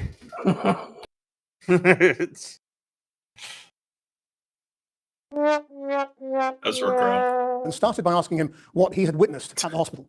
We Hey, don't fuck, know two. exactly numbers of killed people because we try to save people two's from not the bad. rubbles of the buildings because we listen to voices and the people under the rubble. When you see an attack on a If you children, get 3, you gotta punch yourself in the face. I still have the shot collar. Okay. Every 3 trumpets, you gotta use the shot collar. hospital and you saw the children down there, how did you feel? How I feel? Listen, it's Russians try to explain and try to make excuses. By the way, the war have some rules. Never touch children, old people, women, and the horrible images from Bucha, Irpin 2 years ago shocked whole world. And right now, Next vid. Donations poured in on Tuesday to help rebuild the main children's hospital in Kyiv, as Ukraine observed a national day of mourning for the more than 40 people killed a day earlier in a major Russian missile assault More than 40? Okay, it's climbing. which struck cities across the country. And from 20 to the 40. Olympics Children's Hospital, one of the largest in Europe, was devastated during We're the attack. going for the high UN right- score. Now, what if they rebuild it and then Russia just strikes it down with another missile? Head of mission Danielle Bell had a team on the ground. My team spent most of yesterday at the incident site, speaking with medical staff, parents of children, and residents that live in the area surrounding the hospital. Analysis of the video footage and assessment made at the incident site indicates a high likelihood that the children's hospital suffered a direct hit, rather than receiving damages due to an intercept. Wait, I gotta call out Skeppy. Skeppy is like, we probably should stop packaging milk in plastic in general, but it's so convenient. How's it convenient to have it in bags? I mean, at least like jugs and stuff, you can do the unconventional thing where you just like drink right out of it. Plus, it's like it seems like it's more durable or whatever. It seems like bags would leak more or whatever. No. Let's go back to the milkmen, and we get them in glass containers. Yes. Well, I got a better idea. Everybody should like the stream. Exactly. Everyone sucks. They're not liking the stream. Chill. The Ukrainian security service also said the hospital was directly hit, releasing photos on Tuesday of what it said were fragments of the Russian missile that struck it. Moscow denies this. Shapping on. Jesus Christ. Like I said, 27 anti-missile fire without providing evidence. Rescue efforts at the hospital ended early on Tuesday with 2 dead and dozens wounded. Fell asleep. Flags flew at half-mast in Kyiv as the search concluded. I mean, a cardboard carton has plastic lining, and so technically you're still drinking out of plastic in a carton. Yeah. And elsewhere in the capital, dashcam footage appears to show the moment a maternity clinic was hit during an attack on Monday, where at least 7 people were found dead. Rescuers also dug through the rubble of a partially destroyed residential building hit by another missile. President Volodymyr Zelensky said on a messaging app Telegram that more than 100 buildings were damaged in the attack, and 400 people were involved in the rescue effort. Kremlin spokesman Dmitry Peskov repeated Moscow's insistence that it does not attack civilian targets in Ukraine. Bell said that the attack shows nowhere, including a children's hospital, is safe in Ukraine. 670 child patients, mainly inpatients, were there. Do you think this is an act of terrorism? With more than 1,000 It's been an act of terrorism since they started the fucking war. And at least 50 were injured, including 7 children. Staff had moved the children to a bunker yesterday morning when the air raid sirens first went off. Otherwise, the casualties would have been much higher. Big Ukrainian businesses rushed to announce donations for the hospital. And while what's next, Skeppy? Putting like soda and alcoholic beverages in bags, putting apple juice in bags. There was no available figure. As of Tuesday, Reuters calculations put the amount raised from Ukraine's corporations at about $7.3 million. This is the terrifying moment Ukraine's largest children's hospital your is comments about milk are getting censored. Skeptical Jesus is being censored. It's for a reason. Milk in bags. Fuck you. Yes. That shouldn't exist. It's like the most offensive thing you could type in a chat. One of dozens of strikes. Dude, we need to find, okay, so more, or like, we need to find like a more unconventional way to package milk. So there's like glass bottles, plastic containers, then there's like jugs, and then plastic. What else could you use? Maybe like wooden containers. Watermelon rind. The rare daytime. Nah, people just need to start like drinking straight from the udder, like Tom Green.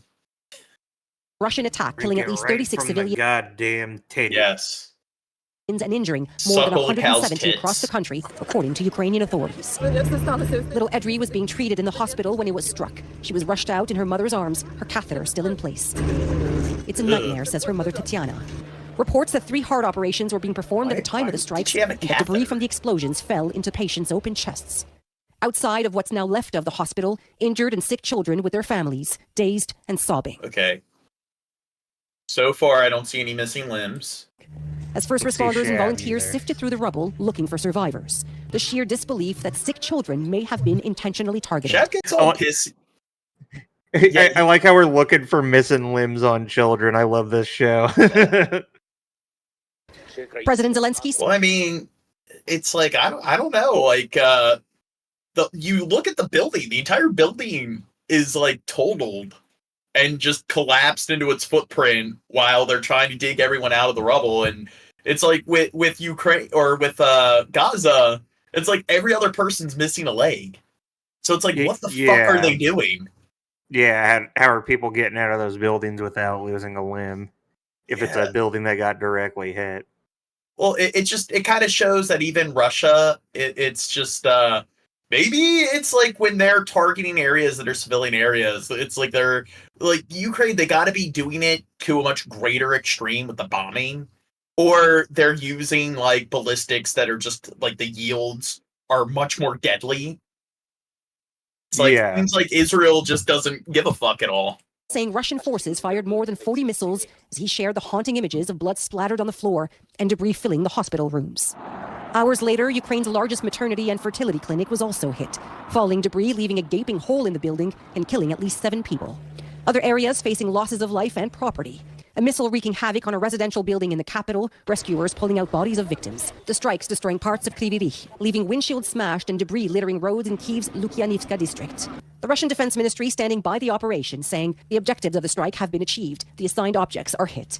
Ukraine requesting an emergency meeting in light of the attacks. Directing attacks against civilian and civilian objects is prohibited by international humanitarian law, and any such attacks are unacceptable. Yes, the West, America, the UK, they won't stand for this.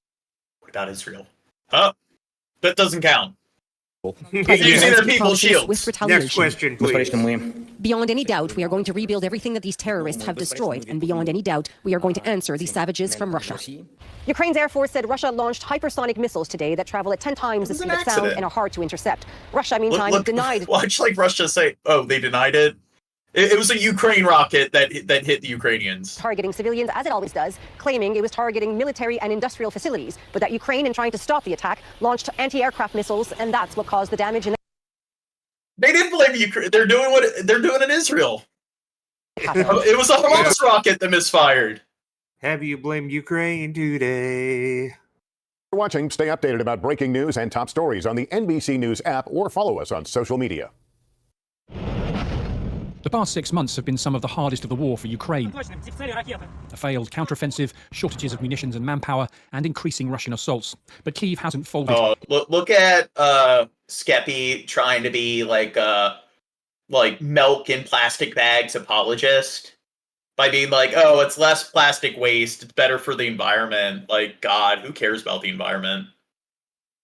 It's inflicted huge casualties on Vladimir Putin's military. Some estimates say 180,000 Russian troops have been killed or injured for the gain of just 510 square kilometres. So what factors will influence the trajectory of this war as we go towards 2025? Nick Ryan is a former Major General in the Australian Army and has written a book looking at the strategies at play in Ukraine. It really is this death by 1,000 cuts because the Ukrainians are having to defend against dozens and dozens and dozens of individual attacks across hundreds of kilometres of the front line every day. And that does slowly... And they finally started utilizing their Air Force. So... One thing that it's been like, they've called it like the Air Force enigma, like tacticians, because it's like Russia has the second most powerful Air Force on the planet, but yet they haven't really been using it.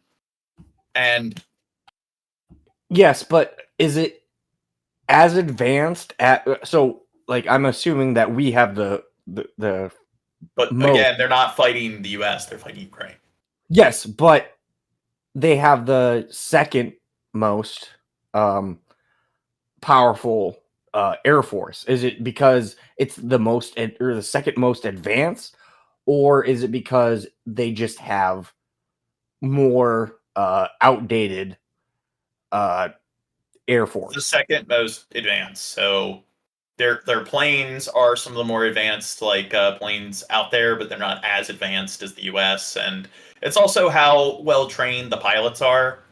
So that's also a factor. But I think it's because with like their huge blunder with all their like tanks, their army, and them selling all the shit on the black market and stuff, they wanted to make sure like, okay, let's really thoroughly evaluate stuff and make sure everything's in order before we start like deploying our Air Force. But it's been like 6 years and they're just like, oh, let's do our Air Force. It's been like 2 years. No, it's been longer since they've annexed Crimea. No, that was like 10 years ago. Yeah, I was gonna say that was a while back. Yeah, that's separate from this. But surely how I is believe it separate? Crimea was like 2013, 2014. But how is it separate? Because I mean, it's still Ukraine. They're still wanting land. Well, they annexed it. That wasn't really a war or a battle. They just had their troops come in. It's just like, this is ours now. And that was like the Crimea crisis. But this is like the Russian-Ukraine war. So this where like this is just a separate incident. Because there was no fighting or whatever that took place between the Crimea crisis and now. Yeah, there was definitely tension that boiled over into the conflict that's happening now, but I think on paper it's even being considered a different conflict. Yeah, they're two separate events. Yeah. The general told me he believes there are 4 key factors that will shape the conflict over the coming months and years, starting with Europe's ability to step up its supplies of weapons and ammunition. You know, Europe does finally appear to have woken up. It's taken a while. You know, Look at Ukraine asking for handouts. Woke up 2 years ago. Well, we have to help Israel. Like, we can't help everyone. It's actually starting to do things that demonstrate it has woken up with increased defense spending. You know, more countries are meeting the 2%. Wow, look at you being anti-Semitic. GDP. More will probably exceed that in potentially. And they control Hollywood. That's why we have shit movies. Industry partnerships with Ukraine and other countries to increase defense output. So, you know, I think that could have a fairly significant impact. Challenger and what is the British one? The British tank? I don't know. The Leopard? Or no, was that German? Wait, no, yeah, the Leopard is a German one. I think Lynx is British. We're Challenger. British. Well, I think the Abrams US and then the Leopard is German. I forget what the British tanks are. Act on Ukraine's capacity to defend itself and beat the Russians. A second major influence will be how Kyiv views this long war and what it deems an acceptable end. Ultimately, it will be about, you know, the mechanism by which they can both win the war and win the peace. It's very difficult. If it was easy, we'd all be doing it. Yeah, there's the Challenger, Conqueror, Matilda, Centurion, the Churchill Mark IV. There'd be a clear pathway forward, but it's extraordinarily difficult. If the Churchill and, I think it's something that the president, his military, his economic, his surprised. Diplomatic, his cyber, and all these advisors will be working on to produce and work with NATO, the United States, and other strong supporters in Europe like the United Kingdom to get right over the course of this year. A third factor, says General Ryan, oh my God, it almost looks like he has how like far they weird distract ass political fucking attention, money, and the media earrings. from what's happening in Ukraine. Once Hamas attacked Israel, and Israel that was for the people joke. Went into Gaza. That drew away not just a lot of political attention, it drew away the attention of diplomats and strategic decision makers and planners. It drew away resources, and it certainly drew away the attention of the media. You know, for example, CNN deployed almost we're at 1,759 views from Ukraine to Israel, and that shapes public opinion. President Putin and I have been discussing various things. Finally, there's the matter of November's presidential election and what the return of Donald Trump could mean for Ukraine. If Donald Trump does win the US election, there's been an assumption in many communities that, you know, he'll seek to do a deal with Putin and that, you know, he's amenable to something like that. Well, that could be the case, but it could well be that, you know, Putin doesn't play ball. Dude, Trump is going to change the amendment, ratify a new amendment to allow somebody who's a somebody who is not a natural born citizen to become president. Then he's going to appoint Putin as his vice president. Then he's going to step down. And then there you go. Putin's going to become president of the United States. Trump, if you're listening, you should hit me up. Take me up on my advice. Or doesn't play ball in a way and that Putin Trump thinks is advantageous to Trump's view of the world. And Trump might decide, well, actually... And I do think maybe that is one of the reasons why they don't want they want natural born citizens or unnatural born citizens to not be eligible for heads of state in countries, because it could I could see how that could cause problems.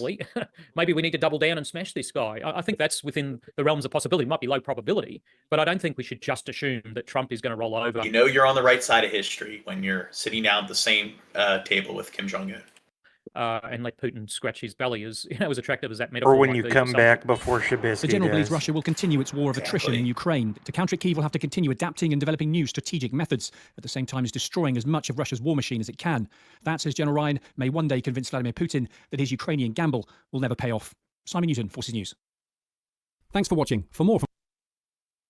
Well, Russia has launched its deadliest wave of airstrikes on Ukraine in months. So far, at least 41 deaths have been reported and more than 170 others injured in cities across the country. 41 deaths. A children's hospital in Kyiv has also been hit, and our correspondent Megumi Lim takes us to Kyiv. I'm at a hospital, children's hospital, at the Shevchenkivsky district in Kiev, the capital of Ukraine. Explosions erupt the capital late morning hours, where Russia launched multiple missiles against not only the capital, but regions all across Ukraine. Right now I'm standing in front of a building that is part of a children's hospital here in Kiev, where rescue workers are working to remove rubble from this destroyed building, where rescue workers believe there may be people stuck under the rubble. Earlier, as I was walking around this destruction site, I saw, as you can see, a crowd behind me. People were helping rescue workers pick pieces of rubble from the destruction site and trying to clear them away as fast as possible. Earlier, they managed to remove a piece of this caved-in ceiling roof and move it away to clear the way for rescue workers to I know in a lot of these cases, when people get caught under rubble, they could be stuck under there for like days before they're rescued. Closer to the core of the building, inside the building, to see if there's anyone inside. It is very, very smoky, dusty here, which is why I'm wearing a mask. And as you can see, there's still smoke rising from this destruction site. So it is looking like rescue operations will be continuing for quite a long time. So far, we are seeing reports that at least 5 people have been killed, about a dozen people injured in the capital alone. But we're expecting this number to rise as rescue operations continue. We're also seeing that there's been reports of at least 10 people killed in the region of Kryvyi as well. This is where President Zelensky is from. So it is a very devastating day for people here in Ukraine. And earlier, as I was entering this destruction site, I saw children sitting outside the children's hospital. Okay, let's see. Do they all have their limbs? Building children who are receiving chemotherapy. Yeah, but they have cancer. Treatment. These are cancer patients who are sitting outside waiting. Whatever. They don't know how good they have it. Let into the hospital, back into the hospital again once it was safe. Yeah, they were waiting at a safe location outside the hospital, right by this destruction site where the Arms attack and took legs place. or cancer? No, what's worse? Having cancer, missing your limbs, finding out that most of your family's dead, being an orphan in a country that has no infrastructure, and then once you're released from the hospital, you're homeless, living in squalor, and dealing with a famine. And also having cancer. Yes. And after all this, Kiev has announced a day of mourning. The UN Secretary General Antonio Guterres has strongly condemned the attack, saying that strikes on medical facilities... See, here, it's like, they're the outlier if they are missing their limbs. In Gaza, they're the outlier if they're not missing their limbs and missing most of their parents and family. ...were particularly shocking. Directing attacks against civilian and civilian objects is prohibited by international humanitarian law, and any such attacks are unacceptable and must end immediately. US President Joe Biden says the deadly strikes are a horrific reminder of Russia's brutality. And in a White House statement, he promised action to boost Ukraine's defenses. The UN rights chief, Volker Turk, called the attack abominable and said that among the victims were Ukraine's sickest children. The EU's foreign policy chief, Josep Borrell, called for more air defenses for Ukraine. They're probably gonna die British Prime Minister Keir Starmer condemned attacking children as the most depraved of actions. The Italian foreign minister called it a war crime. That is a joke. Yeah. It's probably hard. Ukraine's president has urged allies. You gotta have a sign that's just next to your desk at all times. It just says sarcasm, and you just hold it up after you say it. Yeah. So I told people I had brain damage. Causes me to only speak in sarcasm. For its crimes. Україна зараз ініціює скликання надзвичайного засідання Ради безпеки ООН у зв'язку з російським ударом по цивільній інфраструктурі, включно з дитячою лікарнею. Russia says the damage from the blast was caused by Ukraine's own air defense systems, though Kyiv refuted this, citing visual recordings of the attack showing it was from a Russian weapon. But Next vid. Oh my God. Ukraine did not. I mean, I'm not 100% sure, but I'm like 90% sure it was not Ukraine bombing its own. It says hit back with strikes on Russian oil facilities. Oh yeah, you can go after Russia and their oil facilities. We're gonna go after your ridden children. Yeah, you got a lot of cancer patients. Yeah. Well, where they're at.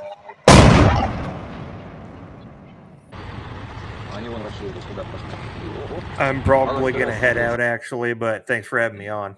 You're welcome. Later, guys. If they wanted to really be resourceful, they should strike nuclear power plants.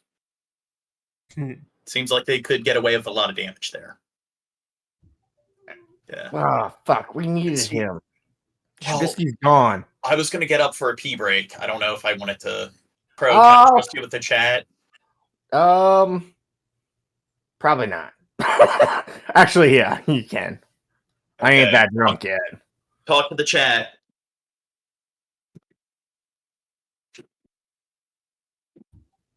I put my hands up. I'm playing my song Butterflies Flying Around. The fuck does that mean, young mind?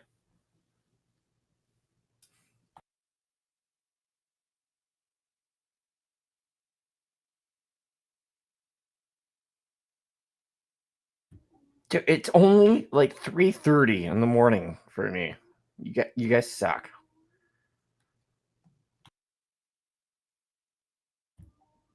Two crows on stream. What do you mean?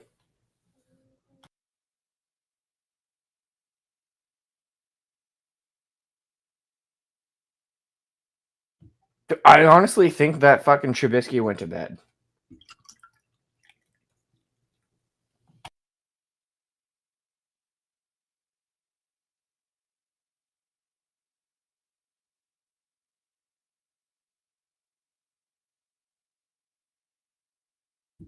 No, Trubisky's dead.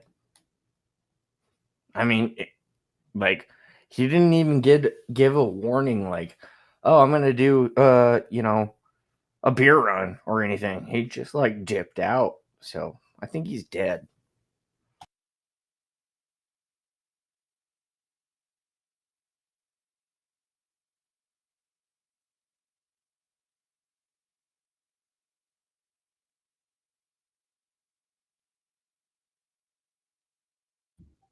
Also, this is a long P for John. So I don't think it's a P.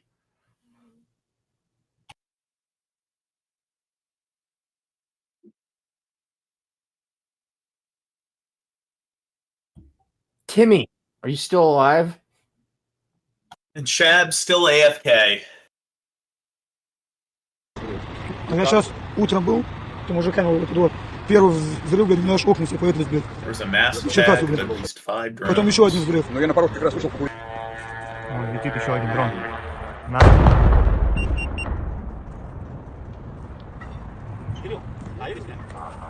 Now, during the Civil War, when it comes, the U.S. Civil War II, or the Revolution, whatever people want to call it,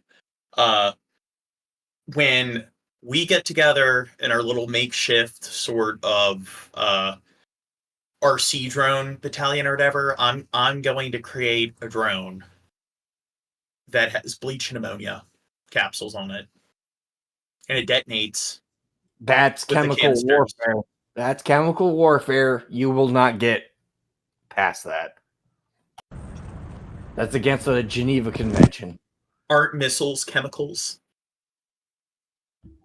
Oh, fuck. Stop being pedantic. I guess technically, yeah. Yeah. Gunpowder, that's a chemical. You don't think those fumes, smoke there is... Yeah, all that smoke. Chemicals. Technically, all matter is chemical. Anything made up of any of the elements on the periodic table are technically chemicals. So, I mean, bullets are chemicals.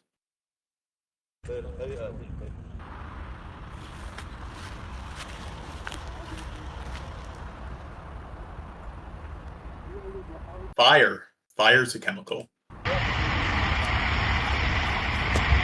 Ooh. Там видно, как горит, полыхает все. Огонь полыхает, что-то разбомбили. Да, там пламя, видать, нехилое. Дым поднимается. I mean, look at all that. What's the difference between like all of this like smoke and like whether it's a cloud of mustard gas? Well, it's not going to kill people. Like it's not. Well, it is going to kill people, but it's not. The purpose for the smoke is not to kill people. But why is it okay to kill a bunch of people with an explosion, but not like a bunch of mustard gas? You don't know me. I can do it. Wait, John died, R.I.P. No. Yeah. Everyone, like, Timmy left. Trubisky left. You went to pee. And then, yeah, it was just me. Well, when I go to pee, I'm back within, like, a minute or two, and Shabby's he's gone for like 20 minutes. Well, we didn't know if there was blood in your pee, so. Oh, yeah. Yeah, we're focused on your health, John.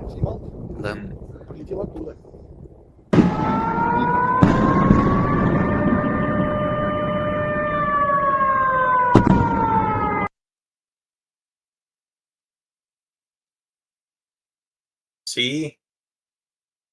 Now Ukraine, now they're terrorists.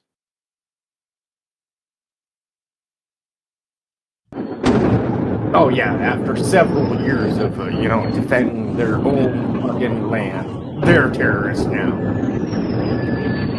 Ебать, это 4-я нахуй! 5-я, блядь! Striking military plan in Kiev. Тупо взвод Артема! Ебать! 5-я, блядь! Тупо взвод Артема! Ебать! Okay, so this is Russia striking Ukraine. Пизда нахуй! Ебать! Ебать! Dude, this looks like quite the like pyro show. Сука, пиздец! Oh, the hospital is specifically to treat cancer patients.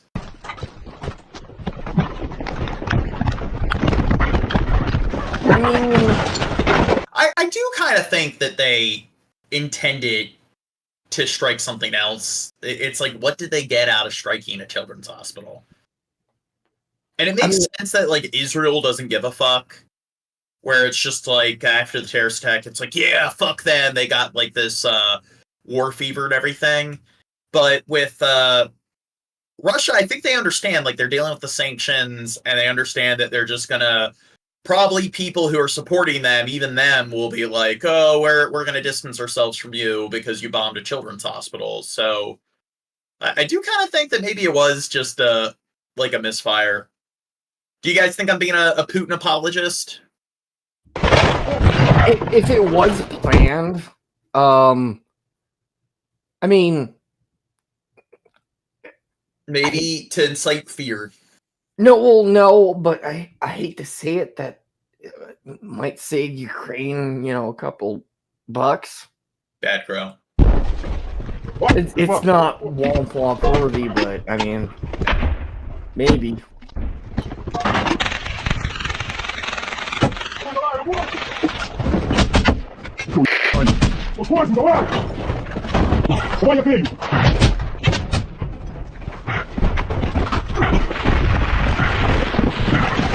But then again, you could say, oh yeah, they targeted cancer patients.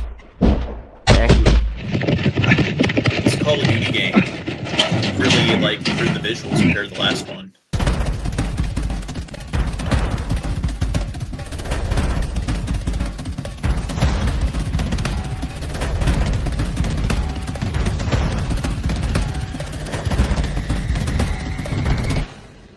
What if Ukraine had Sisu? What do you think about that, John?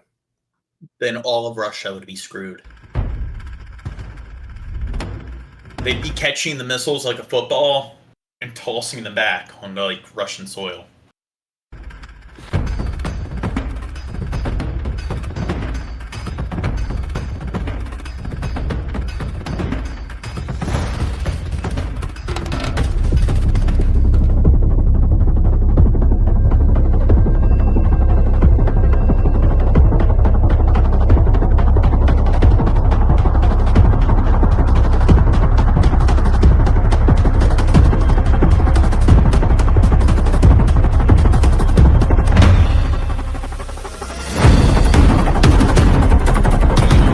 All of Russia's tanks don't seem like they're very operational. Yeah, from what I've seen, so we got the aerial part of Russia, right? They're using their air force, but that's for big areas, and Ukraine has been doing low area like bombings with drones. So I don't know if it's gonna come up to drones for low scale little areas, or if it's gonna be like, oh yeah, we got to have our Air Force with. Wait, so they said, can you fix being split in two on the or Crow? So Shab is the one running OBS, and he's being a terrible co-host, and he's gone AFK. So this is why he shouldn't go AFK, because if somebody leaves, it screws up the camera displays. So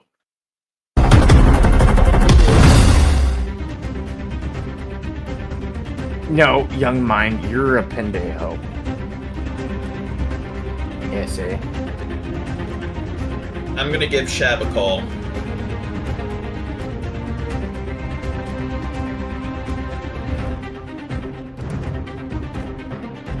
Oh yeah, I actually am split screen. Fuck.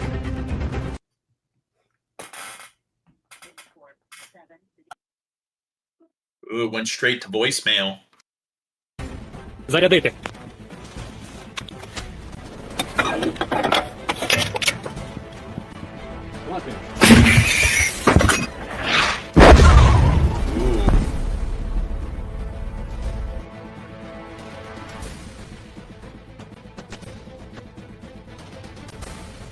Next vid.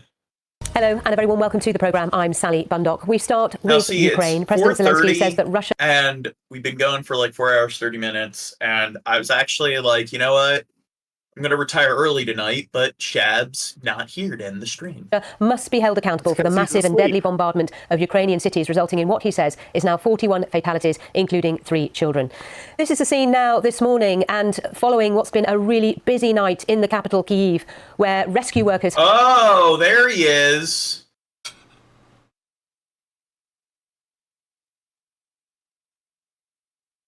Look who's back.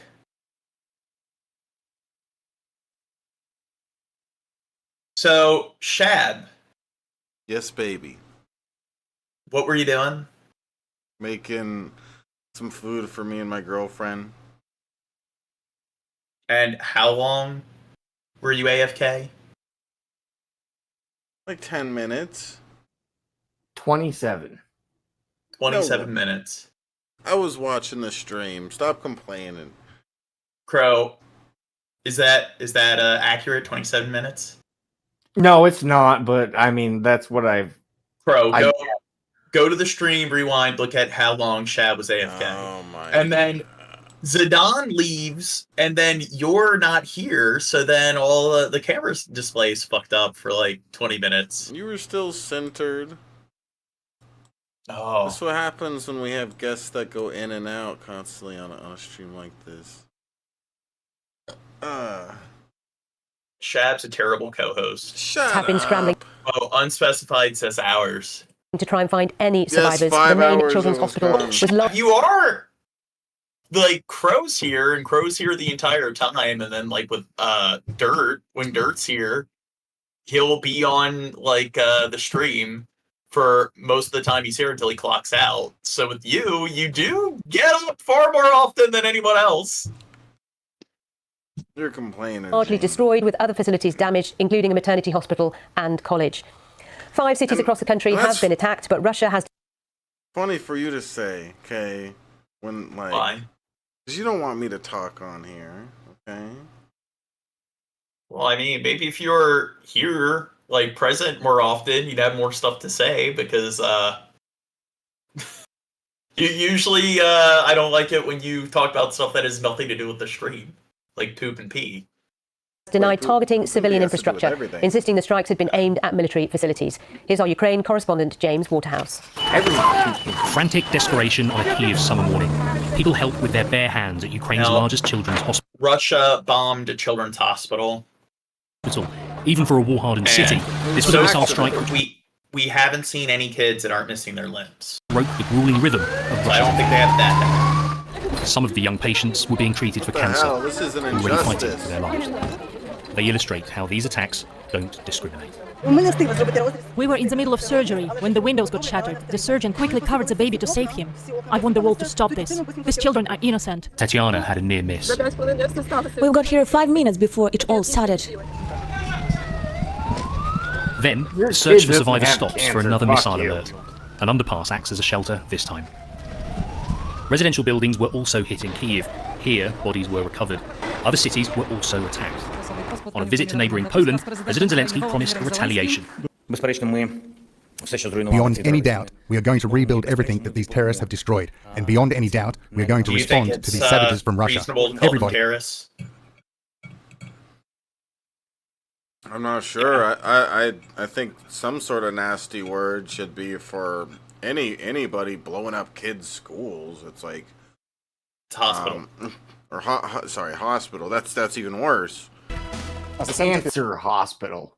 Yes. The NATO summit is about to begin. China and Belarus are staging a joint military exercise just miles from Belarus's border with Poland and Ukraine. The 11-day exercise started on Monday. China says the event will include hostage rescue operations and counter-terrorism missions. Belarus has been one of Russia's key allies in the Kremlin's war on Ukraine. Russia used Belarus as a launching pad for some of its troops when it launched the invasion in 2022.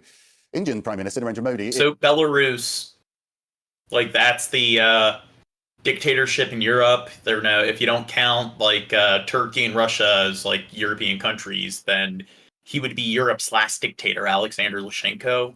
And they're like Russia's closest allies, like on the European front. So they allowed Putin to deploy most of his troops and stuff on the borders between Belarus and Ukraine. So yeah, so now Belarus, that's been complicit in like what Russia's doing, now they're allowing China to engage in joint military exercises on their border. He is on the final day of a 2-day visit to Russia. It's the first time he's been in the country since Russian President Vladimir Putin's full-scale invasion of Ukraine. Modi is set to attend official talks at the Kremlin today. Discussions, his office says, will further cement the two nations' strategic partnership. Ivan Watson joins me from Hong Kong. It's quite profound what we're seeing here, Ivan. Well, this is a partnership between India and Russia. It's like Zelensky last Modi's visit with Putin as a devastation blow to peace. Now, I do know like India, they're like one of the BRIC nations, which is like kind of similar to NAFTA. And what is it? BRICS is it's Brazil, Russia, India, China, and South Africa. So maybe they're just meeting for something like that. They don't necessarily have to be meeting for... Well, I mean, there's sanctions and so forth, so I mean, they probably should abide by the sanctions based on what Russia's doing. Sure, that really goes back to the days of the Cold War and the Soviet Union. And what Narendra Modi is doing now is reaffirming that and talking about deepening that friendship. So these are very important symbols, the scenes of these two leaders embracing themselves on the steps of Vladimir Putin's residence outside of Moscow. Modi making this pilgrimage to Moscow, and in comments that he made just an hour or so ago saying, quote, "This is a relationship built on a foundation of mutual trust and mutual respect." Now, the Indian side says that the two leaders... What's that guy's name again? Discussing Modi. Moby, yeah. Defense ties. Not Moby, Modi. Modi, yeah. Again, go back to the Cold War. India buys a lot of Russian-made weapons. Trade ties. Today, India buys a lot of cheap, discounted Russian fuel that used to go to European countries that have now put sanctions on the Kremlin for its full-fledged invasion of Ukraine in 2022. Modi has demonstrated that is not a problem for him, that he is Where willing does to really deepen cool his hats relationship. go? I don't know. With Russia, despite the ongoing war. To date, the Indian government has not condemned that invasion. In fact, in comments today, You don't remember Narendra where Modi his really thanked Putin cool hat went? I didn't hear what he's saying. for helping secure the safe exit of Indian university students who were trapped by Russia's invasion of Ukraine back in 2022, despite the fact that it was the invasion that put those students in harm's way in the first place. So we're expecting to hear a little bit more. Modi has said that the Indian government will be opening consulates, for example, in the Russian cities of Yekaterinburg and Kazan moving forward. Meanwhile, he's come under some pretty harsh criticism from no one less than the president of Ukraine himself, Volodymyr Zelensky, who pointed out that the same day that Modi was embracing Putin, the Ukrainians are accusing Russia of firing a cruise missile at a children's hospital in Kyiv, where Zelensky tweeted 37 people were killed, 170 injured, including 13 children. I believe the kill count's gone up to 40 now. He went on to write, quote, "It is a huge disappointment and a devastating blow to peace efforts." Well, I mean, if they already planned on meeting when, like, the hospital was hit, I mean, To see the leader of the world's largest democracy hug the world's most bloody criminal in Moscow on such a day. No official response from the Indian government yet to that criticism. Dude, watch the Indian government reply. They're like, oh, stop your bitching. The U.S. government has said it is watching this closely, and here's what a State Department spokesman had to say about Modi's trip to Moscow. India is a strategic partner with whom we engage in a full and frank dialogue, and that includes on our concerns about the relationship with Russia. So the symbolism here, of course, I think India just doesn't want to pick a side. The West has been trying to isolate Vladimir Putin, and with this visit, he's able to show. Yeah, they're big enough to like play both. Yeah, and the West trying to isolate them. It's like, yo, India, not cool, bro. And he's also offering some counter programming to the upcoming scenes we're expecting as the NATO summit. That Russian kid, they suck. Will be convening in Washington this week. Max, how do you think this speaks to the two axes we've got here? You know, very much embodied by the NATO meeting and various meetings between leaders outside NATO. Well, here's where it gets complicated, Max, because yes, Narendra Modi has traveled to Moscow. He's made it clear that he has his own independent view count. It's like the same day as my birthday, 1995. Foreign policy that is not completely subject to U.S. whims, for example. But that does not mean that he is cozying up to the growing partnership between Russia, China, Iran, Belarus, and North Korea. In fact, relations between New Delhi and Beijing are not in a good place. They haven't been for years. The Indian and Chinese armies have fought deadly skirmishes along their disputed border in the Himalayan mountains, and just last with batons. Last week, Modi skipped a gathering of the Shanghai Cooperation Organization. It was meeting in Kazakhstan. That is this regional security grouping that is largely led by China. And I think it was a snub to the Chinese leader, Xi Jinping. In fact, some Indian experts I talked to, they suggest that by going to Moscow, Modi is actually trying to pull Putin to his side to some degree as he watches Vladimir Putin and Xi Jinping, their alliance blossom. So that may be at the heart of some of what Modi's doing here. Max. Okay, thank you so much. Low budget tech that redefines because we didn't have anything. We have to come up with something just to survive. Since the beginning of full-scale invasion, people use like pretty much everything. They use civilian cars to stop tanks. Okay, I think. Yeah, we watched this last week. Gone through all our Ukrainian videos. Move it, Gene. Now on to Israel, and I think we'll call it a night. The weekend marked 9 months of the war in Gaza. The latest attacks by Israel are deepening the divide between Washington and Tel Aviv. And as international mediators are working to bring about a ceasefire, Israel is not at the table. Fox News correspondent Trey Yanks has the latest. A fire burns at the Rafah crossing between Gaza and Egypt. It's a symbol of the 9-month war between Israel and Hamas. Down the Philadelphia corridor, Israeli Humvees drive quickly. They want to avoid sniper and RPG fire. Right now, we are entering Gaza's southernmost city of Rafah into the theater of operation, where the battle between Israel and Hamas rages on. Once inside the city, the destruction is encompassing. No building left unscathed. Israeli forces say they encountered booby-trapped buildings and tunnel shafts, leading to an underground Hamas labyrinth. The system has many functions. One of it is smuggling arms. The other one is for manufacturing rockets underneath the ground. While Israel battles Hamas, there are new questions about what the day after the war will look like, with so much death and destruction plaguing Gaza. On Black Saturday, October 7th, Hamas launched a large-scale attack against Israel. Ultimately, this led to an Israeli ground invasion of Gaza. And here in Rafah, there were more than 1.4 million Palestinians sheltering. Closer to the Israeli border, we get a glimpse at the aid trucks being used to transport food and supplies to Palestinians in northern Gaza, a lifeline for the civilian population. These trucks are that's back bullshit. into Egypt after dropping off. These trucks look empty. Their cargo. This road, the protect road, the safe road, that we are providing it safety from the air with our forces, making sure that it is not attacked. An estimated 50,000 civilians remain in Rafah as the war rages on. In Tel Aviv, Trey Yanks. Yesterday's protests coming on the heels of another. So 40 people died, or approximately 40 people died, in that Ukraine hospital bombing. How many Gazans do you think are going to be dead by the time we get through the collateral of the last week? Another deadly strike inside of Gaza. At least frozen. 16 people killed, more than 50 others injured in an Israeli strike on a school sheltering that was sheltering displaced Palestinian families. Frozen? The Israeli military officials say that the strike was targeted at some gunmen who were using that area as a hideout. A spokesman for the Gaza Civil Emergency Service says the number of dead could go up as many of the wounded are in critical condition. To the Middle East now, where, with indications of a potential breakthrough in ceasefire negotiations, journalists were given a first-time look at the city of Rafah in Gaza, scene of weeks of heavy fighting between Hamas and Israeli forces. Our Holly Williams filed this report. In open-top Humvees, Israel's military escorted foreign journalists into Rafah this past Wednesday, the city on Gaza's southern border with Egypt. They wanted to show us what they've accomplished since launching their ground offensive here in May. We're now inside the Gaza Strip. Rafah City is straight ahead. Israel ignored the objections of the US, its closest ally, by pushing forward with its assault on Rafah. More than 1 million people were sheltering in the city before the offensive, many in camps. They evacuated again to avoid... Now, this is where people argue, like, oh, like, they won't move. They're told to evacuate and relocate, and they choose to stay. And it's like, here they are, evacuating to a safe zone, and yet another safe zone is bombed. Being caught up in the fighting. Israel said it had to go into Rafah because Hamas's 4 remaining battalions were hiding here, using tunnels connected to Egypt to smuggle in weapons. The Israeli soldiers told us they've uncovered a terror ecosystem underneath the city.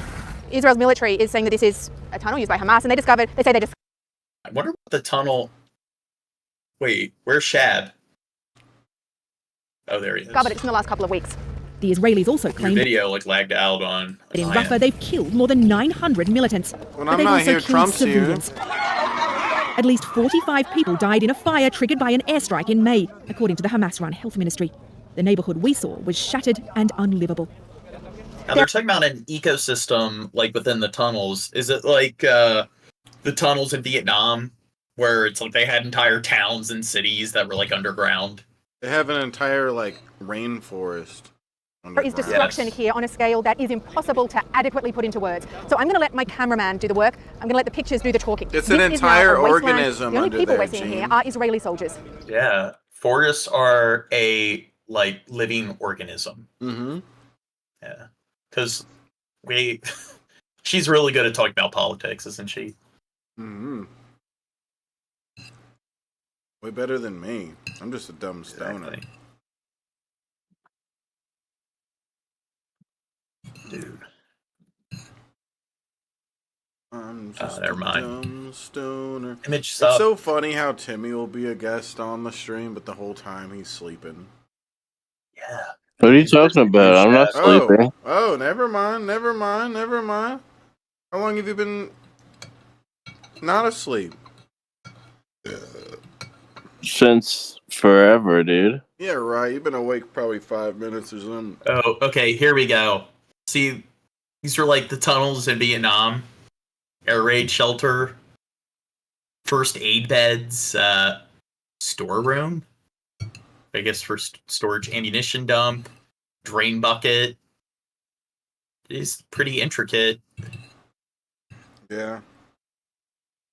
We I should wanna do see that more at the diagrams. meetup. We can make our own thing like that. Hang out in it. It might take a while. Yeah, whatever. Don't be lazy. You know how lazy he is, Timmy? Yeah, we should make a tunnel from Gene's house. From Gene's house to the aquarium. Yes. See, look here. There's like a film projector. Yeah, and did you know they use flamethrowers to like soak up all the oxygen like in the tunnels? It was a way to like flush them out of the tunnel systems. Yeah, babe. They used Molotov cocktails, and they used... We didn't see any of the militants who are still fighting. But we heard sporadic outgoing gunfire from the Israeli side, including as we interviewed Rear Admiral Daniel Hagari, a spokesman for Israel's military.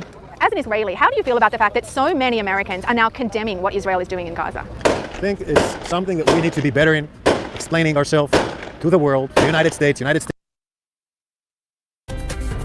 Welcome back. Let's get you the latest out of the Middle East now, where Israeli forces advanced into parts of Gaza City overnight. Residents there say it was one of the heaviest attacks since the start of the conflict. Local authorities believe dozens of people have been killed in eastern parts of Gaza. That's according to Reuters. Meantime, anti-government protests erupted across Israel yesterday, marking... Israeli forces are once again pressing forward in parts of Gaza City. Residents were seen leaving the area on Sunday following an Israeli evacuation order. People who remained in the area say they experienced some of the most intense bombardments since the start of the war. The increased operations follow Israel allowing journalists to go inside Gaza's southern city of Rafah for the first time since early May. CBS News senior foreign correspondent Holly Williams was one of those journalists. Israel launched a ground offensive in Rafah in May, despite the objections of the US. On Wednesday, for the first time, Israel's military took foreign journalists to the city on Gaza's border with Egypt to see what it's accomplished there. We're now inside the Gaza Strip. Rafah City is straight ahead. Israel said it had to go into Rafah because Hamas's 4 remaining battalions were hiding there. Same video. Jesus.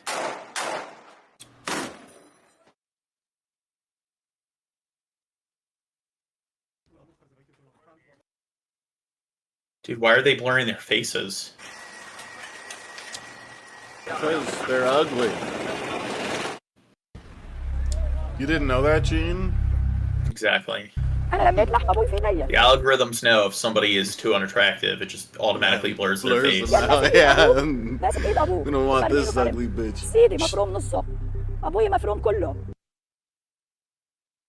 He was holding his father's hand. Half my grandfather's body was crushed.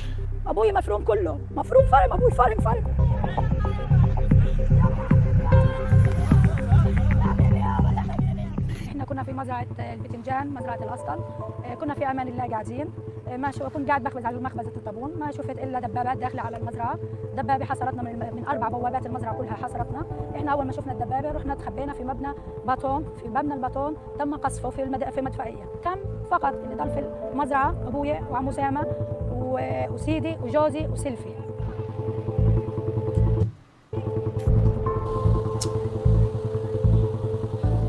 ابوه واخوه قدام عينيه قتلوه فرموهم فرم احنا ناس مش اشقاء احنا ناس اصحاب حق واصحاب حريه احنا اصحاب دوله اصلا احنا عمرنا ما كنا احتلال احنا دوله محتله من حقنا انه نعيش زينا زي اي دوله من حقنا حق الاطفال اللي بنولدوا هذول مواليد الحرب ايش بده يعمل المصاب اليوم يضل على السرير لما يموت اليوم الطفل ابو صف اول سنه للحرب ايش يتعلم في حياته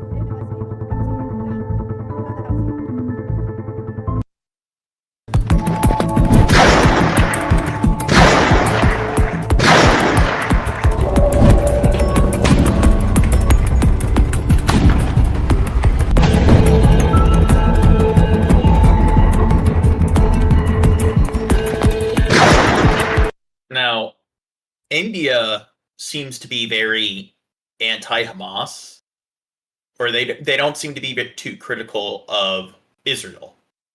So why do you think that is? Because I think their government's very anti-Muslim. Yeah. So I think they just want to show, yeah.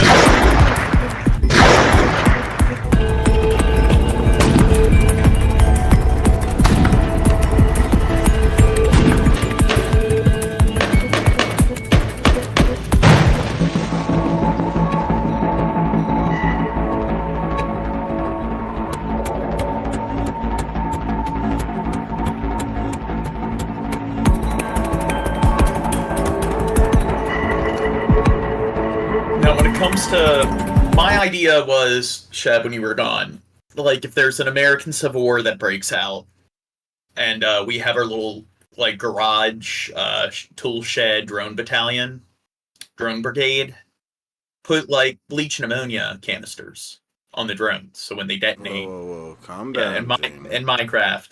But Crow mentions, it's chemical weapons and stuff, chemical warfare goes against the Geneva Convention, but aren't bullets chemicals? My piss is a chemical, James. Yeah. All matter is some type of chemical. You are a chemical.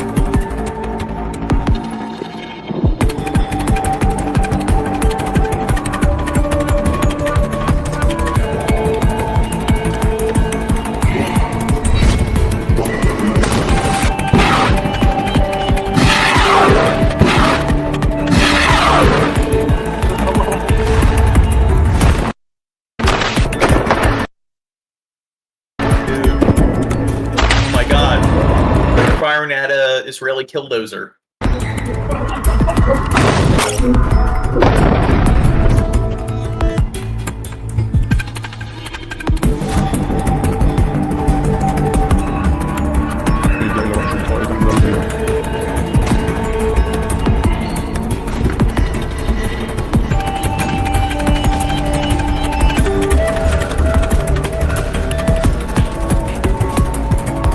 From breaking news, detailed analysis, in-depth interviews, and explainers. We win, we win. How did we win? I don't know. Timmy, how did we win? Well, we defeated the terrorist. Get why there's so many duplicate videos. Israel is pressing ahead with a major military offensive in Gaza City as Hamas warns the attacks could send ceasefire efforts back to square one. Israeli forces report close quarters combat with Hamas fighters, saying they are destroying terrorist infrastructure. Hundreds of thousands of people, meantime, are fleeing their homes once again under yet new evacuation orders. Gaza Civil Defense says bodies are trapped under buildings and lying in the streets, but it's just too dangerous for crews to try and retrieve them. The Palestinian Red Crescent says all of its medical clinics in Gaza City are now out of service. If you want to go to our Jeremy Diamond now for more, who's live for us in Jerusalem. You know, what a nightmare repeating itself here again. I mean, evacuations ordered, and again, it's a familiar horror, right? Where the heck do these people go? What more are you learning about exactly the Israeli operation that is underway and what it means for civilians? Well, you're right, Paula. Tens of thousands of Palestinians are once again on the move. We have seen over the course of just the last week evacuation orders for parts of Khan Yunis, and then in north. Tens of thousands are on the move, but it's their fault for not relocating. Northern Gaza, several evacuation orders in different neighborhoods of Gaza City, and that is where the Israeli military has been concentrating its military operations over the last 48 hours or so inside Gaza City. Neighborhoods where the Israeli military says that Hamas has returned to areas that the Israeli military had previously cleared, and that is what we are continuing to see in Gaza, absent a long-term strategy for the governance and alternative to Hamas's governance in Gaza. The Israeli military going back into areas that it had previously withdrawn from, and not only is that resulting in increased fighting, increased artillery shelling, airstrikes, but also, of course, the impact to civilians, not only those who are killed and wounded in the fighting, rescue workers having trouble actually reaching the dead and the wounded as a result of the heavy fighting, and then, of course, as we were talking about, the tens of thousands, hundreds of thousands, in some cases, of people who are moving to areas of central Gaza, to that Al-Mawasi coastal area, where they are... Next vid.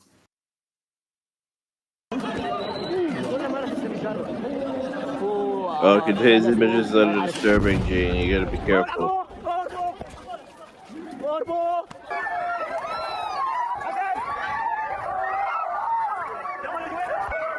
He's so wow, it's like bodies all over. It's just one blow and it's like 25 people dead. Where and this is like one of just countless bombings or whatever within a very brief time span, and then like Russia bombs a hospital and it's like 40 people die. And then here it's just like there's several bombings where they all have close to the same kill count. And a lot of them have an even larger kill count. It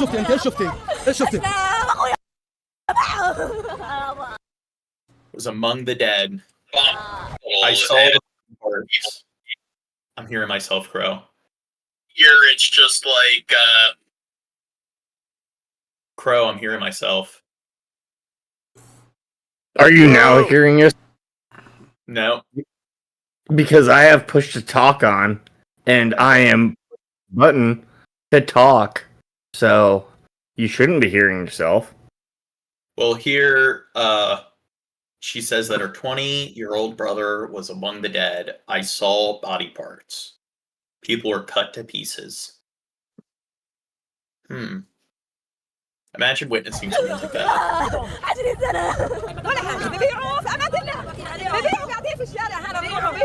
Do you think that image of her brother being shredded and stuff, and his body parts being all over the place, do you think that's going to be kind of ingrained back of her mind? Nah, she'll forget by morning.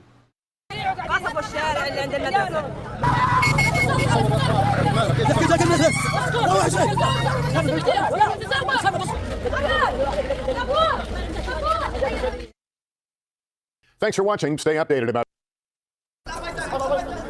Behind these disoriented looks is a man who doesn't recognize his family or know where he is. He's lost. But Muazzez Abayat can recount exactly what happened to him in Israeli jails and to those he left behind.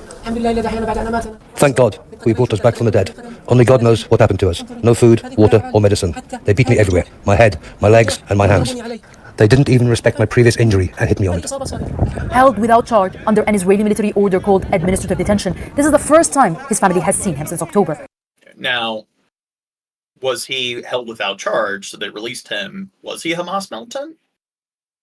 He was probably an operative. He was probably a librarian or something. We are deeply in shock. Even when we brought him his little... And again, I'm sure like the Hamas soldiers, they've been treating the Israeli citizens like complete total horseshit, but this is another good example of two wrongs don't make a right. girl whom he loves, he couldn't recognize her. She started crying, asking, "Where is my dad?" From the few words he's able to say and the scars on his body, Muazzaz's family try to understand a tale of torture. My eyes hurt. I was blindfolded. Doctors are running tests to see if there is brain damage. Nurses are trying to put Muazzaz inside the MRI, and they're trying to explain to him the process that he's going to go under to make him calmer and less scared. But the scan is interrupted several times. You're safe, the technician says. But Muazzaz flinches every time he hears a noise. He's in a Palestinian hospital, but in his mind, he's still in an Israeli prison. He keeps saying Keter. We think this is the unit that tortured him in jail. He said, don't let them come in and beat me up. Look at my legs. Are these the legs of a man? A stark comparison from 9 months ago when he was a regular at the gym. Muazzaz will hopefully get better in time and realize he's no longer a captive. But he is still in the occupied West Bank, which is often described as one big prison. Nida Ibrahim, Al Jazeera, Palestine. See how like his relatives wouldn't be able to recognize him. To get the latest news from Al Jazeera.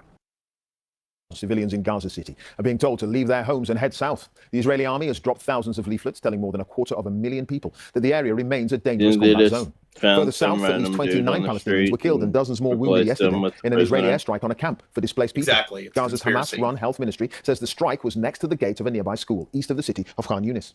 Fergal Keen's report does contain some distressing images. The women of the house of Abu Abed. They've lost a brother. Mohammed was 27, trained to teach special needs children, and about to be married. He was going out to call his fiancée. Next week, the borders will open and he could go see her. He joked, goodbye Gaza, goodbye. Mohammed was planning to join his future wife in Egypt. Her family escaped there after 9 were killed in an earlier airstrike. His sister-in-law Inas blinded in one eye then. And Mohammed's fiancée, Hadil. Up to the last minute, I was planning for him to arrive here. We were going to stay for a while, and if things improved, go back to Gaza. Now, I don't know what to do. The missile was fired around 7:30 in the... To the Middle East now, and let's go to Gaza, where 4 schools have been hit by Israeli airstrikes over the past 4 days, killing scores of Palestinians, many children. The latest happened in southern Gaza, where doctors at the Al Nasser hospital in Khan Yunis say at least 29 people were killed and dozens more were wounded in an Israeli airstrike on a camp for displaced people, which hit tents outside a school. The medics said many of the wounded... So there's one attack where it's 20-something dead, another attack where 29 dead. So far, just with these 2 indiscriminate bombings, we've surpassed the kill count of Russia. Were in a critical condition. Videos online showed more than a dozen dead and seriously injured people, including children on the floor of a hospital. Israel says it's looking into the reports. The strike on Khan Yunis in the south comes as the Israelis have launched intensive attacks in Gaza City in central Gaza on the ground and from the air. Many Palestinians have been killed in separate strikes on 2 UN-run schools and 1 church-run school in the Nusrat refugee camp. Meanwhile, talks on the Gaza conflict are due to resume in Qatar. Washington says there's hope for a deal on a truce and hostage release. Well, let's go live to Nick Beek, who's our correspondent in Jerusalem. Nick, I wondered if we could start with the latest on what you're hearing about that incident in Khan Yunis. Yeah, well, eyewitnesses have been talking to the BBC, Nikki, and they've been describing this horrific scene yesterday. This was a site in the south of the Gaza Strip, near the city of Khan Yunis, and it was somewhere where a lot of displaced Palestinian families had been seeking shelter and safety. There was apparently food and water there. Some of the children were able to have lessons. But this missile struck yesterday without any warning, and eyewitnesses have described a graphic, horrific aftermath, including women and children having been killed. Some medical officials are saying that at least 29 people were killed. As for the Israeli response to this, they say they're looking into claims that civilians were killed. The Israelis are saying, though, that they carried out this. Ooh. Oh no. How'd all that blood get on the floor? But they were targeting this an is individual complete fucking bullshit, because Hamas. at the start of it, it was, the war on Palestine. And now it's, genocide in Palestine. And now we're reporting on, fucking hospitals with kids getting bombed. Like, are you kidding me? We need to support Israel, right?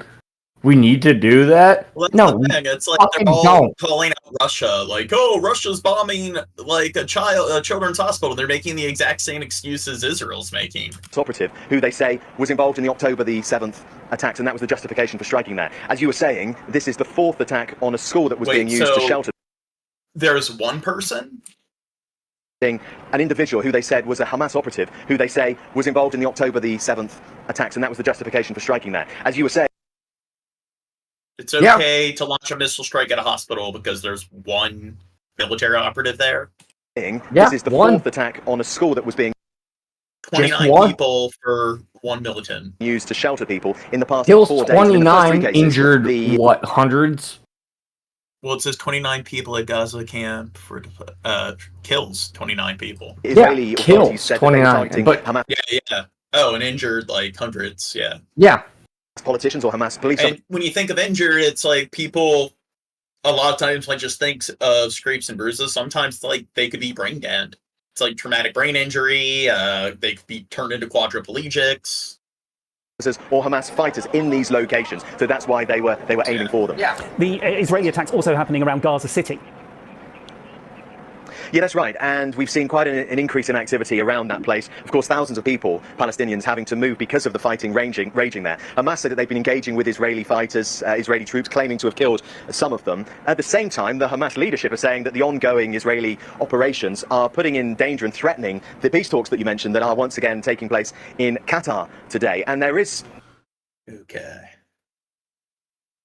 I still don't understand why one Hamas operative... well, they're using their civilians as shields. They attacked Israel. I still don't understand why that equates to 29 civilians. Well, what are they going to send in like a squad of like troops to apprehend him? It seems more plausible than just like practical. There we go. Then just like Biden says we heard this one person from Hamas is in this one building, and then they blow up the whole fucking building. Oh, we got him! Why would they sacrifice their own troops after what they did to Israel, bro? Yeah. This is bullshit. This is like me arguing with my fucking parents. Yeah, those are the arguments they make. Enclave. The remarks came during his press conference. Yeah, my dad is very... They're a Borg, so it's okay for the innocent kids to die because a bunch of Hamas militants killed some Israeli citizens, so it's okay for them to kill a bunch of kids. He also told reporters that his ceasefire framework had been agreed to by both sides, but there are still some gaps to close. Meanwhile, Israel's military has acknowledged a string of errors in its response to Hamas's deadly October 7th attacks. The results of its first investigation into failures during the assault found slow response times and disorganization. All of this comes as Israeli forces continue their offensive in Gaza City. And our Holly Williams is following the latest on all of this from Tel Aviv for us. Holly, good morning. Good morning, Anne-Marie. Well, 65 bodies were found under the rubble in just one... 65. So here you go. Surpassed Russia's kill count so far, 40 people dead in the hospital bombing. Neighborhood in Gaza City, according to a civil defense worker who spoke to CBS News, after an Israeli assault in what was Gaza's biggest city before this war. Israel's military told all of Gaza City's residents to evacuate this week for the second time during the war. The city doesn't look very livable. And video from that neighborhood where the bodies were found, Shujaya, shows scenes of just utter obliteration. Now, Israel's military says its operation in Shujaya targeted militants who had regrouped there and is now completed and claims to have eliminated more than 150 militants in the area. Residents of Shujaya are returning to search for their belongings amongst the wreckage, many appearing dazed or distraught by what they're finding. Our CBS News producer in Gaza, Marwan Al-Ghul, reports that last night from 11 p.m. until 5 a.m. there were near constant explosions in the Gaza Strip. Meanwhile, Israeli negotiators returned from ceasefire talks in Qatar this week, and last night Israel's Prime Minister Benjamin Netanyahu accused Hamas of, quote, clinging to demands. This is the Netzer Yehuda battalion. Netanyahu has bigger ears. How come no one has shot at, his ears? Gene, Timmy's getting tired. Well, we only have a few more videos, so... Okay. An Israeli army unit showcasing their military might in a promotional training video. But the unit has a decades-long history of abusing Palestinians in the West Bank, and the Americans know it. This is a bunch of, liberal propaganda. A State Department investigation found they had committed gross human rights violations. But this finding never led to US sanctions. Even we've gotten to 2,339 views. אם מישהו חושב שהוא יוכל להטיל סנקציות על יחידה בצה"ל, אני אלחם בזה בכל כוחותיי. So, despite their track record, the Netzer Yehuda battalion is still receiving American arms and is now operating in Gaza. We tracked down one former soldier from the unit. In a rare interview, he remembers fellow soldiers bragging about their excessive violence towards Palestinians. We've hidden his identity and voice as he fears reprisal. There were some kids throwing rocks in a small village. That normally isn't a big deal. But the company commander decided, let's throw them a party. So they took the emergency response team and 20 soldiers. They walked door to door, throwing flashbangs and gas grenades into people's homes as a punishment for the kids throwing rocks. Collective punishment? Yes, collective punishment. The commander said it was fantastic to see the look on their faces. When we look at those abuses that have happened in Netze Yehuda over the years, reprisal. There were some they do for collective kids throwing rocks in a small village. That normally isn't a big deal. Flashbangs and gas grenades. Let's throw them a party. So they took the emergency response team and 20 soldiers. They walked door to door, throwing flashbangs and gas grenades into people's homes as a punishment for the kids throwing rocks. Well, they attacked them first by throwing rocks. Punishment. Yes, collective punishment. The commander said it was fantastic to see the look on their faces. When we look at those abuses that have happened in Netze Yehuda over the years, there's a chain of command here. What responsibility does the battalion commander, the person at the very top, what responsibility does that commander have for what happened? I think he has all the responsibility. If these commanders don't put their foot down and punish them for their behaviour, then they are in fact condoning their behaviour. He told us his years in the battalion. It was Hamas that was throwing the flash grenades in. Changed his outlook completely. He now feels compelled to speak out about the battalion's mistreatment of Palestinians. The officers he's talking about follow a chain of command. What happens under their watch is their responsibility. But despite this, we found some of these same commanders who were in charge when allegations of human rights abuses emerged have been promoted again and again into senior roles in the IDF. Using facial recognition technology, CNN found this commander, Lieutenant Colonel Nitai Okashi, now in Gaza in a senior role running ground operations. Back in 2019, he ran the Netze Yehuda battalion and was in charge when these soldiers seen here laughing as they beat and humiliate a Palestinian man and his son, both arrested for assisting the killer of two fellow Netze Yehuda. Well, he does look military-aged. Yehuda soldiers. Their journey to the police station left the father with 3 broken ribs. 5 were later jailed for their actions. Yet their commander, Okashi... Now, it is like, even if they are war criminals, it's do they deserve to be, is it ethical if you arrest them to beat the shit out of them and like mistreat them? It's kind of like when people make the argument that, hey, this person was breaking a law. I mean, was it George Floyd? He did engage in petty theft, so it's okay for cops to go all out and beat the shit out of them and everything. Okashi told investigators... Well, it's like during Afghanistan where we sent all these terrorists to Guantanamo and they suffered pretty much the same thing. Humiliation. There's pictures of them naked with a bag over their head. And oh yeah, but they're terrorists, so I mean, so 2 wrongs make a right now. Yeah, pretty much. Deploying the soldiers was necessary to make the killer pay and to create a sense of success among the fighters. He remained as commander and has been promoted since. But Okashi is not the only Netze Yehuda commander with a dark past. This is Lieutenant Colonel Mati Sheva, rousing troops before a deployment. But just over a year later, soldiers under his command left for dead this elderly Palestinian-American man, Omar Assad, here, lying on the ground, bound and blindfolded, as a soldier watches on. His death, the IDF admitted, a moral failure. But no soldier faced charges for his death, and their commander faced only a reprimand, yet still he was later promoted. Now training Israeli ground... Seems like they're handling it the same way the IDF is policing itself, same way the police police the police in America. Troops preparing to enter Gaza, even featuring in high-profile interviews with American media, boasting of his soldiers' enthusiasm for war. The major concern for most of the soldiers is we're going to have to stop. We asked the man previously in charge of investigating the Netze Yehuda's abuses for the US government what he made of these promotions. That is very bad news. That shows, first of all, that that the government of Israel has no intention of holding the Netze Yehuda battalion accountable. He says the US is not following their own laws by sending them weapons. Of course we treat Israel differently.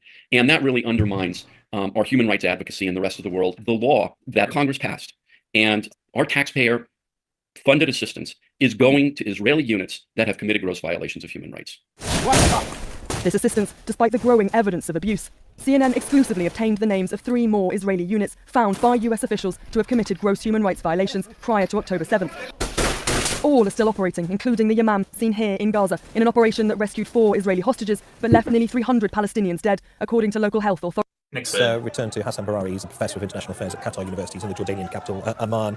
Hassan, as you may have heard, there are multiple reports, most of them coming, of course, from Israel, specifically an Israeli army radio reporter claiming that the Hamas military chief, Mohammed Dlive, was the intended target of these strikes. Of course, what we do know for certain is that the consequences are devastating for civilians in that particular part of Western Rafah. Your thoughts on what we're hearing from Israel?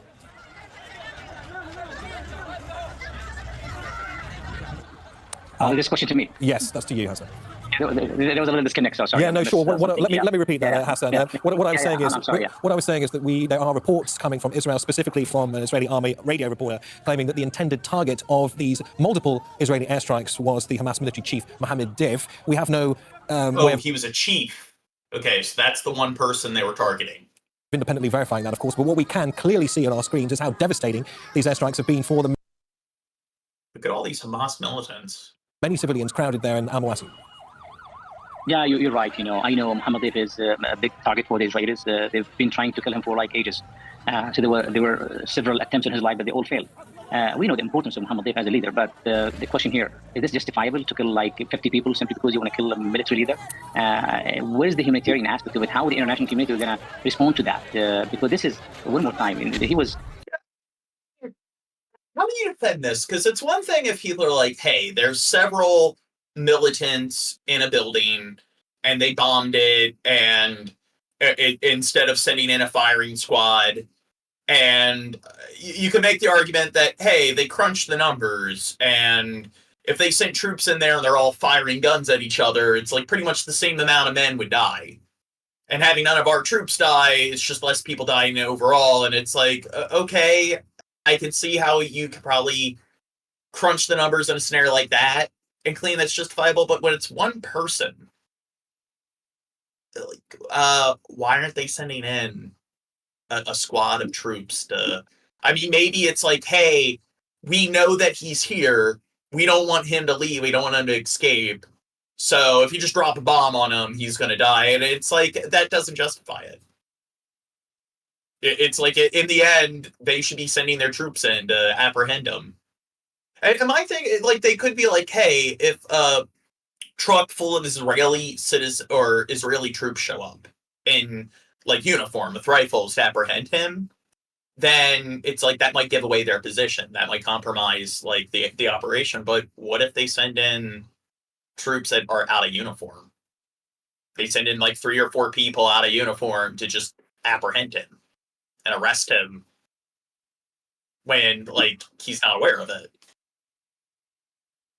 Targeted in an area that was designated by Israel itself to be a safe zone for the Palestinians. Even including the Hamas people, they can go in and out in this area because it was designated as a safe. But I think the Israelis have been using this as a trap for the Palestinians now in order to identify and track down all the Hamas leaders and try to kill them. If the price is killing hundreds of Palestinians, they don't care.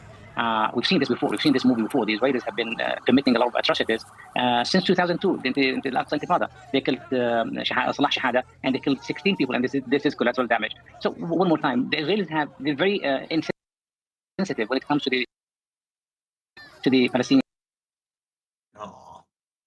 and civilian. How many dead people do you think they've witnessed in the last like few months? 12. Their parents?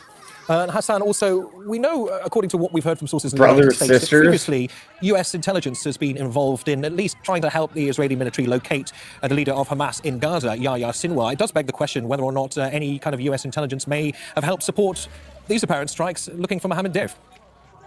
All we know is that there's an American unit working with the Israelis and to provide them with intelligence. I can't really claim that the Americans are involved in this incident, but I don't rule this out. So the Americans have been providing them with a lot of information, a lot of intelligence, and also the Israelis have been trying by using different means. Thanks, Ed.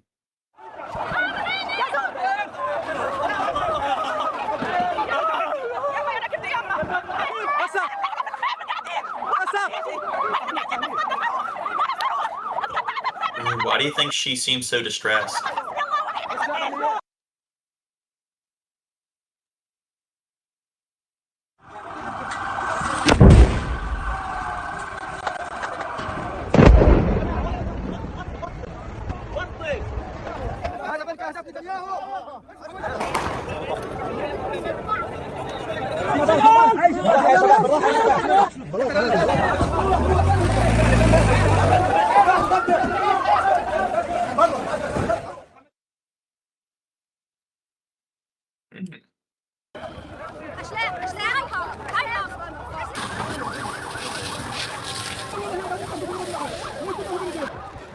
Dude, look.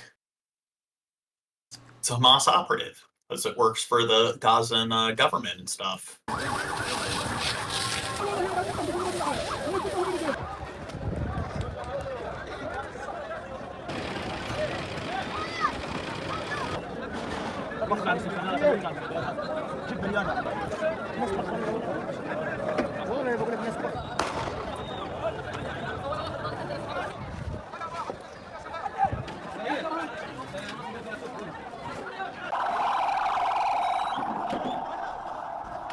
Dude, why do you think this land looks very uneven?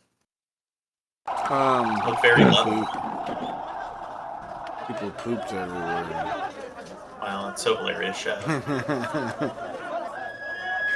Thanks, Gene. Chef's a master at Are you guys are you excited to spend 4 days with me so you can hear my jokes all the time? Yeah, I wonder how many Hamas militants are in this crowd. If only my jokes had the level of sophistication as Jab's. It's not about sophistication, Gene. It's about being funny in the fucking first place, bitch. Oh, I figured out. I figured out that my car problem is gonna be fucking cheap, so I will probably make it. You're gonna come. You're not allowed to not come. Yeah, come for us, Drunken Crow. Come. Oh god. Oh, come. You have to come. Spit on it. Gene, help me. I've kind of cotton mouth right now. Hot tour. There have been renewed deadly Israeli airstrikes on Gaza this morning. The Hamas ministry says at least 70 people have been killed and nearly 300 injured in what witnesses say were 3 airstrikes near a displacement camp near the city of Khan Yunis. The Israeli military says it's looking into the reports that dozens have been killed and have told the Associated Press they were... Okay, are you ready to clock out, Chad? Yeah, Gene, I think it's about gay 2,564 views. Yeah. I'm going Thanks to for... me. You're welcome. Okay. I think I'm gonna end the stream, guys. I like how now we're at 21 concurred views. It's like, I like how the views start going up every time we're about to end it. Do you think that, like with the algorithms and stuff, they know that, hey, they're about to go? What's that? Why would the algorithm focus on such a silly thing like Because they want people to be producing more content that brings more attention, more traffic to their website, so they know if you're about to stop streaming, maybe they redirect more like of their traffic there. I don't know.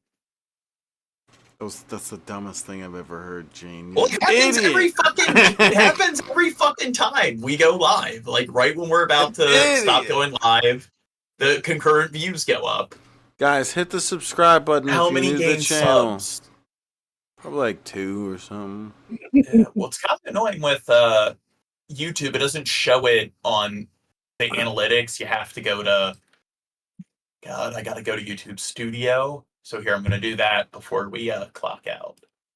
Wait, John. Oh, you're going to the analytics. Okay. So how many outside of the U.S.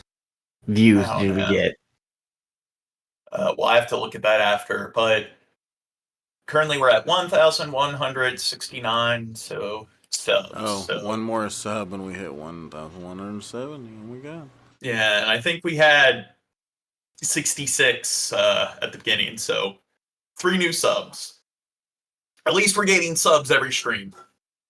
It all adds up. Targeting a top Hamas military commander in the attack. Holly Williams joins us now from Tel Aviv. Holly, good morning. Oh, but anyway, I guess we're clocking out.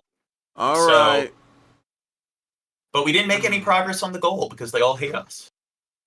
Yeah, but also we never pinned the link. I didn't know if the link that I found was right because it didn't show the old tips. I didn't get it. Oh, now we're at 2,642 views. But anyway, ready to clock out?